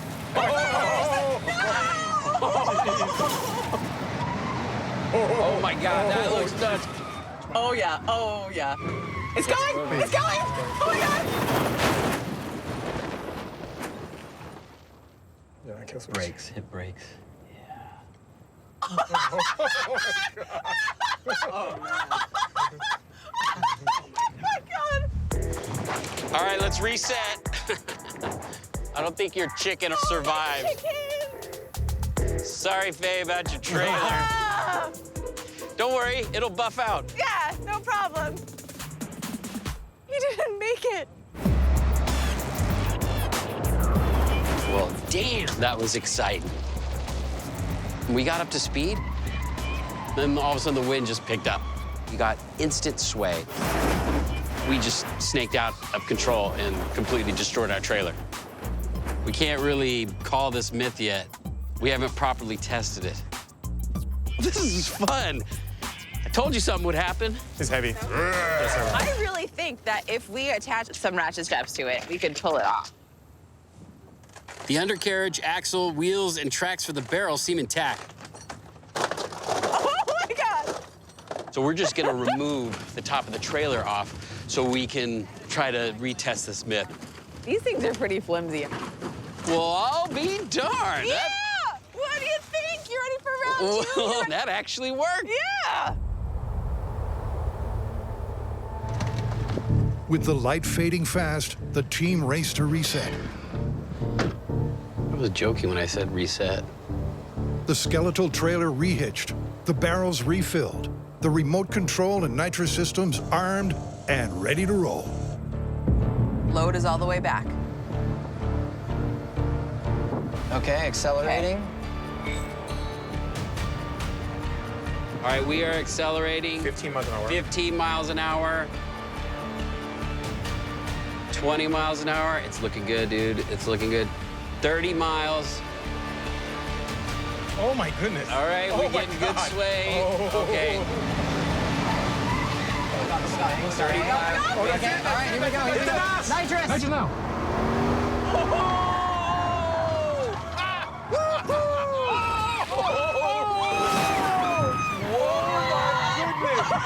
Kill it. What the heck was that? Oh my God. That didn't look like it helped, did it? No. It was so freaking cool, though, just like seeing this thing take off as soon as he hit the NOS. It made it 100% worse. Yeah. That was awesome. Jeez. Oh! Based upon what we saw here today, what did we learn?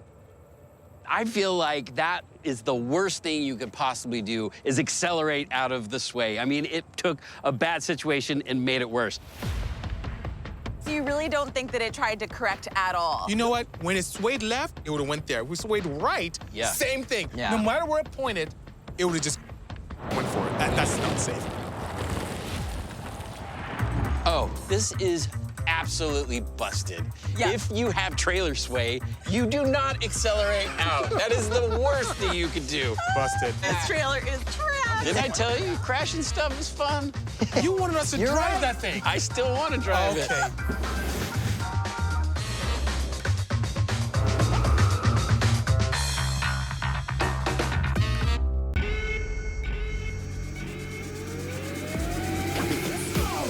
Oh, this is rad. In this episode of Motor MythBusters, Just the slightest bit of water, and these things, they don't like it at all.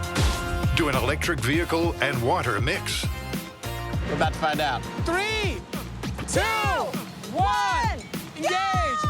And 10 turds. That is crazy. an investigation into foul play Do birds prefer to poop on red cars? drops a bombshell. The results are totally unexpected. Oh, crap. Meet the team This might be the miracle coolant that everybody's been searching for. with the mechanical expertise My main concern is structural integrity. to test all things automotive. The engine died. The more air we push through, the more fuel siphon out. And boom! This is Motor MythBusters, Hit it. where science meets the streets.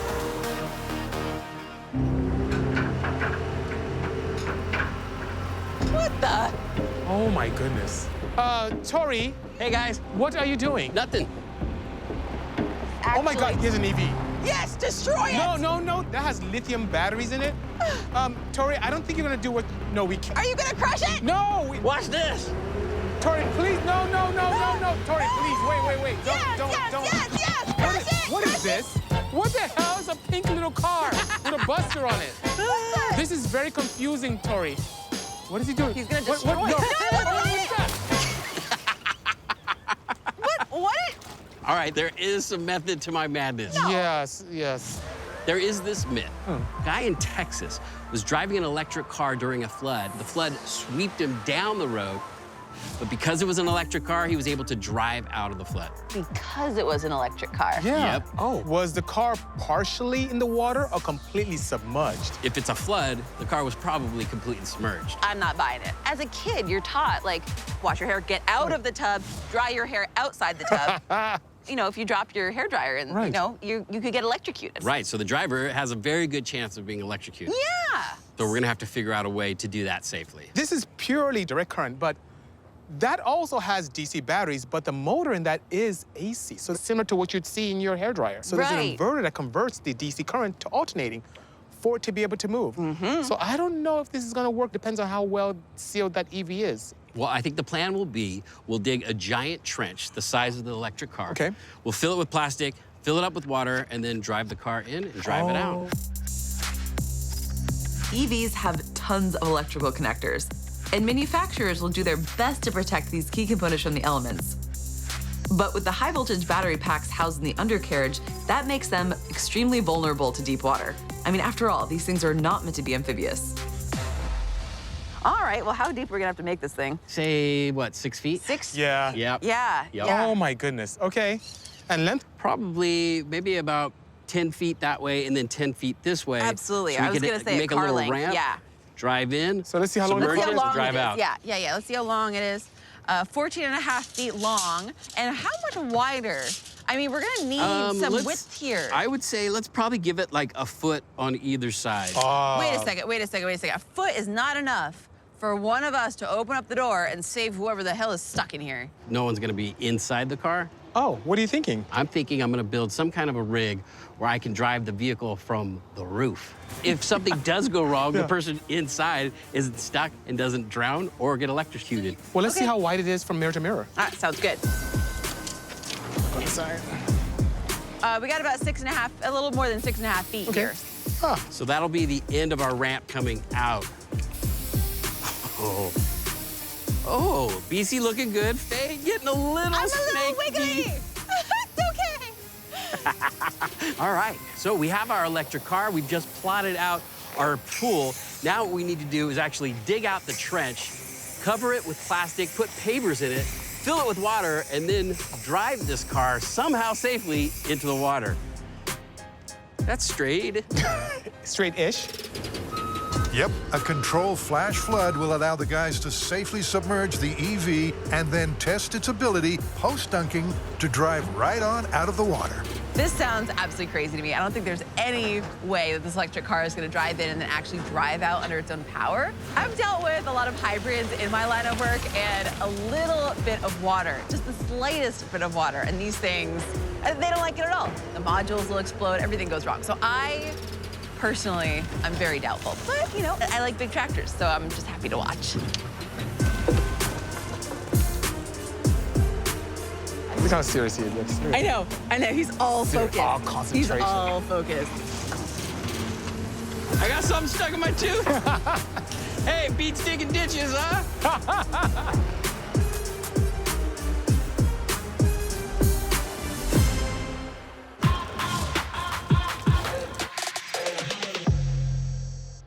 We're testing the myth, if you drive an electric car into the water, you can drive it right out and nothing will happen to the car. Now, I want to drive this car, but there is a very good chance that I could get electrocuted.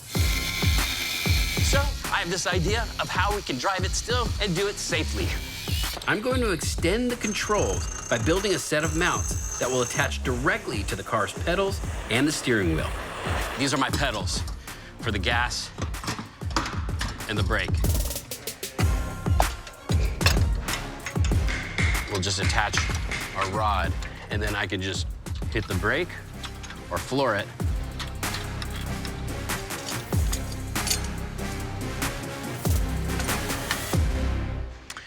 Okay, so as you can see, the extended controls are coming together, and now I'm just getting the angle of the rod so that way I can control it from the top. To protect himself from getting fried, Tory's installing an insulated polymer bucket fixed to a plywood platform. Now, before we go any farther, we just want to make sure our deck is strong enough. So Dave's going to give it a little strength test. Hit it, Dave. All right.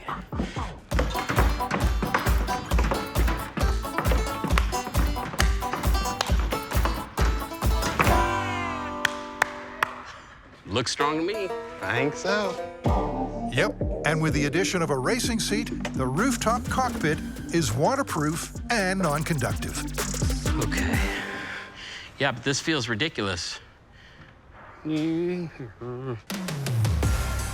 right, now that the chair is mounted to the top of the car, we're gonna make some last-minute checks on the angle of our extension rod. Once we have those in position, we can cut holes through the roof, and then we'll attach it all, and then we'll be able to drive from the roof of the car. Oh, yeah. There we go. That looks perfect. Then it's just a matter of fitting the fiberglass-coated pedals and steering wheel, and sealing up the holes to make it watertight. We have done nothing to modify this car except extended the way we control it. And all the materials are made out of non-conductive materials. So if this car does decide to start shocking, I won't be anywhere near it. Last thing we have to do is button everything up and go for a ride. With the gear shift and power controls below deck, this test run is a two-man job. So Dave is in the passenger seat to put the car in drive and also standing by so if the car goes out of control, he can stop it. Here we go. Oh, this is awesome. Everybody should drive like this. Everything seems to be working fine. Oh, this is rad. All right, it works. It 100% works. You want to throw it into reverse? All right. I have full control. This is gonna be perfect. I'll be up here, nice and safe. We'll drive the car into the water. If it decides to explode, let it. All right, you want to go ahead and throw it into park? That worked great. This car is as safe as I think it can be. Now all we have to do is drive it into a pool of water. Wreck it all, huh?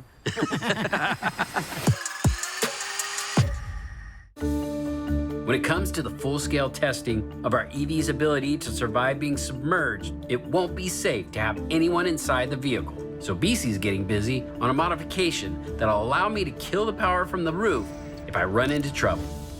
In the event of an emergency, we needed to be able to disengage this high voltage cutoff switch and have the vehicle dead in the water. We have a safety tab here that'll be difficult for us to initiate, so I'm going to remove this tab by simply breaking it off, and that's it.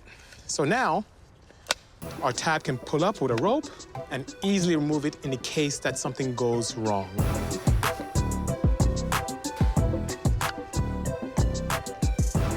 So, I'm going to put a nice hole into the ceiling. I'm going to use this rope as a way to activate a proper shutdown sequence.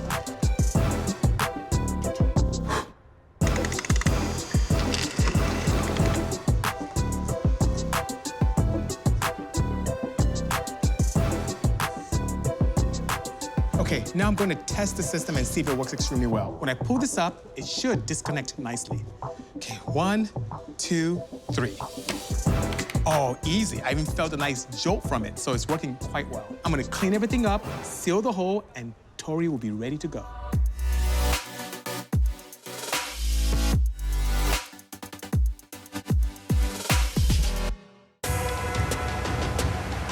Hold that there. Perfect. Let me set the scene. We are about to test the myth that you can drive an electric car into water and drive out safely. So we've dug a ditch, we have actually lined it with plastic, filled it with water, we have our pool set, we have our car insulated, and I have the controls on top of the roof. What do you guys think is gonna happen? Do you think it's just gonna drive right through? Are you gonna go fast? Are you gonna go take it slow? I think what I'm gonna do is just like kind of roll in, because I think if I try to gun it in, there's a good chance that I might flip the car. But if I roll it in slowly, it'll probably start filling up with water and it'll allow it to sink. I think you may get some buoyancy, just a little bit, Yeah. and then finally it'll settle down. I think you're gonna be successful. Yeah. What do you think? The batteries, the electronics are on the floor, so I think it actually is gonna short itself out and not be able to drive back out. All right. It's a very dangerous excursion, and to keep you safe, I have this pull mechanism that you just grab with a rope, and it completely disables the high voltage system. Okay, that was on. Secondly, I have some sensors.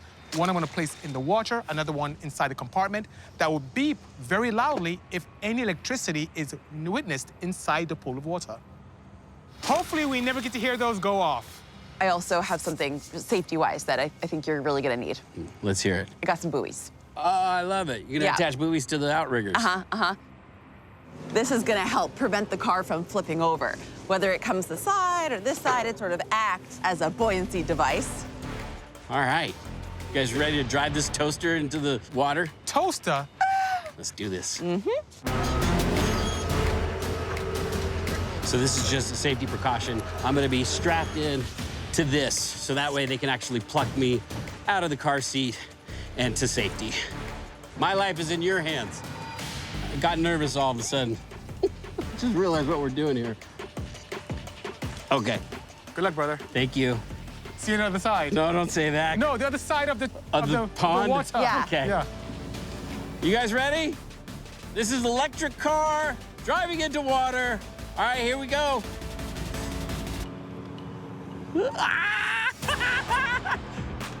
Just take it easy, nice and slow.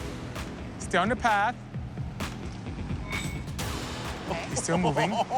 Okay, he's going in. See how deep that looks? Yeah, it's That's a lot crazy, deeper than right? it looks. Like, it's an optical illusion. It looks like it's not deep. Oh. We see bubbles coming I out. feel like I'm floating. Okay. Oh, Whoa, we are going deep. It's happening. Okay, but so far, he's not moving at all. Not moving. Oh, we're 100% floating. Yep. So my wheels must be spinning right now because... Yeah, it was. But No, they're not moving at all. Your foot's on the gas. I'm like flooring it right now.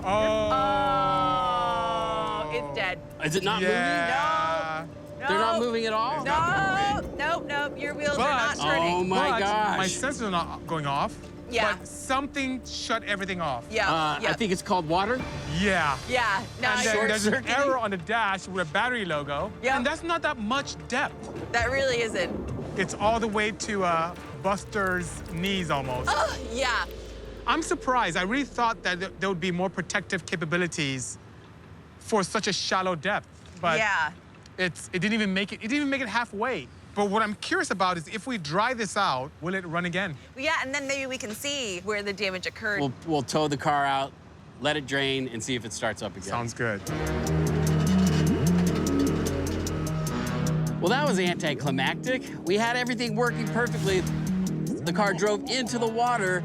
I was expecting to see something, maybe sparks, maybe smoke, but nothing. The car just died as soon as we hit the water. Maybe it just short-circuited. I have no idea. What we do know is our shock detectors did not trigger. So Buster wasn't electrocuted because the EV safety system likely kicked in and shielded the high voltage system before it died. I think what we need to do is pull it out of the water, let it dry, and see if we can figure out what exactly happened. I think that's good there. We'll just chalk it.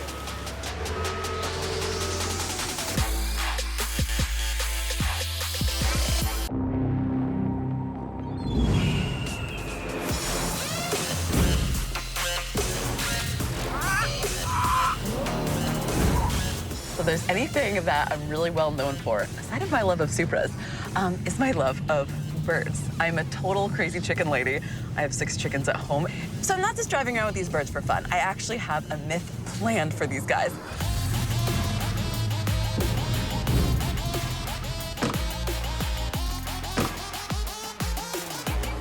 Hey, guys, check out my birds. What? Oh, Aren't oh they my gosh. adorable? Are they lovebirds? They are. They look like they're in love. Well, I think the shop needed some pets. They are so beautiful. They look No. unreal. Actually, I have a myth for you guys. Oh. There's a study done out of the UK that shows that birds tend to poop on red cars most. I don't believe that. Well, I've heard that people who drive red cars get more tickets, but I've never heard that birds poop more on red cars. Where does this data come from? So in this study, over 1,100 cars participated, 5 different cities over a period of 2 days. And of the cars that were pooped on, 18% of the red cars got pooped on. Yeah? 14% of the blue cars got pooped on, 11% of the black cars got pooped on, 7% of the white cars got pooped on, and 3% of the silverish, grayish cars got pooped on. So who came up with this study? Yeah. That's the problem. It was a self-reported study. So they called people and asked them how often birds pooped on their cars, and then what color cars they had. Okay, so what's the myth here? That birds defecate more on red cars than anything else? Oh. You know what, though, before we go any further, maybe we should come up with an experiment ourselves to see what color birds poop on more. You know, I concur. We have to find a place where we can have a variety of cars with lots of different colors. Maybe a car lot. That works. At least that may give us some preliminary data on bird pooping habits. Well, I already kind of partially started this test on my own, and my blue car got crapped on this morning. Huh.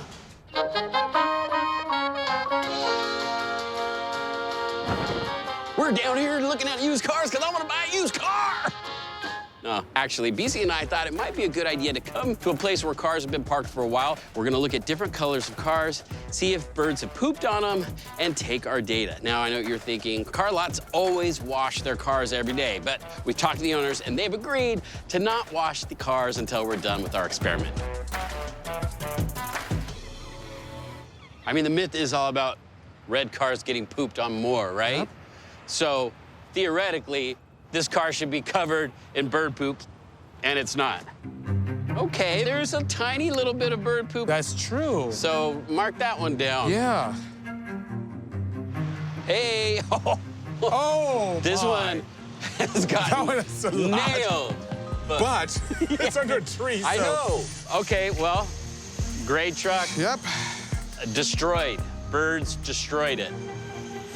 You know, this may not have good evidence for us because we don't know if there's an influence of having a place to perch on defecation happening. I mean, I 100% agree that no matter what color the car is, if you put something to perch over it, the birds are going to poop on that car more than the others. You know, what's interesting as we analyze what we observed here on the lot, we had more white cars here on the lot than any other vehicle. Right. 19, and 3 had matter, about 15%. 15%. Which is pretty interesting. And the red, the fact that there's only 4 cars and half of them got crapped on? Mm-hmm. So you're saying that there's some plausibility to this myth? It's quite possible. This is interesting. The findings Tory and I got gave this myth some validation. Meanwhile, Faye's getting the lowdown from an ornithologist on exactly how birds see colors. Hi, oh my gosh, I'm so glad you could come here today because I have this very pressing question I'm trying to figure out. Okay, Do birds poop more on red cars? What do you think about this? Well, in all honesty, I'm a little skeptical of the myth. You know, so birds are attracted to certain colors, so that is true. Birds actually see more colors. We're actually missing colors that birds can see. So as humans, we have 3 cones in our eyes, and these cones are basically what perceives light and sends that signal to our brain that we turn into color. But birds, they have another cone in the UV space. And so birds actually have a whole nother dimension of color that we can't see. Whoa. All right, so I see you brought like all this equipment. What is this? So this is some of the equipment that I use to measure bird color, called a reflectance spectrophotometer. Light goes through this box, through the fiber optic cable. I point it at something. I mean, usually I'm pointing it at bird feathers. We're actually gonna see how is light reflecting off of these feathers? And then I can actually put that through a model of avian vision. Okay, so this is car paint. Yeah. So let's see how it looks on our little reflectance spectrophotometer. Start with black, which is pretty much a flat curve, because, you know, black doesn't really have color. This is showing me all the stuff that I can't see that other birds can see. That's right. I'm curious about this purple. Me too. Wow, I'm seeing quite a bit in the range that I can't see. Yeah, so there's definitely some UV color in this purple. Action. Okay. Silver, though, is kind of highly reflective across the board. And, you know, this is going to be very mirror-like. So the more mirror-like a car is, that is definitely going to attract birds, especially, you know, certain times of year when the males are trying to, like, fight off the other males. They're going to try and get that male away. Really? I would. Because this one ranked the lowest in the study. Fascinating. Red, yeah, this red has very little UV. But some birds are attractive to red. Typically birds that feed on things like flowers and berries. Given everything that we've just been talking about, what birds am I going to find around this area that are most prevalent and also poop the most? One of them is this western gull. So you see them, a lot of them at the beach, but also in parking lots and things like that. We've got this, we call them rock pigeons is their official name, that you see in the park. We got American crow, and then this guy over here is a European starling. These love sitting on like telephone wires, so you can imagine that these are gonna be over cars quite a lot. Absolutely, telephone wires. All right, so with all this information that you just presented me with, if you were to guess which one of these colors they might poop on the most? My guess is going to be it's more about the reflection than about being attracted to one particular color versus another. You know, think about like a puppy seeing itself in the mirror and trying to play with it. Interesting. So you think that for the sake of the study, can birds actually like control when they, you know, poop? They definitely do have some control. You know, they don't want to poop in their nests. You don't want to poop in your house, right? Yeah. And they poop to defend themselves against other predators or things like that. But, you know, one thing difference between like our poop and bird poop is it's only one thing. There's no separate pee and poop. It's all mixed in. Their poop is pretty acidic. Oh. This is something that should be of concern for car paint. Well, thank you so much for your time. I feel like I learned how I'm going to set up the study. Glad to do it. I just learned a ton about how birds see light and color. I've got to go digest this and really figure out a way with the team to set up this study in a way that's actually going to be effective. It's good.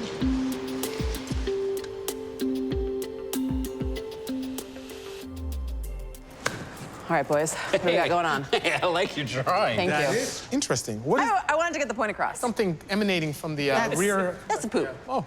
Yeah. Speaking of crap. I think we need to come up with our own test to see whether or not this data is true. Yeah, we're going to have to. I mean, this is all on us. I think we should probably find a part of a vehicle that has the most real estate. Like a hood. Like a hood. A whole bunch of hoods. Yeah, we'll get a bunch of hoods and then paint them different colors. Well, but wait, okay. First of all, we got to figure out how many colors we need. And second of all, we're going to have to figure out how the heck do we get any birds to this area to begin with. Right, so the study was red, blue, white, green, black, silver.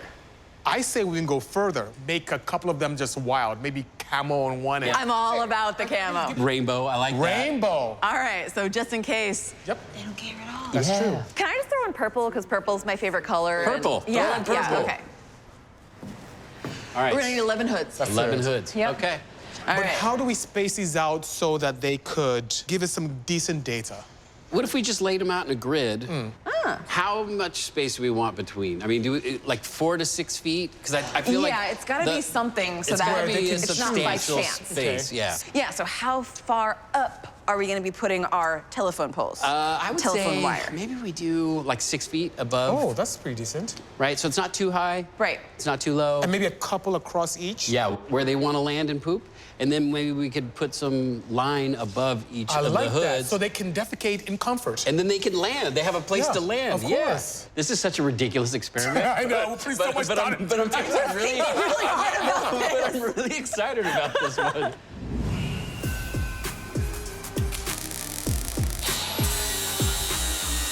All right, we have our plan now for the bird poop experiment. Now, Bisi and Faye are working on the hoods.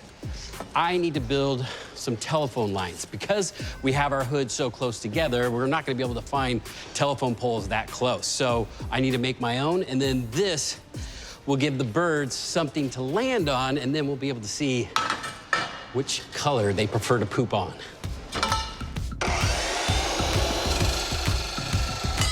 So next, they have to prep and paint a bunch of colored poop landing pads for their feathered friends. I'm about to sand this hood with 220 grit sandpaper on this beautiful wheel, using compressed air as my accomplice. And the reason why I'm doing this is to get the paint to adhere to the hood. I'm not gonna paint my hood. I'm gonna vinyl wrap it in camo. Oh, I'm not good at this. And this hood is done.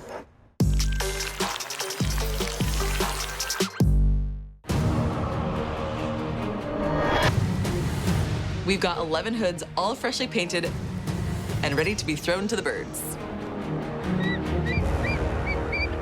So now we have this great lot. It's very conducive for what we're trying to do. I think we should place cinder blocks on the ground first, then the hood, secure the hood to those blocks, and on each end, put those crazy devices that Tory built, run some wire across, and we should be good. So what do you say we just put them out randomly, and then we're not favoring one color over another? Sounds good. All right.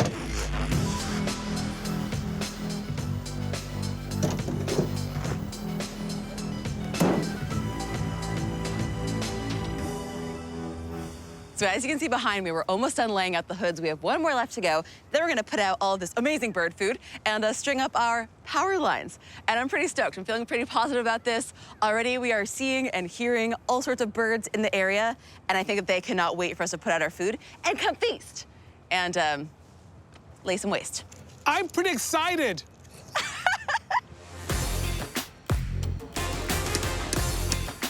So we're spreading on these mealworms because these are gonna lure in the most common types of birds in Southern California, crows and pigeons. Oh, and we're near the beach. There's gonna be tons of seagulls, You're too. right. Oh, the smell. Oh! Are we gonna find 18 pieces of crap on one hood and like 14 pieces of crap on another hood? Is red the most popular color? Or is camo the best? Who knows? But we'll be able to draw some conclusions in about 30 days. Okay, we've got some time on our hands, so while we wait, I've got an idea. Let's turn this myth upside down and see if we can find ways to stop birds from pooping on our cars. I wonder if there's any way that we can like specifically repel birds from every car. What if we each come up with our own unique invention that keeps birds from pooping on our cars? It'll be a little competition. Oh, I'm so down. I love that idea. I have the perfect repellent. I'm gonna have to put some brain power behind this because normally I try to attract birds to me, not repel them. But that's right. I'm down for a competition. I love this. How are we gonna judge who wins? Well, the least amount of poop. Who gets pooped on the least? Yeah, duh. That's perfect. Nothing will come near my hood.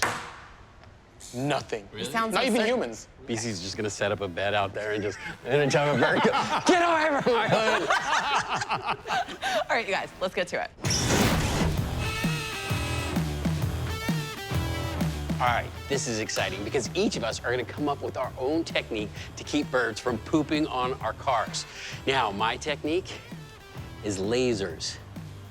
Why? Well, cats go crazy for them, so I'm hoping there's an adverse effect on birds. The plan is I'm gonna take all my laser beams. How many do we have here? We've got 55 total. Put them across the hood, glue them down, turn them on, and when the birds fly over, they'll look down, see the lasers, and it'll scare them off. So I'll set up these solar panels, and they'll stay on 24/7. It's just gonna be like an explosion of lasers.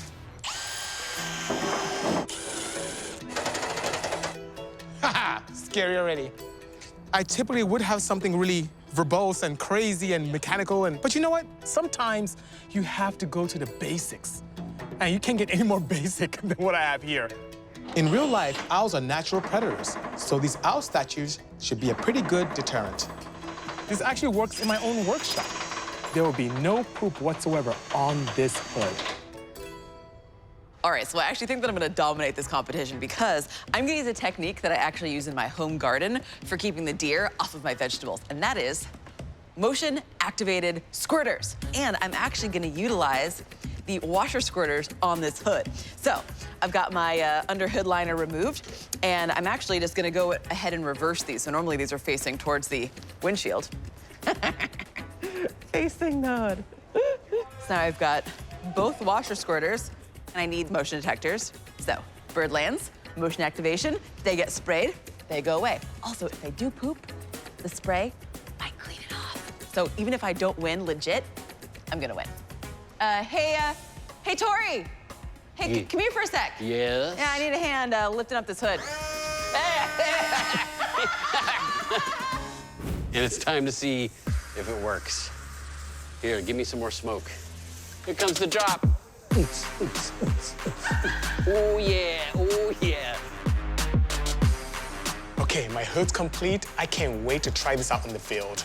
But first, they've got to see the results of their bird poop test.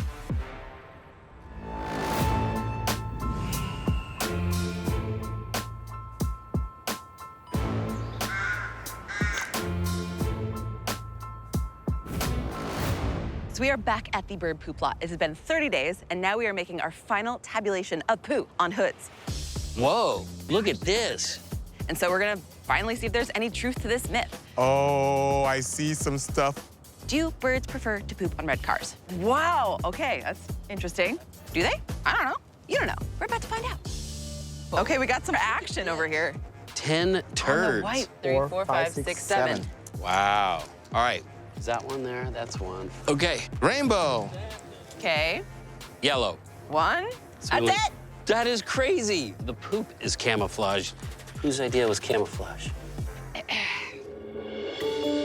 Wow, the red got a lot. Yeah, it did. Is this one? Yeah, yes, it definitely is. One. Wow. All right, should we tally up our numbers and see who's the winner? We shall. The results are totally unexpected. The ornithologists felt that silver would be their favorite as it was the most reflective color. And even taking into account the wavelengths of light that birds can see that we can't, there's no statistical correlation with the color spectrum. But personally, I'm pretty happy with the results. Long story short, look at the top 3. Still purple, white, and a little red. So the myth that red cars attract more bird poop is busted. 100%. I agree with you. Nice work. Thank you. And we determined that red being the most popular is busted. Birds do not prefer to poop more on red hoods than any others. So pooping on red cars is busted. But this is MythBusters. We're not gonna leave it like that. All right. Okay. This is gonna freak those birds out. They're not gonna know what hit them. Now we're gonna try something completely different. We're gonna see if we can repel birds with our ingenious gadgets. So just like in our first test, we are gonna leave these here for 30 days and see if there's any poop on any of them. And whoever has the most poop is the loser. Hopefully there's some of us that don't have any poop. Those are all lasers. You're kidding me? Nope. So basically, I'm gonna have like an array of lasers shooting straight up. So I'm hoping they'll look down and be like, what the hell is that? And then fly away and go hang out with their friends. No, natural predator. You're like a high-tech guy. I thought you might go with something a little bit higher tech. But you know what? Simplicity sometimes rules. Okay. I got some motion detectors here. I Don't see. you see? Yeah. Some proximity sensors going on here. Exactly. So when the birds land on the wire, then these sensors. Okay, we'll call you? Yeah, oh, exactly. Okay, and then and you come and scare shoot them you. away. Oh, okay. Yeah, exactly. Yeah, don't worry about it. Good luck with that. Yeah, no problem. We'll do. My predictions, no bird poop on this hood. Lots of failures to the left and right of me. Well, we're all set. And I guess in 30 days, we'll come back and crown me the victor. He means me the victor.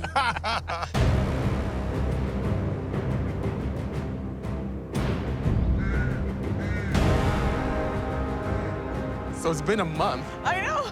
I'm really excited, you guys. I just hope that you guys are ready to witness me crushing you with my invention. Wow, that's impressive. That's amazing. Well, Wait a second. Let's take a look. Wait a second. Ah, crap! You got one little piece of poop. Okay. No, I've got a few. Oh, Careful! You got one there. Okay. Oh, crap. Literally crap. Oh, this is not good. I don't Let's know. count them up. 1, 2, 3, I got 4, 13. 5, 6. Okay, on to Congress. All right, the Congress. All right, we got 1. How dare they? 2, 3, 4, 5. Four. What's that? That's nothing. That looks like That's a poop. nothing. No. Circle it. That's a poop on the back. That's a poop. That's a poop on the back of the owl. That's how scared they were. Oh, man. Okay, that's 6. All right. Moving on to lasers. 3, 4, 5, 6. 3, 4, 4, 5, 5. 6, 7, 8, 9, 10. 11. All right. 11. What? Well, good job, Bisi. I want to say as much. Congratulations for winning the competition. I'm happy to be a runner-up, second place. Feels good. I have nothing to say.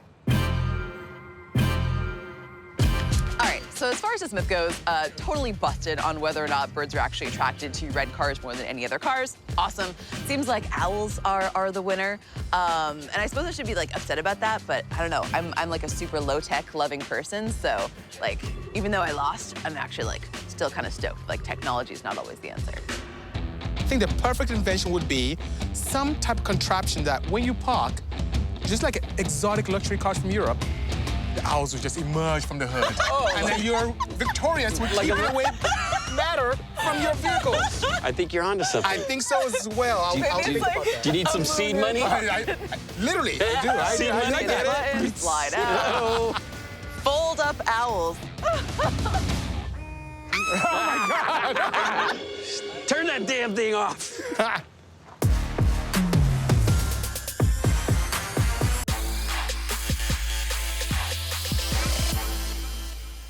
So we're here back at the shop, and I let the vehicle sit for quite a while to dry out. We're gonna take a look and see if we can find out what exactly happened. As you may recall, as you're driving to the pool of water, when we got up to this level, the vehicle completely stopped. Oh, yeah. Water, which had a bunch of ways to connect our positive and negative terminals, pretty much killed our entire 12-volt system and rendered the vehicle inoperable. So you think that was the main problem? That was the main problem. Really? Because the 12-volt system controls everything. It controls the controller itself, our DC-to-DC converters, everything that has to do with the functioning of the vehicle properly. It's not just the high-voltage system, but also the 12-volt system. So if we replace that battery, you think this car will start up? It's possible, but I want to test this first. I want to connect the old battery now that everything is dried out, just to see what happens. Will the electronics activate again? Will it start at all? He's so optimistic. I am. Okay, so let's see. Ready? Yep. Sounds like death. Hey, it's doing something. Nah, that's a noise you do not want to hear. But that alarm is not very promising. Let me take a look and see. Start her up, Captain Something must still Electric. be wet in there, you know? Like It's whistling. This whistling just died. Nothing's happening. Okay, well, we tried. Uh-oh. Okay. I'm gonna get a multimeter and check the voltage now. And if it's not where we need to be, Faye, I'm gonna need your help in getting a fresh battery so we can try it again and see what happens. This is supposed to be 12 volts, Faye, but we're hovering in the 3-volt range. It's 3 volts. Yeah, that's not good at all. I think this battery is done. Well, it may not be the battery's fault. Maybe we still have some connectivity going on with some water and critical components. Yeah. So I guess the best way to evaluate that is to get a fresh battery. Sounds good. Monitor it again and see what happens. Yeah. Right now, it is not looking good for this myth. Driving an electric car into water. We tried it. I drove in, sunk, and then all of a sudden, the car died. But Bisi's holding on to hope. He is very optimistic. So we're gonna swap out the old battery, put in a brand new one, and see if this car will turn on. My guess, this car is dead. All right, nice. All right. Let's check the voltage now. What is it now? Is 12.8. So you ready? fresh battery. Yep. Okay, so Get I'm gonna that connect this, and if Will our do. battery drains, then we know, something's we have a circuit that's still Yep, there is some sort of misbehaving. parasitic draw. Okay. Exactly. Yeah, Ready? go ahead. Lights came on. Quick. That's good. 12.6, 12.5. It's freaking out. It's freaking out. 5.4, 5.0. It's going down. 4.9, 4.5. Oh, See if it starts. Come on, Bisi. Oh, please. We all know it's not going to start. This is hopeful. No. 12.23. Okay, so the fact that the voltage is going down means that we have really bad connectivity somewhere that shouldn't be happening. So the moral of the story is don't get your electric car completely drenched. It's busted. You can't drive an electric car underwater. Busted, absolutely. I reluctantly concur, busted. But I think maybe we should see if we can take it to the next level. See if we can drive the electric car underwater. I like how you're thinking. Okay. If we protected vital components and left others, let's say mobility components as is, maybe we'll have some success. Whee! Since the first test car is officially dead, we've sourced another one that's identical. Son of a... Now, we need to make some mods for the next test and keep that water out of the interior for as long as possible. Wow, that's good. Okay, this one failed. And my goal is to prevent this one from failing. 12-volt systems got corrupted with lots of water and connectivity. I'm gonna prevent the same thing from happening with this vehicle. Now I'm spraying some rubberized sealant. Now it takes a few hours to cure, but in this liquid form, it can really get into very tight spaces because all you need is a small seepage and a lot of damage can occur. 3, 2, 1, go! Now we're just transferring everything over to this new electric car. We put the controls on the top, and hopefully this time we can get it into the water and see if this car will survive.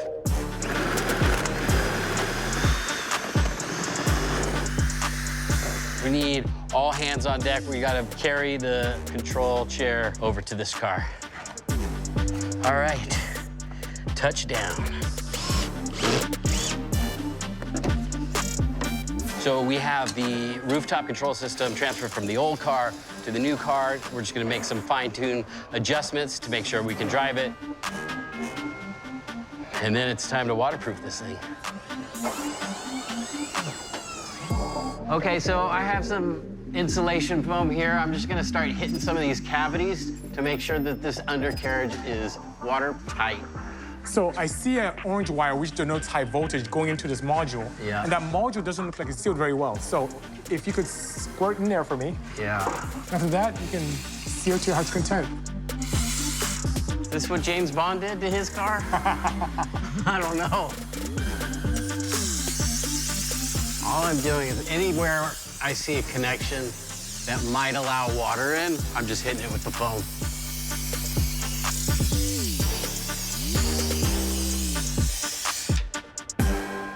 Oh, that looks good. Yeah, I think we're... Everything is covered. And I agree with you in not covering up the heat exchanging mechanisms up front because we still need to be able to cool the vehicle down. Even when charging, the DC-DC converter needs cooling. So we need to be able to have fluid flow and heat exchange to occur. So this is actually perfect. Why don't we bring it down, take a look at the top of the motor, see if we need to cover anything else. All right, Bisi, it looks pretty sealed over here. Yeah, nothing was damaged in our attempt to seal everything up. She's good to go. I think the next step is getting it out to the pool and driving into the water. And I'm really optimistic on this one. Me too.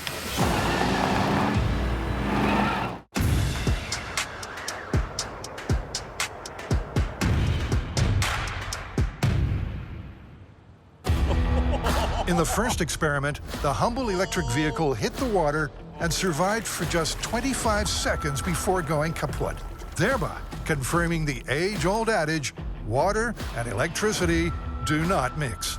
Oh, it's dead. But where there's a myth, there's a way.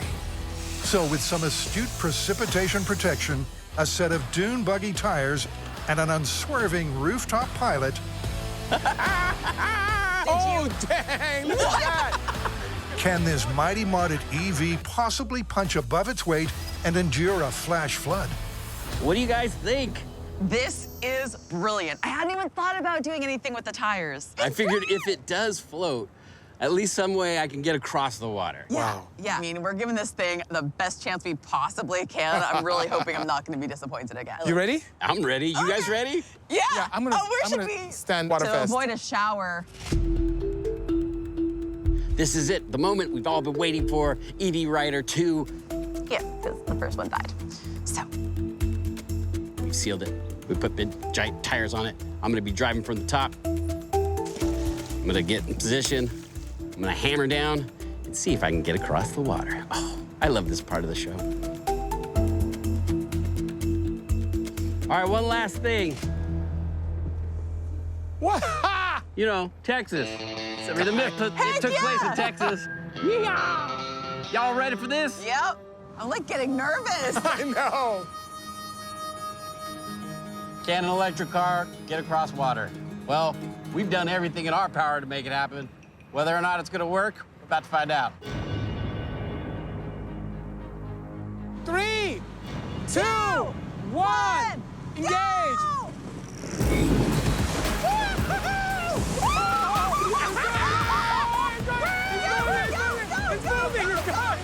Come on, baby, come on! Oh! Come on, baby! It's going! What the heck? You can do it! Come on! Come on! Oh, it's stuck! Oh my God! Oh, is it moving? Is it moving? Come on, baby! It's going! Still going! It's going! It's going! It's going! It's going! EV Rider 1 survived just 25 seconds, while EV2 has powered halfway across the pool. But with the deeper water, it's losing traction and momentum. It's still going! Oh, wait, I think I might be. Oh, it's trying! Oh, my God! For every second the terminals are submerged, there's a higher risk of short-circuiting. Come on! Come on! Oh, it's going! Come on! It's still going! I can't believe it's still going. That is amazing. We have no beeping yet. This is amazing that the fact that it's still going. It's still going! Oh, it's cutting. It's getting to the bottom of the tarp. Oh, it is, yeah. Oh. It's dead. Oh. She's done. Oh. That was incredible. Can you believe how long? That was a long time. Like halfway submerged. Wow. Unbelievable. We gave it every possible chance, but this was an epic fail. I mean, driving into that water, I slammed on the accelerator, and it felt like a log ride. I hit the water, it splashed off, my hat took off. But the crazy thing is, the car kept going. And it got to the point where it was up to the windows, and the wheels kept spinning. Yeah, it didn't work. Eventually, water got into the batteries and the electrical system, and it killed the car. Okay, so the results are in. EV Rider 2, equipped with undercarriage waterproofing and dune buggy tires, undeniably outperformed the stock standard EV Rider 1. But the added protection was only successful in delaying the inevitable. A moment of silence for EV Rider 2. I think the moral of the story here is, if there is a flood in front of you, don't try driving through it. Absolutely. I mean, just like all the signs in Texas say, road may flood, when in doubt, turn around. And that myth is busted. I'm ready to get off this thing, guys. Go ahead and crane me off. Guys? Hey, guys? Yeah, Texas has a huge Bisi, Faye? Hello?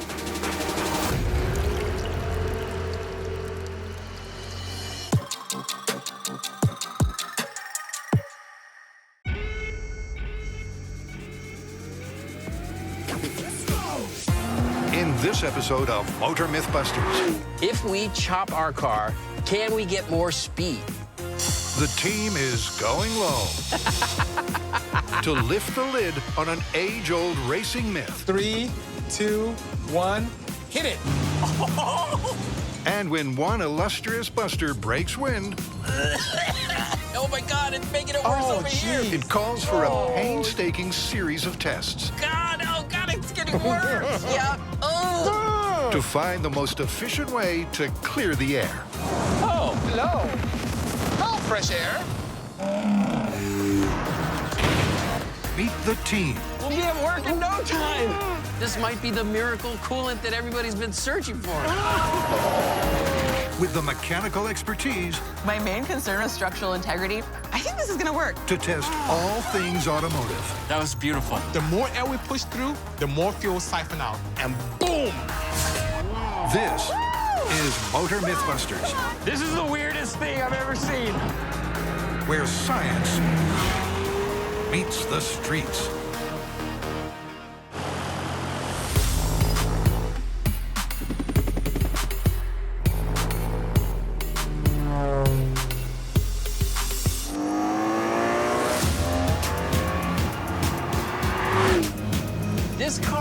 is insane. Do you hear that engine? It just wants to go fast. But it's not just about the engine. It's also a lot to do with the aerodynamics. Back in the old days, the guys driving hot rods, they figured if they chopped their cars and lowered the roof, that would give them better aerodynamics, therefore allowing their vehicles to go faster. Chopping the roof off a stock vehicle is a topic often talked about in hot rod forums. It's a technique that was first pioneered in the mid-1930s. Believe it or not, from a standing start, some of these draggers would beat a jet plane down that quarter-mile stretch. But did lowering a hot rod's roof really make it go faster? So that is the myth. If we chop our car, can we get more speed? In order to test this, we need a vehicle. Oh. So, Tory, I have the perfect vehicle, the most unaerodynamic car we have. The worst vehicle we have in the whole fleet of vehicles on MythBusters?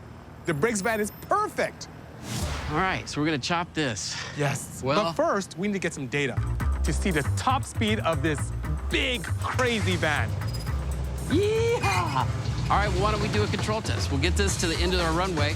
I'll floor it. Oh, we're already doing 21 miles an hour. Look at that. Oh, my gosh. So we're going to see how fast we get up to in the quarter mile. Then we'll be able to compare results before and after we modify it. Are we sure we're good? Are there any more airplanes coming in? I don't see anything in the horizon. Coming in hot? I don't see anything. Here we are on an active airport, and let's just say this runway is quite active today. This is exciting. Do you feel that adrenaline? Oh, totally. Oh, yeah, it's there, right? Yeah. And on the mark, you go pedal to the metal. I'm gonna go through the metal, pedal to the rust. Might go through the floor. All right, here we go. 3, 2, 1, go. Oh, 27, 30. Look how long it's taking 40 to get up to speed. 50, 59, 60, 65, 67, 68. 71 miles an hour.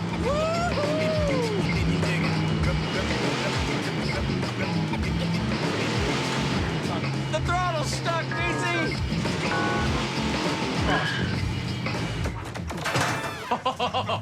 That was exciting. Thought it was stuck. I kind of feel like a near-death experience. Oh, no, stop. Is your heart beating fast? No. You're fine. That was awesome. You're fine. It literally was like, oh my God. When that throttle stuck and the brakes stopped working, it was like, oh, wow. The runway is almost finished. How are we gonna stop this thing? Anyway, bottom line is, we were hauling that. Yeah, 71 miles an hour. Yes. 67. And with 2 more runs. That's it. So, we've got all the data we need. 67, 68. That's it. Quarter mile. All right. So now that we know our average top speed of our unchopped van, before we actually chop it, we should get more info on its aerodynamics. Oh, I have the perfect answer for that. What? So in racing, I did a lot of tough testing. Oh! I don't know if you know what toughs are. Toughs are when you put the little pieces of fabric on the outside of the vehicle. I love using yarn, especially one that contrasts to the body of the car, color-wise. That'd be perfect. And it's funny because it seems a little archaic, but they still use it in modern-day racing. Anyone who is serious about aerodynamics still today respects that particular procedure. I love it.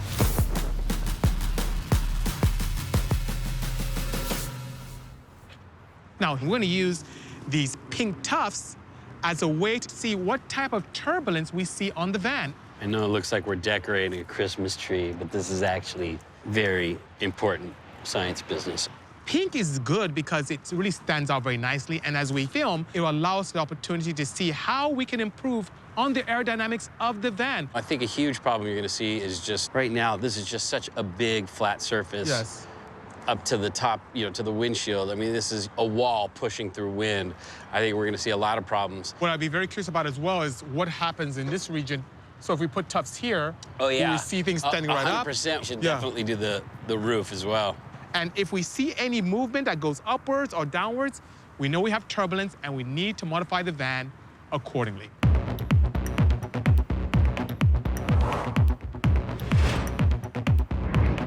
All right, we're all toughed it up. You ready to see how aerodynamic this thing is? This van's looking pretty toughed. Here we go. Tracking with us is a car with a high-speed camera, filming at 5,000 frames per second. To get an adequate amount of airflow over the van, we need to get it up to around 25 miles an hour. We're getting a lot of turbulence on the top. Okay, tremendous amount of turbulence. Yeah. As in, the eddies that are forming on top there, the string was just pointing right up, flipping around. Yeah. I mean, we got a lot of good wind flow just on the windshield, but I mean, that makes sense. That's where most of the wind is getting pushed.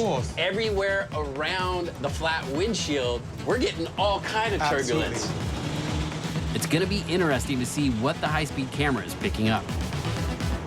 We're limited to what we can see here. It's so critical for us to take a look at the film and see what our toughs are doing around the vehicle. All right, before we start, we're gonna look at our modern-day vehicles just to see what an aerodynamic car should look like.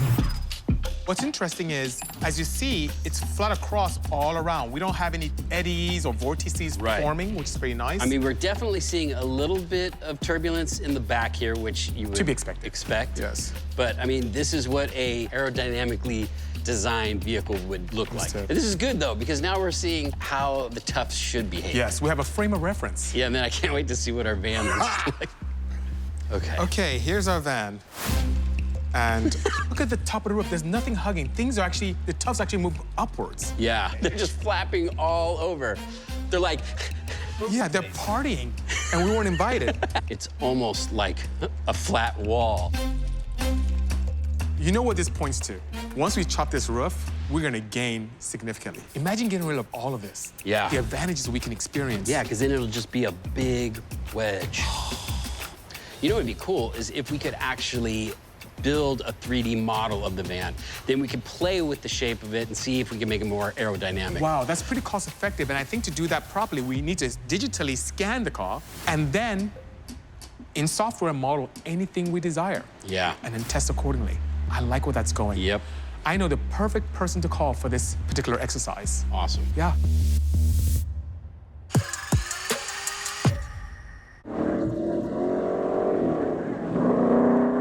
In the olden days, hot rodders had to physically cut the roof of their cars without even knowing if the results would be positive or not. Nowadays, we have access to modern technology where we can digitize our vehicles, model them in CAD software, 3D print them, and do a small-scale test. Now, that's exactly what we're gonna do with our van. To do that today, we have Martin Horton from Blue Point Scan, and he's going to scan the entire vehicle and allow us to model properly. These are scanning targets. They're a 5mm diameter target, and the scanner picks up the center of each one of these targets and assigns an XYZ coordinate to it. And from that, it develops what that surface looks like. I'm gonna scan the side, the front, the roof, and then the rear, and stitch all of these together. Wow. Well, Bisi, I've taken the model of the van that we scanned, and so now we can modify this van in any way we want with the computer. That looks really good. So in this myth, we want to see if chopping the roof would help us get any aerodynamic advantage. So I'm thinking about, yes, doing something standard and old school just to see, and it may look pretty cool. We chop the front and then have that section taper upwards towards the factory rear. Oh, okay, so you're thinking of taking a chunk out of the A pillar, maybe a little bit of B pillar, and leaving the back of the van the same? Okay. Absolutely. So let's see, how much roughly would you say are we taking out of this on the real van? So, you know, I kind of still want to be able to see out the van. That's a good idea. So maybe 10 inches. 10 inches or so? Yeah. Let's see, a bit of a slant chop here. Oh, that's perfect. See. Oh, yeah, yes. there we go. So I like that's that. from the other side. We can look at a perfect, that's roughly 10 inches. Nice, but I still want to explore the traditional full chop. Yeah, well, let's so take 10 a inches look. all across. Yeah, same idea, taking roughly 10 inches out of the front A pillar, but now we're extending that all the way to the back. And so we've got 10 inches, 10 inches, and 10 inches here. Beautiful. So is that about what you were thinking? That's perfect. Right on. It looks pretty cool. It does look pretty cool, yeah. Now that we have our model iterations done, we're gonna 3D print them and compare them against each other in a small-scale test. All right, so now it's time to pick what type of chop we're gonna do on this van. So we have our 3D printed van models. We have the regular shape, then we have our slanted shape, and then we just have the straight chop shape. We've created our own little wind tunnel. We're gonna put each of those shapes in so that way we can decide which version is the most aerodynamic. This is my smoke leak detector. I use it for turbocharged applications to see if the systems have any leaks. Oh, I see some smoke right here. So we need to fix that. But it's the perfect device to create smoke for our miniature wind tunnel. What is it? It is vape juice. Without the... Is that really vape juice? It is. Without the nicotine. Don't stick your head in the end of the box. Yeah, that looks great. Our homemade wind tunnel is done. We have our plexiglass shape. We have their fans that are blowing air into the tunnel. Then it's going through a bunch of straws. Now, all the straws are going to keep that air moving in one direction, which we need so we can see our line of smoke. And then we have a fan at the other end of our chamber that's actually pulling the air out. So that way we get a nice, even flow of air. So when we send our smoke through the tunnel, we can see which van shape is most aerodynamic. This is our base model that we're looking at in terms of the factory van and how it looks in its originality. And what we're gonna look for is that flow around the entire van, better than we could see while sitting inside the van. Yeah, I feel like a mad scientist. All right, you ready? Yeah, so here we go. Okay, so Tory, you see that upward stream? Yeah. It hits right on the windshield, and it has a lot of disruption, just like we saw in the video. Yeah. Very similar. You know what else is happening? Look back here at the back of the van. See, there's like a vortex being created. Yes, we have a lot of eddies forming back there. That's not good. Which is to be good. expected, yeah. So now we are going to do another test. So this is the van now that has a flat top, no rake whatsoever, standard chop. Here we go. Okay. Oh my, okay, Tory, this is painfully obvious. Look what's happening. Look at that. That is beautiful. That's exactly what we want. And we've decreased the wind drag at the back of the van tremendously. It's obvious this is a much more aerodynamic design. Yeah. You see how that upper current flows so nicely and doesn't have the disruption that the initial one had? Yeah. That's very promising. And if you look at the smoke, it's just rolling off the back of the vehicle, where before we saw a huge amount of turbulence right at the back of the van. So you're telling me those old hot rodders were onto something? I think so. Oh my goodness. Okay. All right, the last design we're gonna go for is the slanted roof. I'm not too excited about this one. Only because, I mean, just looking at this shape and how air will go hit, it's still gonna hit the top of this, but yeah, who knows? Maybe it'll help us. Okay. The rear dimensions are the same as the original van, but the front has a much lower frontal area, so I'm curious to how this is gonna work out. And so we have a nice stream going all the way top until the middle. Yeah, there's a lot we more have turbulence from the middle. I'm not really thrilled about this design. Even though it looks cool, it doesn't seem to be helping aerodynamics. It does not. Well, right now, I'm favoring just the straight chop. I'm right there with you.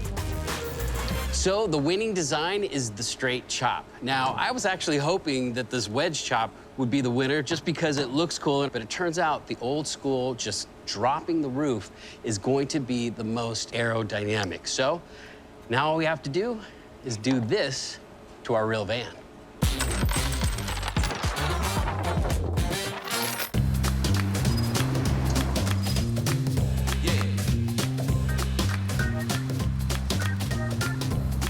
Man, this thing has some, woo, get up and go. Oh man, I love luxury paired with speed. This is normally not my style, but in this particular case, I'm a woman on a mission. I have a myth in mind based off of an incident. Someone, Tory, released an odor. And, you know, it wouldn't have been that big of a deal except for the fact that Tory didn't roll down his window, and Bisi and I did, and I feel like the smell got worse in the car. Almost like it was cycloned around and like directly on my face.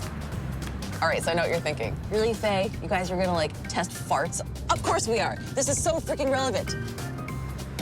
I cannot wait to get this car back to the shop and show it off to the guys. I think that they're gonna love this myth because this is relatable. Maybe even if this car is not relatable to everyone, this myth certainly is.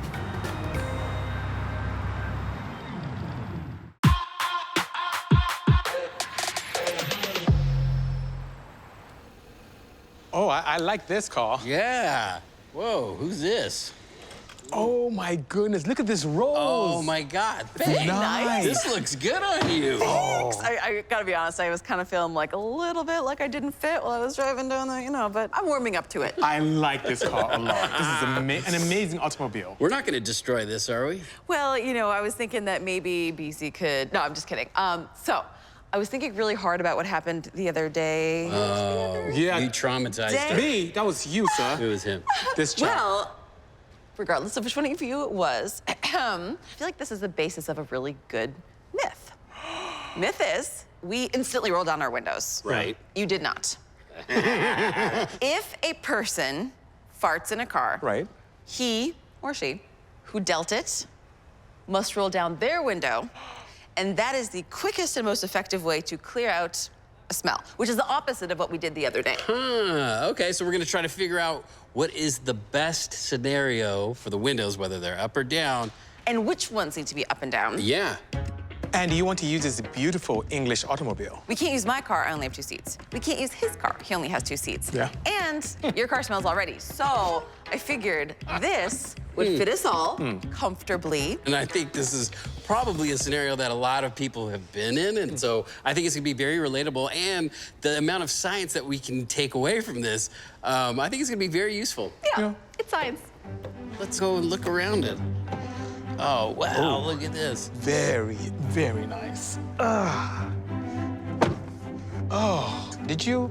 Oh, jeez. All right, so the myth is that someone passes gas in a vehicle, the window that is closest to them, if you roll that down, that'll clear the car out of any odors the fastest. We're gonna build a small-scale model to test it. To see how the airflow reacts when smoke is pumped in, the guys are using plexiglass for a model. A job that's unashamedly in Tory's wheelhouse. I used to make models for Star Wars and stuff. It was so sweet. Oh, dude, we used to get all the chicks because they were like, wait, what? You're working on Star Wars, the movie? That's hot. If they could only see him now, rigging up a toy car, plumbing in placebo farts, and using a fan to simulate motion. This is serious science here. Why don't we start with the driver? Okay, so the driver's gonna fart. And then we're gonna roll down his window. Yep. His window, and then see what happens. Your window. No, it wasn't no. me. Maybe it was Faye. I don't know. Okay, here we go. Okay, so wow, that's a big fart. Yeah, that's quite, All right, shut it the off. cabin very nicely. Look how quickly that just fills Yes, the the interior cabin. of the car. All right, Okay. so rolling down the farter's window. Okay, I see a lot is coming out. It's kind of pushing all that smoke to the back corners and the front corners. It's almost worse for the people in the back. Yeah. Tori, I want to try something different. The other side. So the driver is still the perpetrator, Yes. but now the passenger is going to roll down his window. Yes, and see what happens. All right. Oh, yeah, that's... Ooh, look at it. Wow. Look at it, fill that cabin. Must have had some burritos last night. Okay. Here we go. Passengers turning down their window. Oh, that's just... Oh, look at it's like it actually benefits the driver a little bit. Okay, so opening either side front window creates circulation, pushing the odor to the rear with a relatively slow dissipation. Time to test some combinations, starting with the front and rear passenger side windows. Wow, look at that. That cleared out the gas almost instantaneously. Okay, how about diagonally? Oh yeah, we'll get like a little crosswind. Yeah, see what happens there. I like it. Okay. Oh, see that first burst right there? That was potent. Rude. Look at that, just pushed it all up to the front. If you wanted to make him pay for it, that's what you do. You just do a diagonal window open. But what if we utilize both rear windows? Smells in the back. Oh, the front is bad. Oh, that just kind of pushed all everything that to the smell footwell. to the front. Yeah. We are seeing consistent results as the open air forces the flatulence inwards first before circulating. And we can increase the speed of dissipation by opening multiple windows. Okay, so now we're gonna try the 2 front windows. Here we go. Wow. That was really good. In my opinion, that was the fastest Yeah. clearing of all of them so far. All right, let's go for the obvious now. Okay, sounds good. All 4 windows. 3, 2, 1. I mean, that's like, just bam, clear everything out. Yeah, completely cleared That's the out. best so far. Yeah. So far, our small-scale testing with the fart coming from the front window indicates that opening all 4 windows simultaneously may be the most effective tactic. This guy is the perpetrator, and he opens his window. But what if the fart came from the backseat, and we opened their window only? Oh. These guys, everybody's suffering, except for the perpetrator. It's like he's, at least they have fresh air. The fart reacts the same way. So, who the dealer is does not affect the results. Time to take this full scale and see how each window affects the gas flow on the freeway, with the addition of a more noticeable scent. Let's talk about how we're gonna get the farts inside the car. Well, instead of you having to consume copious amounts of beans, I brought a proper substitute, hydrogen sulfide, also known as dihydrogen monosulfate. This is a perfect gas that has that pungent rotten egg smell, same as your silent but deadly emanations. Why do you keep pointing at me? But is also very corrosive, extremely poisonous, and quite flammable. Oh. Why? Are you trying to kill us? Not at all. Luckily, I have a low concentration. This is only 50 parts per million. All right, let's test it. Okay, ready? Get a whiff of that. Get a whiff of that, sir, madam. Oof, that's right. See? It's pretty bad, right? But it'll work. Oh, God. Well, to distribute our gas, I made a little fart box. And we have this controller here that will allow just the amount of gas we want. We don't want to overdo it and fill the cab with too much. Right, and after a while, we get desensitized to it. So we're not going to be able to. Did you just let it rip? The test hasn't even started yet, and he's ready to go. Hey, I'm just making sure it works. Okay. Oh, gosh. All right, well, let's install these things, All you right, guys. sounds Okay. good. Sounds good. I'll grab that. The hydrogen sulfide bottle is hooked up to a pipeline with an electronic controller, so we can deposit with a push of a button. I'm going to take this out and just zip tie everything to this plate. Okay. Just so, because when we're driving around, this is going to be like sliding all over the place. Perfect. I've done a lot of things in Rolls Royces, but this is the first time I've ever put a fart machine in one. Since no one will admit to breaking wind, Faye is rigging the pipe under Buster's bottom in the back seat. So that will be the consistent ground zero for which the team will test all variable window combinations. Oof. Oh. Did you just? Did you just pass gas? No, it was this. Bisi passed No, gas. I did not. It's the hydrogen sulfide. We haven't even started the experiment. Oh, he let it rip. Oh, my God. When Buster's bottom burps are released, the entire cabin will be filled. And with the fabricated fart box fully operational, the team is ready to test the myth on the open road.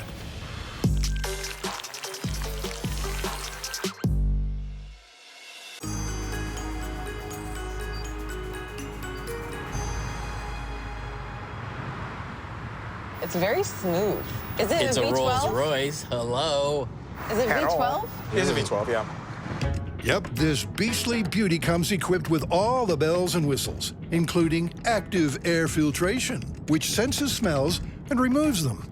So to make sure their British oven is tested au naturel, the guys have disengaged the system, along with the heating, ventilation, and aircon. Faye will keep the car moving at a steady speed. Tory will push the button to let rip from Buster's seat, with Bisi keeping time on how long it takes to clear the air after the respective windows are opened.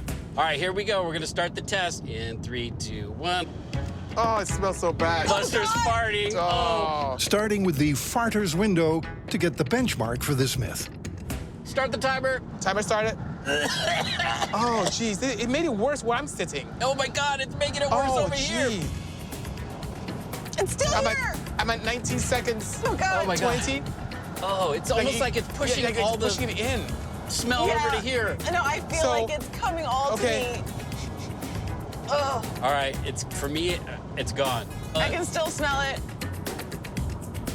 I can still smell it. I can still smell it. So, Faye, let me know when you want to call this. Okay, maybe now. Maybe now. Okay.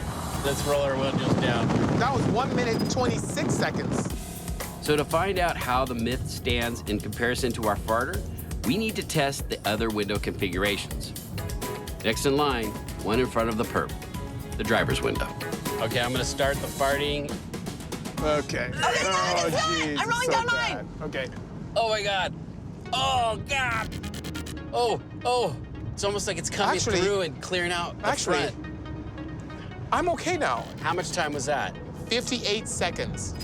Okay, so opening the window in front of the farter speeds up the total dissipation time. And testing the front passenger side. All right, ready? Here we go. Confirms it's consistently better to be near an open window. Oh God, that's so good. I don't smell it anymore. But for everyone else, This is the worst it's been for me yet. Really? Wow, so that was 1 minute, 6 seconds. Wow. The front windows definitely do a good job of circulating the stench, possibly because airflow gets the gas moving from a more acute angle, maybe. But what about the opposite rear window? Here we go. 1, 2, 3, go. Start the timer. Timer started. Oh God, it's getting worse. Yep. Oh, it's like it's pushing it in and up to the front. It's like I'm trapped in the back seat, like it's pushing my head into the upholstery. opening either of the two back windows yielded eye-wateringly similar results. 1 minute, 22 seconds. Really? So it's like the back seats are not the... They're not the winners. That's not the way to do it. The back seats are definitely not the winners. We have some good data here, and so far it looks like Faye's window was the best. But I'm curious if we went with windows on the same side. So let's say two windows on Faye's side, and then we try two windows on Tory and my side. Okay, so and see what kind of numbers we get. So maybe we start with Buster since he's farting. Okay. Here we go. For the sake of science. Buster farting. And oh my God. It's pretty much in the whole cabin, so go for it. No! Oh, that was nice. For me, it's not so bad now. It's better. Okay, done. Okay, we got it. 33 seconds. Wow. We just cut our time in half almost. By doubling the airflow from the source side, we've halved our clearance time. And opening the opposite side window is even better. Go. No.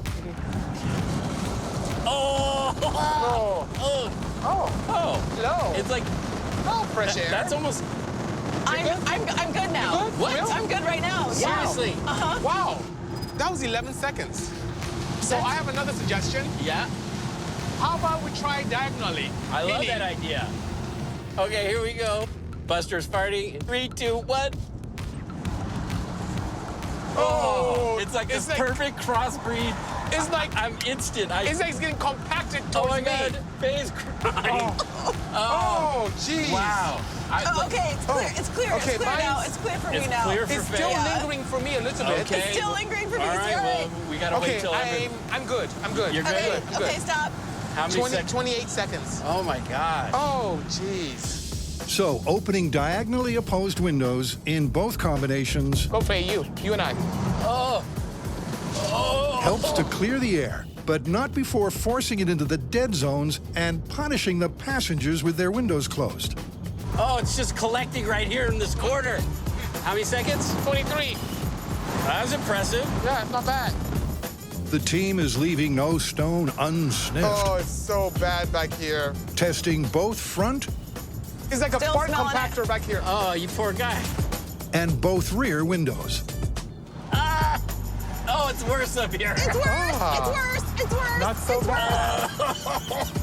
I'm still smelling So I it. hear this oscillating pressure back here. I don't know if you guys can hear that as well. Yeah. That's just hammering the smell into our noses. Confirming the airflow consistently traps that foul stench in the pockets of the car where the windows are closed.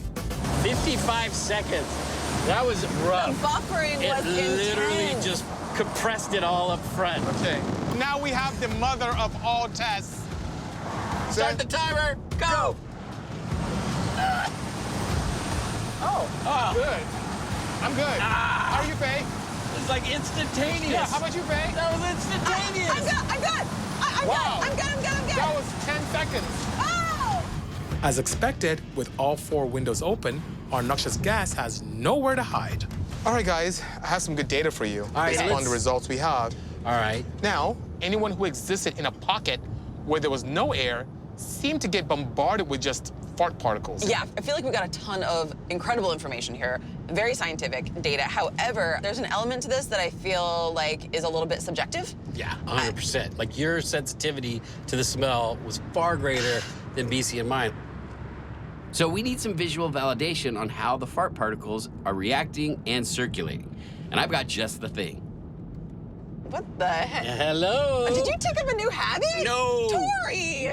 I have this bellows. I'm gonna fill it with this vape pen, and we're gonna fill the car with smoke, and we're gonna run through our worst. Good. Sounds like a great idea. I'll get ready, because the rear was the worst of our test. Okay. Okay.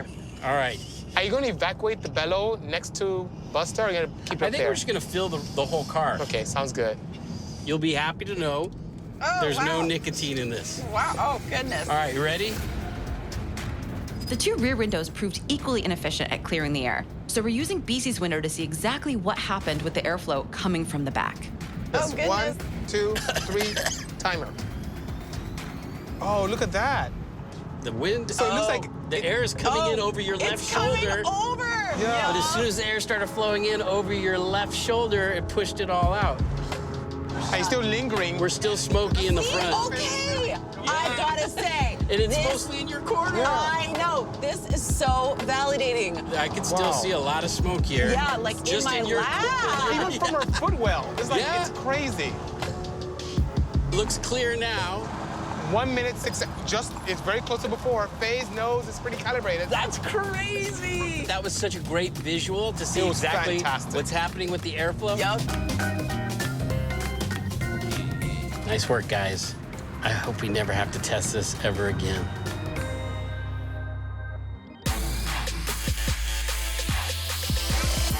So the myth that the person who perpetrated the fart rolling down the window is the best solution, turns out that was actually the worst solution. It was good for the perpetrator, but it made all the passengers suffer worse. So true. Especially me in the front. I feel like I was just like caught in this little vestibule of smell.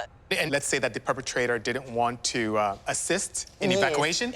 The best thing to do would be to go to the opposite side of the offender, roll down all the windows on that side, or go across. Right. So the results are in, and the surprise takeaway is the farter's window actually fared the worst. Yep, no matter which way you skin the data, all of the combinations, which include the window closest to Buster, aka the person who dealt it, created slower comparative dissipation times. So if opening all 4 windows isn't an option, at least punish the perp. Keep theirs closed and open up the windows on the opposite side. I've just got to say, this one is totally busted. I agree. Totally busted. Busted. But you know what was really fascinating was seeing the smoke, how it illustrated what was happening with the airflow. You're right. It was such a big eye-opener for me to see all that smoke just lingering around your footwell and gradually rising up to you. I know. We thought you were nuts. Oh my gosh. Well, speaking of nuts, I'm never driving with y'all two again under these circumstances. That was insane. And you know what? I should actually probably get going on my own because I've got to return that car. Oh, yeah. So. Oh, yeah. Ooh. I just want to thank you guys. Whoever dealt it, this inspired this whole experiment. So Whoever dealt good on you guys. Yeah. Thanks for that. Yep. Tory was the one who...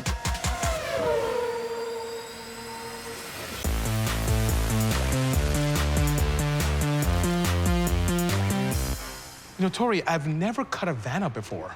You know what? I've sheared the top off of a car. On purpose? Yeah, driving underneath a semi-trailer. Oh, my God. But I've never actually done a proper chopping of a hot rod. But I know how, like, I kind of know the basics. Okay.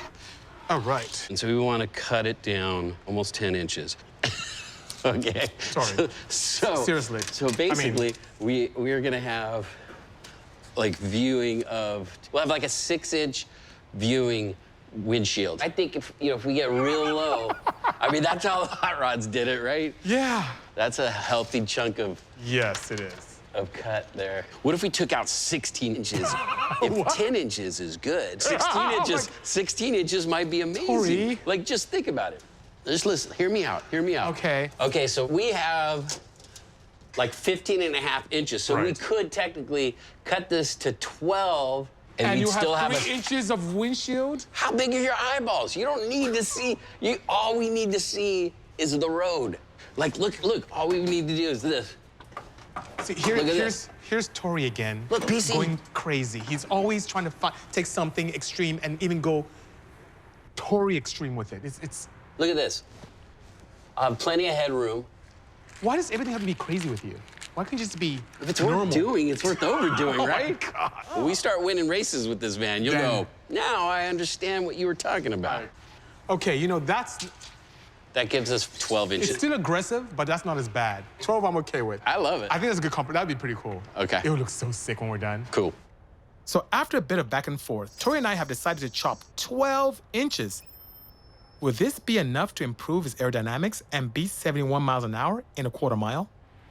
I'm excited. Me too. My first chop. All right. But before we get chopping, we've got to get weighing. Because once we chop this vehicle, our weight's going to change quite a bit. Oh, totally. And I think it's very important that we keep our van the same weight as the control test. Good point. That way we keep it just looking at, is the aerodynamics making this van go faster? Not quite. Right there. Okay. All right, how much does the van weigh with us in it? 4,198 pounds. So we'll chop the top, make all the modifications, and when we're done with you and I in the car, we need to have this as our control weight. Yep. All right, first thing we need to do is we need to strip the entire interior of the van. Yes. Because if we're gonna be cutting this, there's gonna be sparks flying. We don't wanna set the interior of the van on fire. Now that we know our weight, we can take everything out and then just put the weight back in as we need. Sounds good.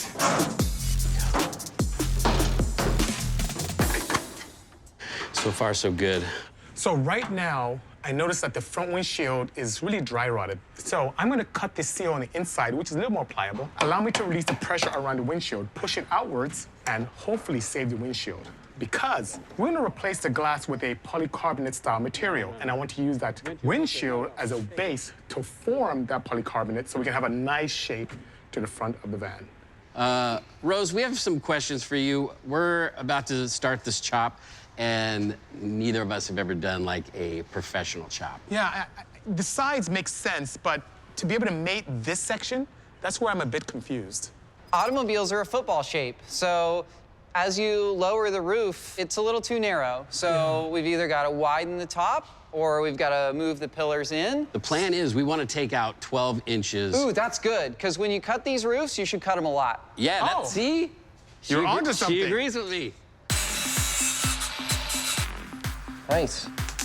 What I'm doing right now is just putting in some cross bracing, because once we cut the top of this van off, those walls are going to want to fluctuate, and we don't want to lose our shape. So once we have those welded in place, then we can start cutting our support beams. If we don't cut these structures out, it'll really pose a problem for us to remove the top entirely. And then we can actually do the roof chop.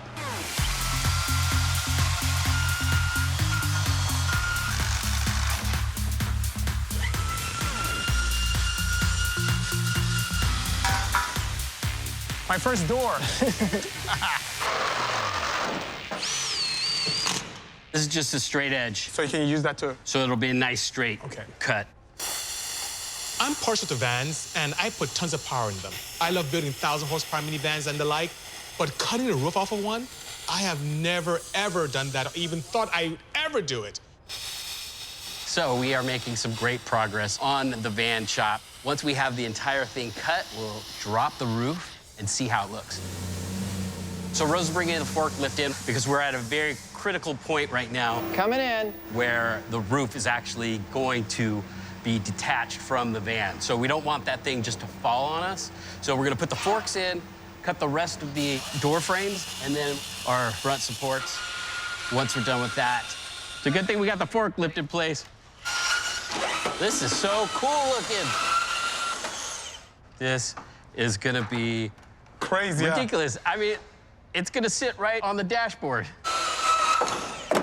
That was a lot of rust. All right, you guys ready? And then we're gonna start lowering that roof. We're gonna get it to the right height. Oh my goodness. But we are at the point where this van is chopped.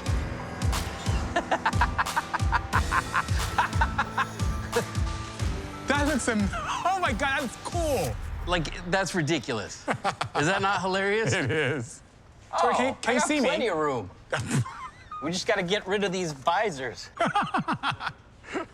Well, we've chopped 12 inches out, and now You know, Bisi said I was crazy. I'm starting to feel like maybe I am a little crazy too.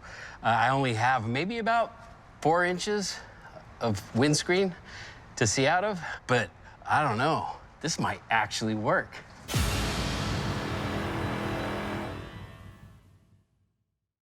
Wow. I don't think I've said as many wows in my life as I have today. Yeah, you've been saying wow. Wow. Bisi, you have been wowed by this whole thing. Yes, I have been. So now that we cut out 12 inches from our pillar, the pillars don't match up anymore. So what we need to do is actually cut the roof into a couple of sections, bring them out so that the pillars line up. Let's just make it a convertible. We'll weld those. We got to make sure all of our angles are lining up so this thing goes back together beautifully. Look at that. Okay, so imagine it's a nice summer day. Oh, yeah. Can you just sit lower? That's what we're talking about. Whoa. And then we have to put pieces of steel in between our gaps. These pieces allow for adhesion of the center section to the outer sections, and I had the opportunity to curve them using a hammer and anvil to allow for a nice curvature, so it can follow the same lines as the top of the van. Meanwhile, Rose is using the plenishing hammer to shape the larger steel pieces that will fill in the bigger sections of the roof. Yeah, this gives it strength so that it's dent resistance, so it has dimensional stability. So it gives it a little bit more structure. Yeah. Good. This is like an art form. It's just like making sure the steel is lining up, making sure the form, the top of the van is perfect, following the original top. It's more like sculpting than it is fabricating.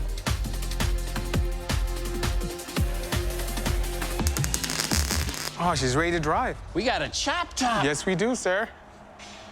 Dude, look at how much headspace we have in there. That's plenty of room to see. Our steering and pedals go back to the original position, and the seats are bolted to the floor.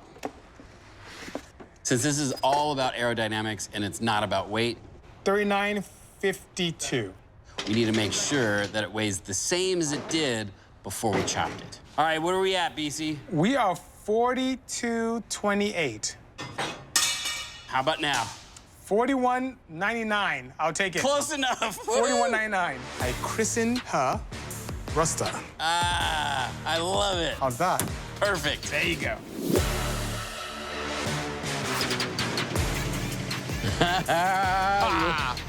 This thing is so cool looking. Beautiful. I have built vans in my time, but nothing this exquisite.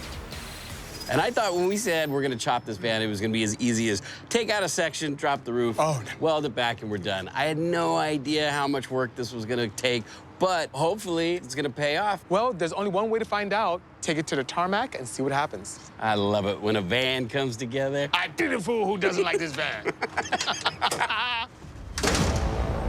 Does size matter or not?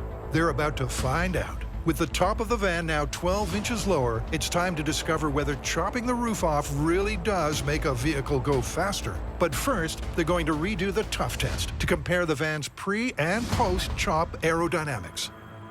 All right, Bisi, the chop is done. Yes. We have the tufts on it. Absolutely. It's time to do a run to see if our chop helped us or hurt us. Yes, we saw some good results in the small-scale test. Now we can monitor what happens in real life. All right, you ready to do this? I'm ready, sir. All right, here we go. All right. Might help to put it in gear. That would help a little bit. Like before, we're being tracked by a high-speed camera. Oh, wow. Oh, look at that. So initially, with the old body, we saw a lot of turbulence on top. Yeah. Everything is laying flat. Remember, we had a lot of disturbance before. It's just laying on the flat. roof before they were flapping around. Now they're laying flat. And look at our windshield. Beautiful. I mean, that's hopeful for us. I think we're on the right path, Tory. Let's see if this changed the aerodynamics. Wow. Tory, look at that. That shape actually has made a difference. Initially, when the van was in factory form, we saw a significant amount of turbulence on the roof of the van. Yeah. Telling us that it didn't do very well in allowing us to cut through the wind easily. Yeah. And now and all now that... everything's just laying flat. They're all laying flat. Oh, my goodness. It's like we've almost created a wedge to cut through the air. A beautiful aerodynamic wedge. I'm excited because this is now mimicking the aerodynamic profile of a modern car. Yeah. That means what we saw on the small scale translated very well to real life. Which also means that might translate to us getting a faster speed. Can we do it? Ready for the real test? I'm so ready. If we get a faster speed than 71 miles an hour, this is a completely confirmed myth. I agree.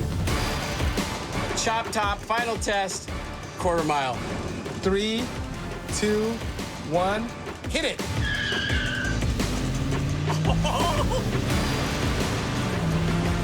Come on, baby! You can do it! 49, 50, 60, come on! How are we gonna do it? 77, wow, that's good! We did it! Great! We went 6 miles per hour faster. I would take it. I would take it. I would totally take that. Oh! And after 2 more runs, That's good. Woo-hoo! That's crazy. Oh my God! 3, 2, 1. Oh! it's a done deal. You can do it! Chopping and lowering this van's roof Oh my We goodness! confirmed it! has made it quicker. Those old timers knew what they were talking about. Chopping your car will make you go faster. Absolutely. That's great. It worked! Wow, that was crazy. I can't believe it. Ruster did it. All we did is we just chopped it and brought it down by 12 inches, and that gave us a faster speed. You're absolutely correct. The van weighs the same driver, same low horsepower power plant. The 6 miles an hour is a big deal. Yeah. I'd take that. And the thing is, in a race, any little bit of advantage you can take, you'll take it. Right. So we have to confirm this myth. Yes. Those old hot rodders, they were onto something. They knew what they were doing. Awesome. Good That job. was a lot of work. Let's go see if we can find people to drag. Oh, they won't know what's coming.